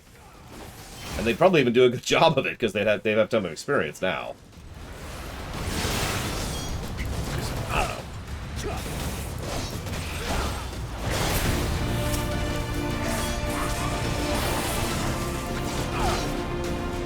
And yeah, no, you're right, Dr. Winter. And I agree with you. It's not a linear situation. It's kind of... Why didn't that go off? Oh, there we go. Hello. Okay, whatever. Listen, because we look cool, okay, Zed Slayer? What do you have against looking cool? Do you want to play a samurai or not? Okay, really quick. Is it red is group up or green is group up? I can never remember. But one of these we have to spread out, and one of these we have to group up, and I can never remember which is which. That's blue. Okay, so if you have a blue thing over your head, get away from other people. If you have a red thing over your head, group up. And kill green. And that's actually it. That's the whole fight. This is a pretty boring fight, if I'm being honest. I'm gonna be real, I'm not super impressed with this dungeon so far. Even ignoring my biases. Don't die, Reggie. Don't die, Reggie. Okay. Oh, speaking of which, any greens up?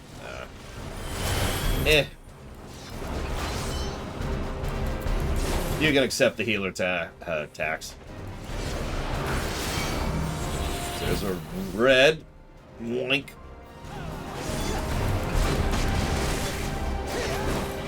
Another red.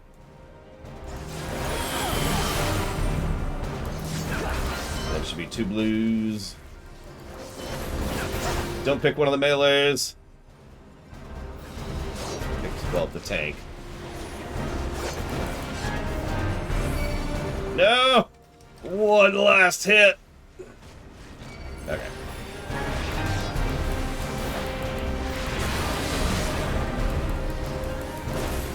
Yeah, no, we're almost at lunchtime, but we're making good progress. We're almost at Restvalger. Whoop, hello. Crossfield. Dragon Boy! My man. Red.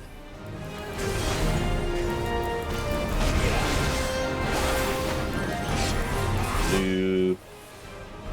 Yay, it picked the healer. It's actually a good pick for that. I will point out one thing, though. These are certainly easier, but as weird as this may sound, I actually think this is a good thing. Have you noticed how much easier in a time we've been having with these dungeons, despite being minimum eye level and no echo? I legitimately feel like this is better balancing and better design overall. I feel like they managed to nail down how to design dungeons. If you were paying attention, we kind of saw that towards the later end of the dungeons in ARR, but it's definitely here, and this is at least part of why I tend to remember the Heavensward dungeons fondly. Especially the library, which we'll get to when we get to.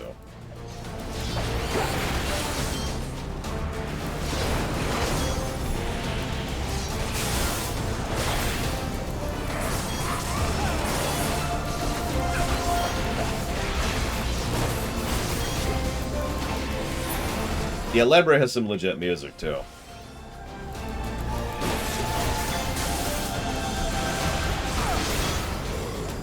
I actually really like what Shadowbringers does with its boss mechanics, but I'm a weirdo, so don't look at me on that one. Right, QAQ, right. So, let's see here. Is it possible to make something everybody hates? If so, why is it possible yet impossible to make something everything likes? No, it's actually not possible to make something everyone hates. There's always going to be one jackass somewhere who is either contrarian or diseased. One of the two. Omega Legion says, have you ever been tempted to buy one of the FF14 soundtracks? I have purchased all the soundtracks, although only to support them. I actually use game rips for my own things because the soundtracks are actually missing some songs in several cases, as is usually the case. I discovered this back in the 90s, believe it or not. It was the first time I became aware that if you buy a game soundtrack, you don't actually get the soundtrack, the whole soundtrack. You just get whatever they put on the disc. And I know what you're thinking. Where did you discover that with? The Matrix. Oh, there's games that I have that problem with too, don't mistake me, but it was actually the Matrix soundtrack where I discovered that. The Matrix soundtrack has almost all of the songs that were on the CD that you could buy were the freaking songs that play during the credits, not the orchestral awesomeness that plays during the movie. Now, I believe they did later release an actual soundtrack, but the one at launch, I remember distinctly. I was mad. I actually tried to return that, too, and failed at it, because they're like, well, you've already opened it up and everything. I'm like, of course I did! Yeah, they didn't do that with Reloaded and Revolutions. You get my point, though, Mike Romano. I mean, I agree with you, but mislabels are mislabels, and more often than not, games have that problem, too. And, point in fact, FF14 soundtracks do not have all the songs on them. Don't ask me specifics, I don't have a list in front of me. There's a lot of music in these games. So this is the mate of Needhog. She's a cute one. So she's going to drop meteors on people. They need to get way out and try to get the distance as much as possible. There's going to be a target you thing, and then it's going to start dropping meteors over and over on that person. That person needs to get away from everyone else. Yes, if you're a black mage at level 53, sucks to be you on this fight. Eventually, her wings will come out, and we'll target her wings, and we'll kill them. You can go ahead and pull, Reggie. I'm trying to remember what else. There's some other thing that she does it's pretty obvious. We'll figure it out when we get there. Or we'll die.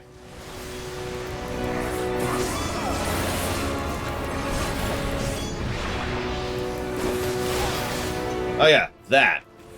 So she'll target one person, and then the lines will come out from that person. I knew there was something else. That's an easy thing to dodge, though.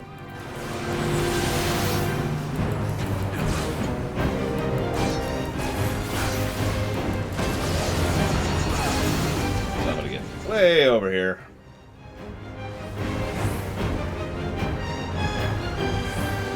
Yep.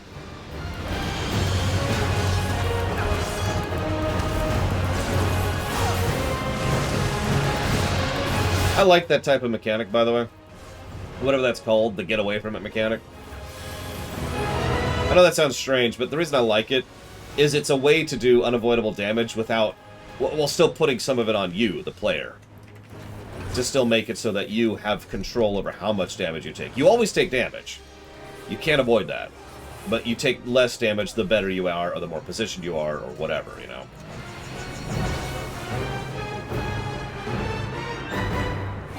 Which is why us positioning these is so important, because we determine the position of the meteors, and we determine where we're at relative to them. Oh, okay, I'm out. So this is the other meteor I mentioned. It's going to do this. I'm going to need heals, I think. Unless I was quick enough about it. Was I quick enough about it? Yep, okay, apparently I was. Moving on. Left first. Left first. Focus fire.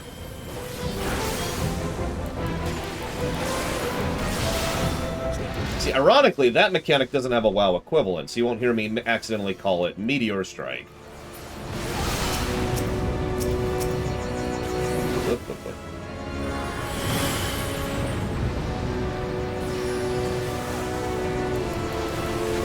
For those of you not aware, a Meteor Strike is the share. It's the stack ability. Because WoW's actually been using that mechanic since all the way back in vanilla. And they actually literally call it Meteor Strike, and the way that they were doing their own equivalent of universal markers is they'd call the ability Meteor Blank, like Meteor Hit or Meteor Swipe or whatever.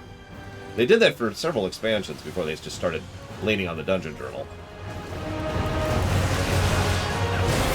The whole point of an unavoidable is a healer tax. Whether that's good or bad design is debatable, but it is there to ensure that in a perfect group, a healer still has something to do. Yep. Whoa, my hand was on the wrong keys there.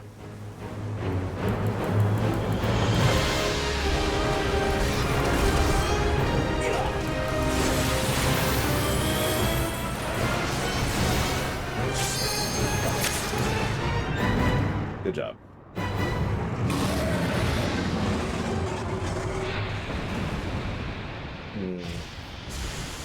I think I'm going to call the dungeon a wash. They have clearly gotten better about their dungeon design. But that being said, I think I'm actually going to give a positive for that last boss. It's actually a pretty cool fight.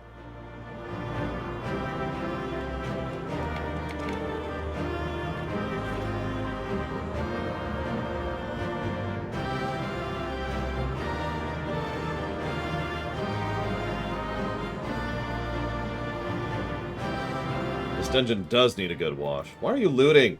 I refuse to even click on those. I'm out! But thank you everyone for joining me. Looks like we're gonna be a while till our next dungeon. Like a lot. Oh yeah, the Aerie is next. And that's gonna be a minute. We'll probably hit the Aerie today, but we'll probably hit the Aerie tonight. Yay, we're reconnecting with the whatever for some reason.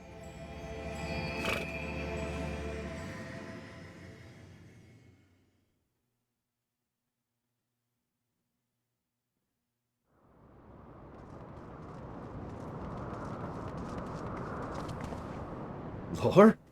No. I am Lore's evil twin. Data!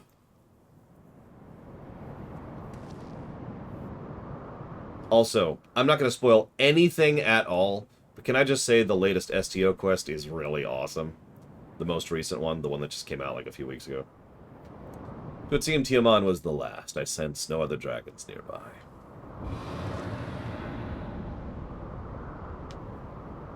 What's happening?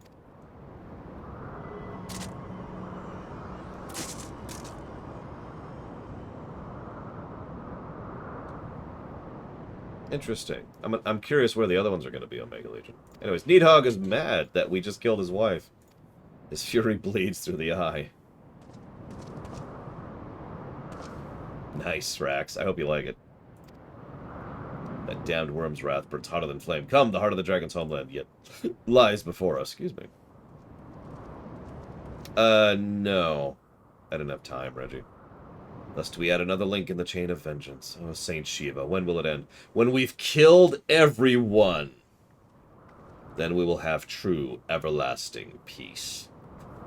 But yeah, no, I didn't get the Mega Ultra Death Ship. I've been debating dropping some Zen on it, because I can afford it. To the peak of Som Al, at the end of a perilous mountain path, whence could be seen a string of pearl-like islands, floating impossibly atop a sea of clouds.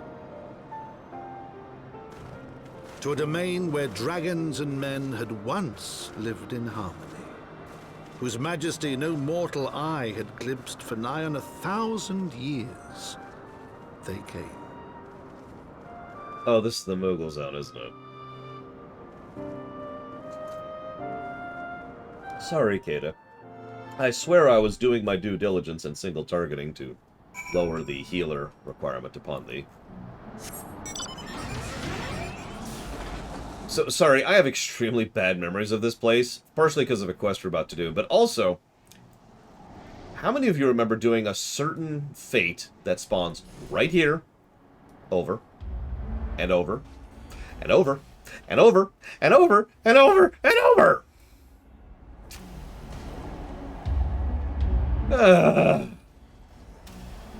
It's I'm gonna have, there's so many parts in this game I have to just divorce myself from my memories because it's just okay.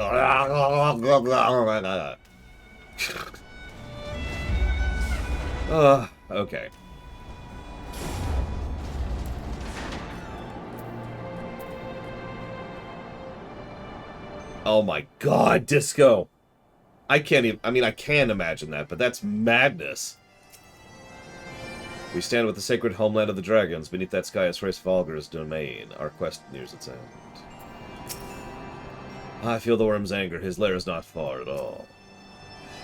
We have reached it at last, the peak of Somal. Tis said to be the highest mountain in all of Eorzea, you know. I thought it cold in Kurthus, but the air here carries the chill of a dozen winters.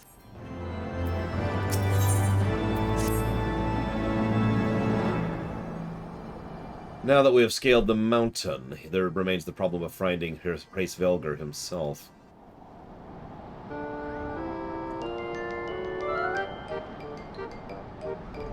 So we gotta have a breather section.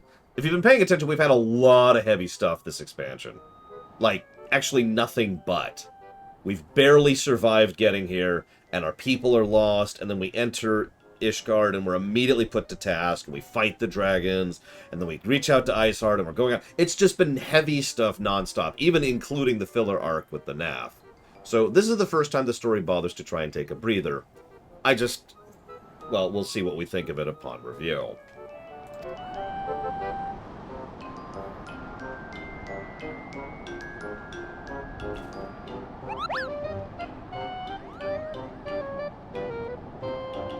Or I could just relate my feelings on this in a nutshell. Lore, was that a Moogle?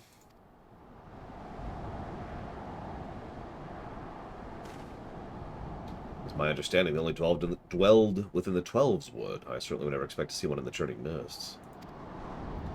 If the Moogle does live here, however, he may know where Hraesvelgur makes his lair. Quickly now. Actually, I love Moogles. Including a Moogle boss we'll be having coming up. Spoilers. But we'll get there. I'm giving away too much. I actually thought it was already here. It's probably this quest right here. He's gone. We must widen our search. We must find the Moogle, no matter the cost. We will conquer everything, crush everything, kill everything, destroy everything, until we find the Moogle at last.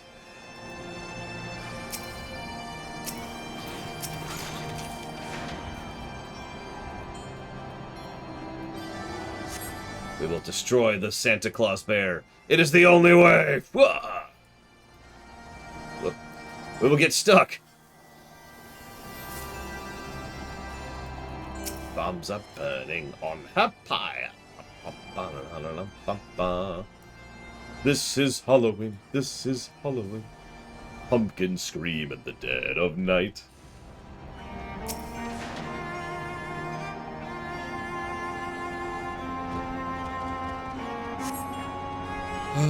I've heard tale of the Moogles, but this is the first time I've laid eyes on one. They're rather adorable, aren't they?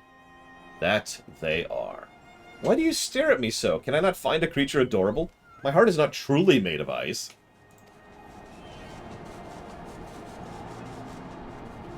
Are you sure? Are you sure? You sure? You sure? Where's the third spot?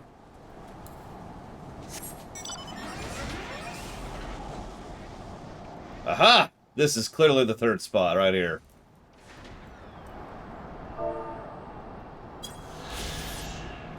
I honestly have no opinion on Halloween other than making sure that my nieces have the best time that is available.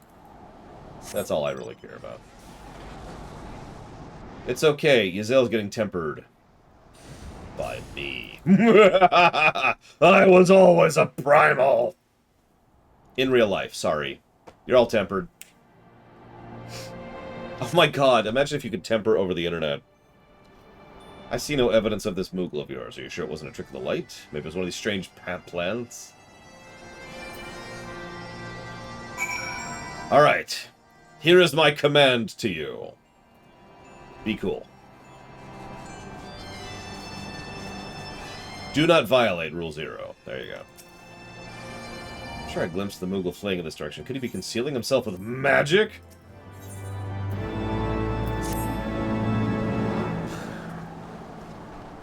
So it is this quest.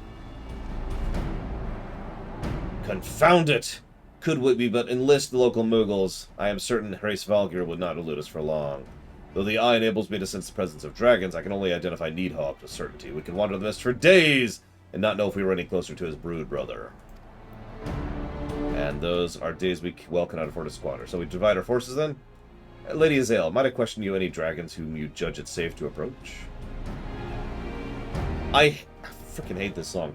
I shall try, yet I fear the influence of Needhog's rage would render most of the Travanians deaf to reason. I have not given up on the Mughals. Lore, come with me to Gridania for no good reason.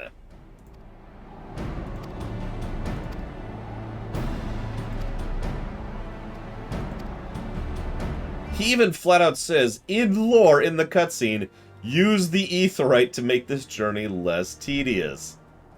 Why is this here? Whatever, time to do this on foot. No, I am absolutely not doing that. This is, I'm sorry, I'm probably not going to give this a full negative, but this is definitely aggregate negative positive. Let's go back to Eorzea, where we are wanted fugitives, because that hasn't been resolved yet, to go talk to someone to verify that Mughals do in fact exist. Keep in mind, even if we didn't do the optional stuff, we absolutely know what Mughals are and have interacted with them before. We have individual Mughals we could reach out to if we wanted to, but no. Let's go back to Gridania. So going back to that question about, you know, whether or not we should actually have gameplay consequence for story events. Well, but yeah, let's be 100% honest. The actual reason for this isn't filler or anything. It's actually for Con A. This quest exists for Con A.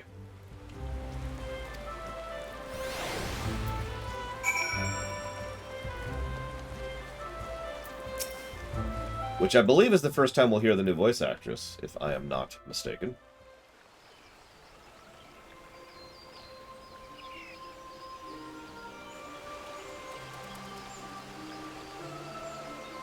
Or not. Okay, I know you have a new voice actress. I've heard it. The Admiral spoke of having met with you, but 'tis no less a relief to see you safe and hail with mine own eyes. We humbly thank you for agreeing to meet us, and all you've done in our absence. Would it be we were solely here to express our gratitude? Alas, the tides of battle dictate our comings and goings. Elder Seeds here. We would beg your wisdom in a matter that may finally bring an end to the Dragon Song War. We need a Moogle.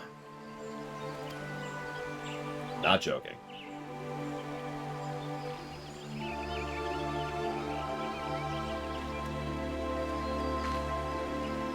I see. So you seek a means to contact these Mughals of the Churning Mists. Popo.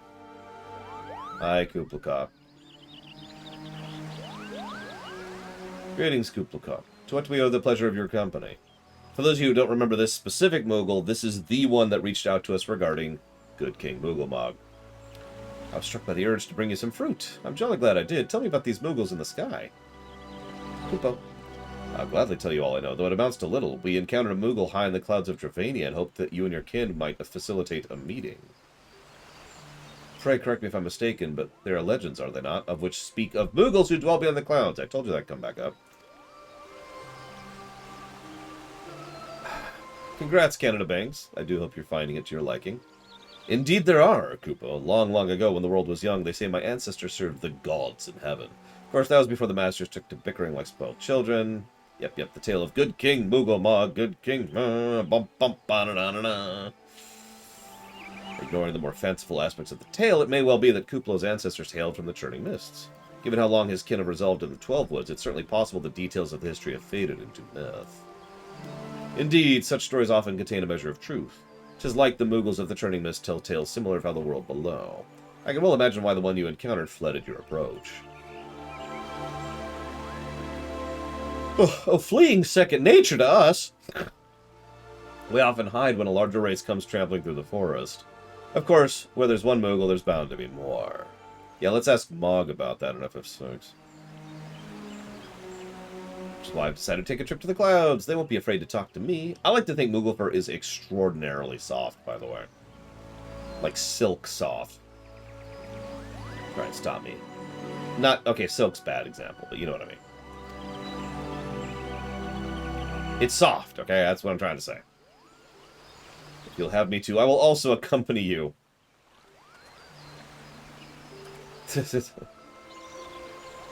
My lady, are you certain? Yeah.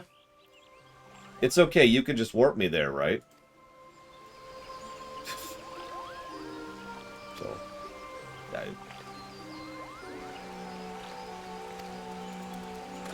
I'm just picturing if she had to actually go through this back up the slow way.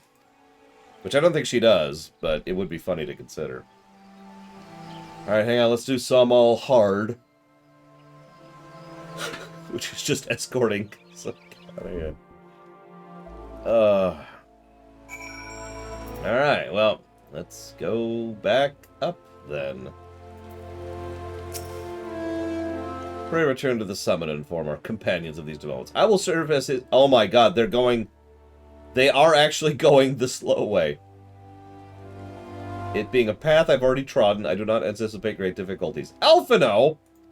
You're gonna escort her across a frozen wasteland, a bug-riddled wasteland, up a dragon tower, which we didn't wipe out all the dragons, and then onto a Okay. I've changed my mind. I might actually give this a full negative, because not only is this all stupid, but there's absolutely no reason for all this crap. Hey, Alphino, I'm gonna disappear in front of you, okay?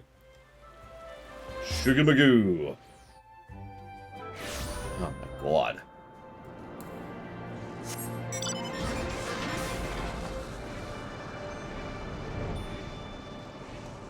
I like this story. I've already jotted down lots of positives, but this is whatever. Yeah, that's exactly Takota. It would actually almost be an interesting story arc if Alphino was like, yeah, don't worry, we already cleared it. And he gets, like, 50 feet before he runs back. Can I have an escort, please? Okay. Yes, Alphino's sprint has no cooldown. Well met, Warrior of Light. Needhog has not stirred, but he watches us unblinking.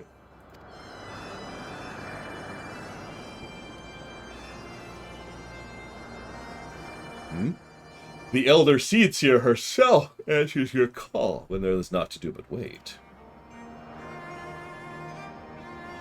A long time.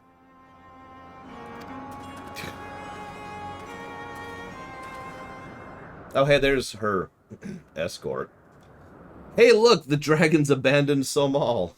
Yay! How apropos. May I present to you Sir Estinian, Ishgard's Azure Dragoon. Well, one of them. It's an honor to meet you, Sir Estinian. I have heard many tales of your order's extraordinary skill and courage. Yeah, that was probably a multi-day wait, let's just be honest with ourselves. He got the level 90 Scholar ability. Friends, I feel it when right to inform you we're not alone. The Mughals are all around us even as we speak. I should imagine they are more than a little concerned by the horde of strangers that have descended upon their home. Mayhap now would be an opportune moment to introduce ourselves.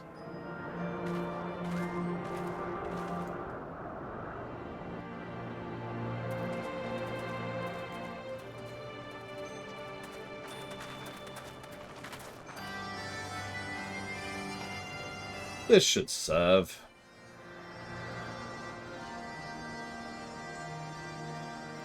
They're hiding, of course, but there's so many of them. I am Kane Senna. My companions and I have braved the long road from the 12s over the last several days to share words with you. On this occasion, the first of our meeting, we bring an offering of light and wind. So, nothing?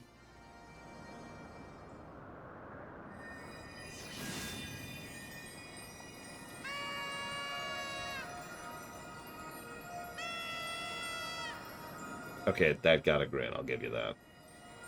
Such a gentle and pleasing glow.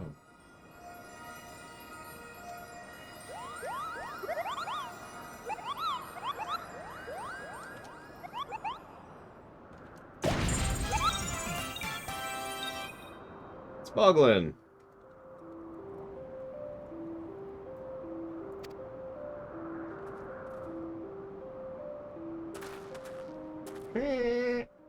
Chieftain Moglin, it is an honor to meet you.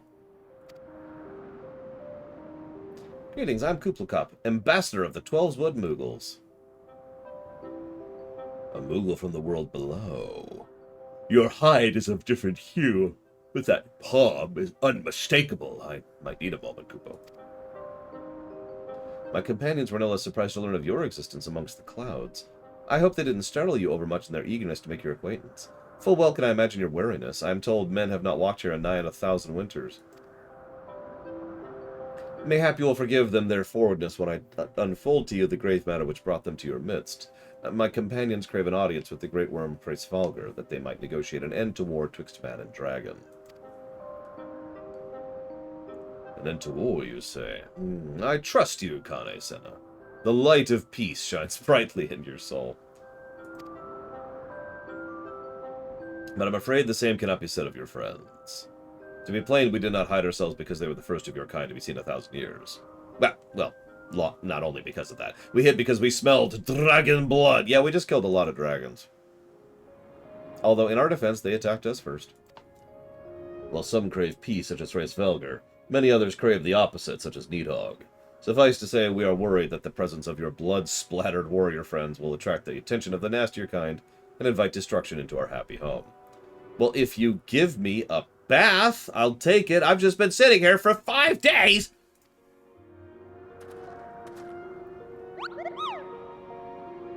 Now, just a moment, Chieftain. Lord here may have doled out the odd thrashing or two, but it's always been for a really good reason. I mean, they were going to kill us, so I guess that qualifies. He's the champion of the 12's Blood Moogles, and I will not hear his good name slandered. Now, Ambassador, let's not ruffle each other's fur. I shall, of course, take your testimony into consideration. If I may, Chieftain, there's little room for trust twixt strangers. Might we not take this opportunity to learn more of each other? What is this, Arby's, Leander? An excellent suggestion, Kupo.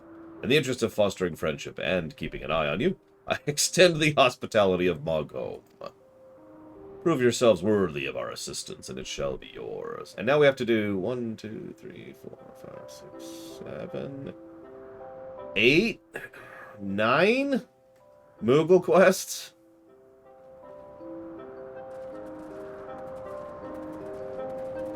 Thanks, Kane. You can go home now.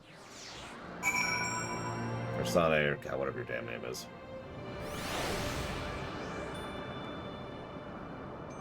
One of my favorite jokes in the Rabtoons Heavensward thing is when we got to this section, they got to this section, and the woman who's done it before, I forget her name, says, okay, look, it's the best expansion, but it doesn't mean it's perfect, okay? Tell me, in the world down below, do all your kind look so different from one another? It must be so terribly disconcerting. Was it Kuplakop called you again? Lore, your names are as odd as your appearance. Have you ever considered a nice Moogle name? Moglin is taken, by the way. So I would be Moglor? Magalore? Oh my god, I'm Magalore! Points if you get it.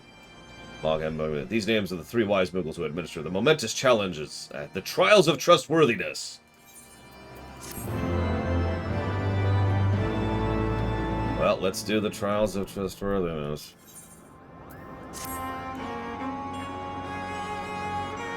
I'm Moghan, the foremost alchemist in Mogho.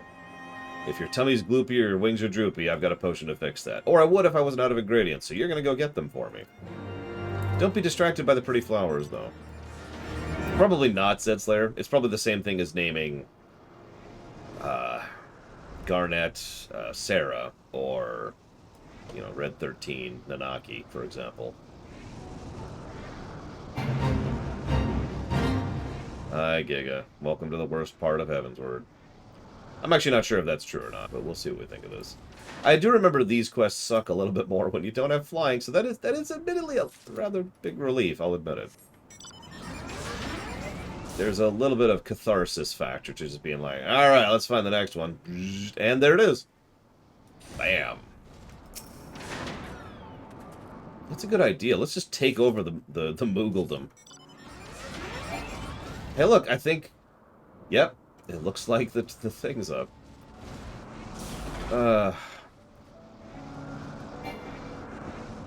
No, that's not it. That's not it. Never mind. It wasn't a fate. I keep mentally confusing fates with levies.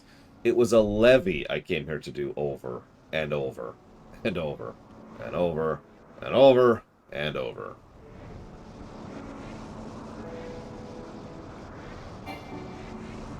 I'm pretty sure all of my Heavensward leveling was done on these fates, right? Or these levies. God, I keep doing it right here.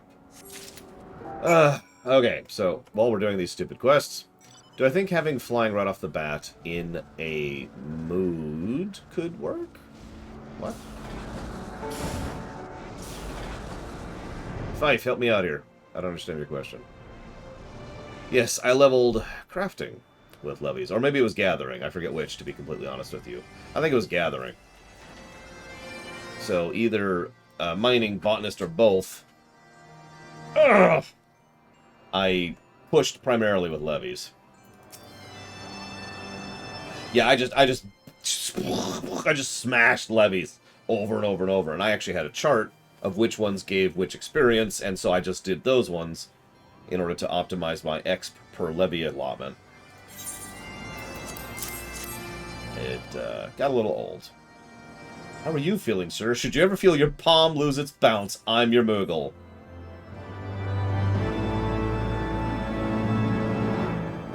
Okay, so do you think having flying right off the bat in an MMO, which makes much more sense, could work? Like in the next WoW or FF14 expansion, it's based around flying in the main thing. Absolutely.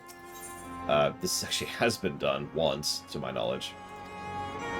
Yes, you're very, very pretty. So I will go kill things so they won't eat you. Got it.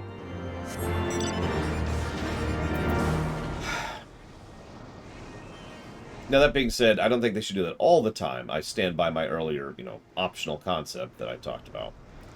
It's really dark here right now. Is this just the weather right now? And I know it's nighttime in game, but jeez.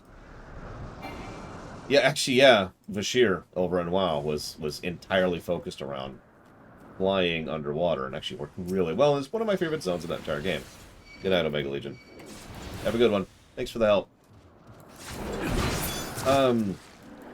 Did Omega Legion ask me questions? No, okay, good. Just gonna push them to the front of the queue.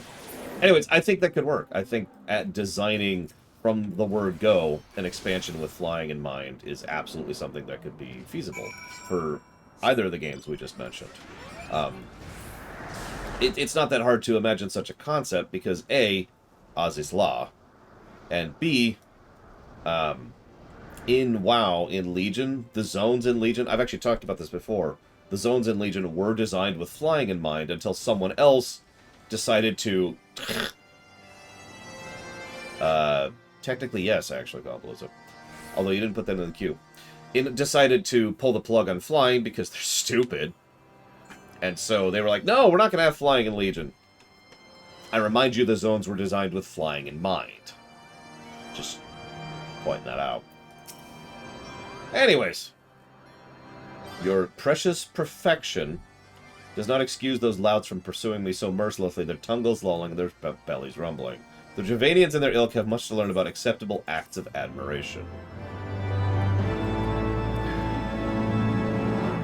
What? Okay, whatever. Let's get our next quest here. Painting!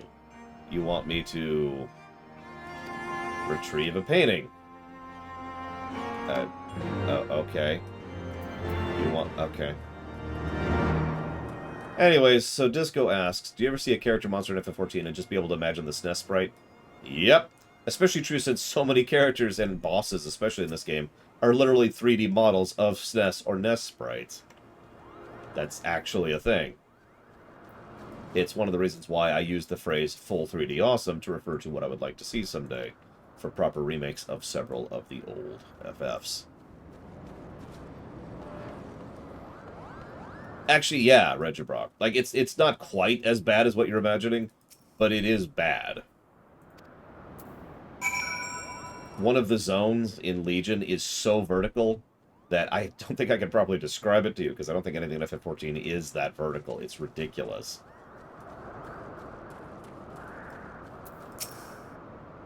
What would you find?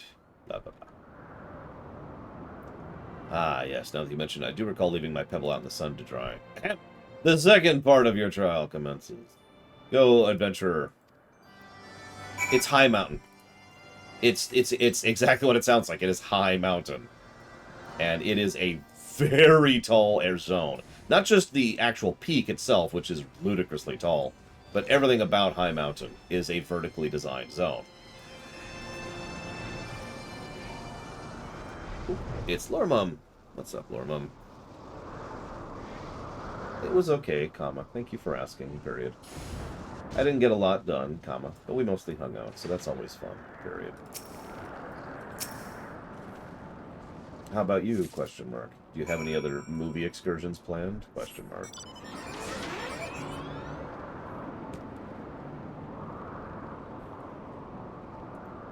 Yep, nope, that's exactly right, Leander. Foombaba, or I mean Hoombaba, excuse me, gotta get rid of the fuh.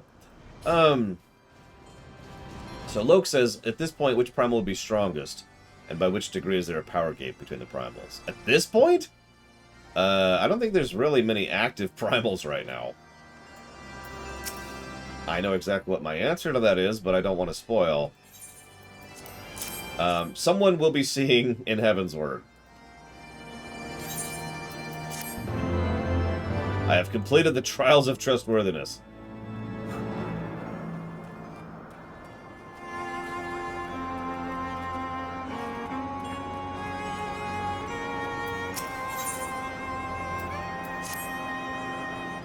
Lore, if that's what you insist on calling yourself. You can call me Magalore. Although nobody got it, it's a Kirby reference. You have completed the Trials of Trustworthiness administered by the Taskmasters Mogan, Mogbug, and Mogwin. During these grueling tests of your character, I have closely observed your conduct as well as that of your companions, and I have decided, Kupo, gather your friends before me, so I need not repeat myself needlessly. Yeah, Magalore is a villain in Kirby. He is a terrifying, terrifying villain in Kirby. What sorcery is this? That my heart should stir at mere fluffiness. Zale. Lore, no matter. Well, what is it? The chieftain. Oh, yeah, let's go. Which character says what you're thinking wanted to say the most in the game? In this one? I mean, the easy answer is Urian J. But actually, Ishtola is the correct answer there.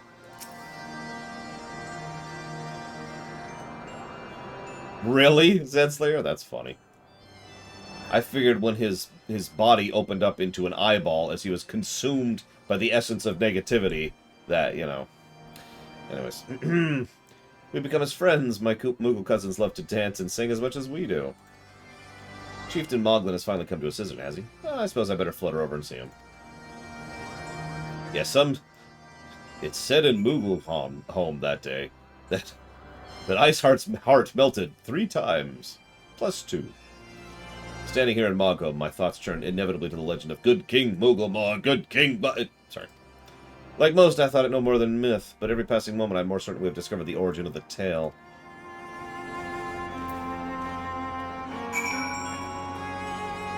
Did he get rid of the crown at least, Zedslayer? Because that was kind of the problem there. How go your trials? I myself have been sent on a number of expeditions to chastise the local dragon population. Did not their chieftain wish to avoid inflaming the Dravanians? With such contradictions aside, our hosts seem entranced by the height of my leap. They compared me to Mog, a lance-wielding Moogle warrior of old, who was a dragoon. It was meant as a compliment, I expect, but I doubt these furry lumps could out-leap a Karakul lamb, much less a dragoon. Conduct your business swiftly. I do not like this place.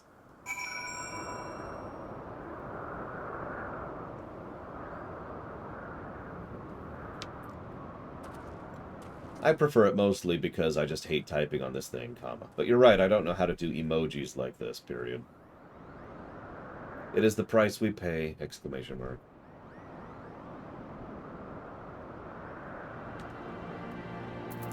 Kill Needhog? Are the trials over then? My tasks have been household chores. If our hosts elect not to grant their aid after working us like packed chocobos, I will demand compensation in Kupo nuts out of principle. But I hope it'll not come to that. I mean, I hate to say this, but let's just be real. Estinian's a better character than Kain. Let's just all accept and acknowledge that, because however great Kain may or may not be, he's from a game from the early 90s.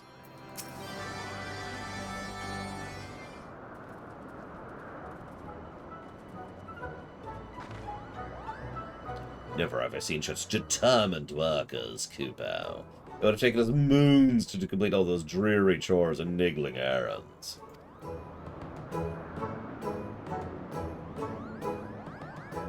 Have our labors proved the purity of our intentions?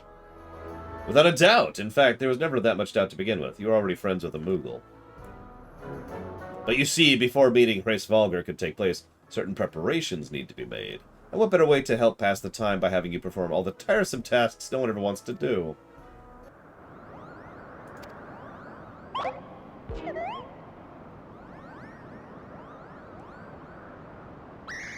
Oh dear, bring out the horn, bring out the horn! Quick! Quick! Before Estinian skewers me! I wonder what Moogles taste like. I feel like they taste like duck a little bit. Sweet meat, you know? We blow on this wondrous instrument whenever we wish to speak with the Great Worm, Kupo. We, haven't been treating it with the care it deserves of late. I think Morgan might have sat on it. So we need some time for cleaning and polishing and straightening. No lasting harm, though. You simply need to head to the Zenith, the worm's dwelling to the west, and give the horn a toot. We're in your debt, Chieftain. Thanks to your noble gift, we will finally have a chance to plead our case to Hraesvalgr. Oh my god, I keep losing it. Hraesvalgr.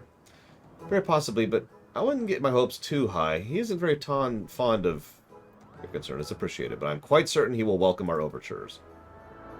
I don't know, I've seen Rabtoons. Should we ever arrive at his lair? Come, we have squandered enough time already. Yet days! That's true, but the pom-poms, they've got to taste like cotton candy. I just need to eat one of their palms, just real quick. Chief Moglin, we thank you for your gracious hospitality. Although we must soon take our leave, I pray we may continue to nurture the shoots of this new-sprung friendship twixt earth and sky. And do some beast tribes, which we're not doing, by the way. Of course. Visit whenever you wish. Consider Moghome your friend, your home amongst the clouds. Yeah, Ishgard's ruins have been ruined. The ruins have been rebuilt. Then those have been broken down, and then they turned into ruins, and then they've been rebuilt again, and those have been knocked down. It's the Futurama situation all over again. Thanks for the help. I doubt I would ever have town for all those rotten chores. It wasn't my idea. The chieftain spent less time sitting about and more time chieftaining. Things would have never gotten so messy in the first place. Oh my god! The Moogles are in charge of Star Citizen. He was the one who sat in the horn, by the way. Anyways.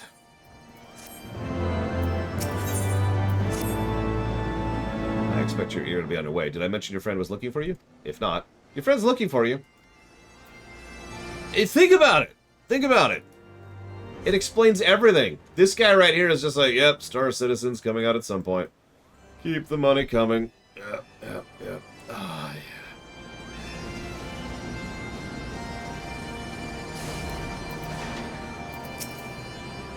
I cannot wait to tell my kinsmoogles of the 12's about this place. They'll be beside themselves with envy. Through our labors, new friendships have blossomed. For this, we must give thanks. Will not be long now. To the best of my knowledge, we have all we need, and I believe the Elder Seats here and a retinue will soon be making the journey back to Gridania, hopefully by warp this time. It would be remiss of us not to convey our gratitude. Yeah, thanks for the trip.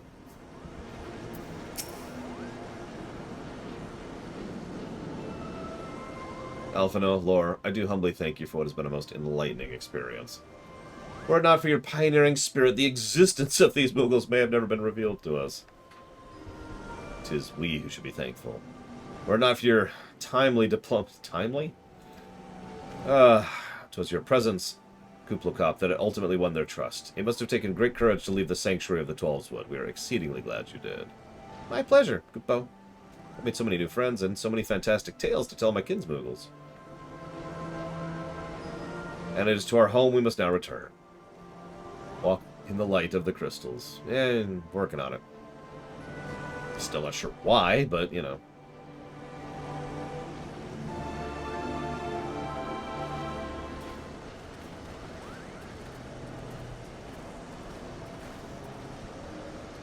Warrior of Light.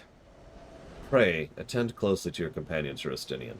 Beneath that stoic facade, a storm of anguish seethes unseen. I know.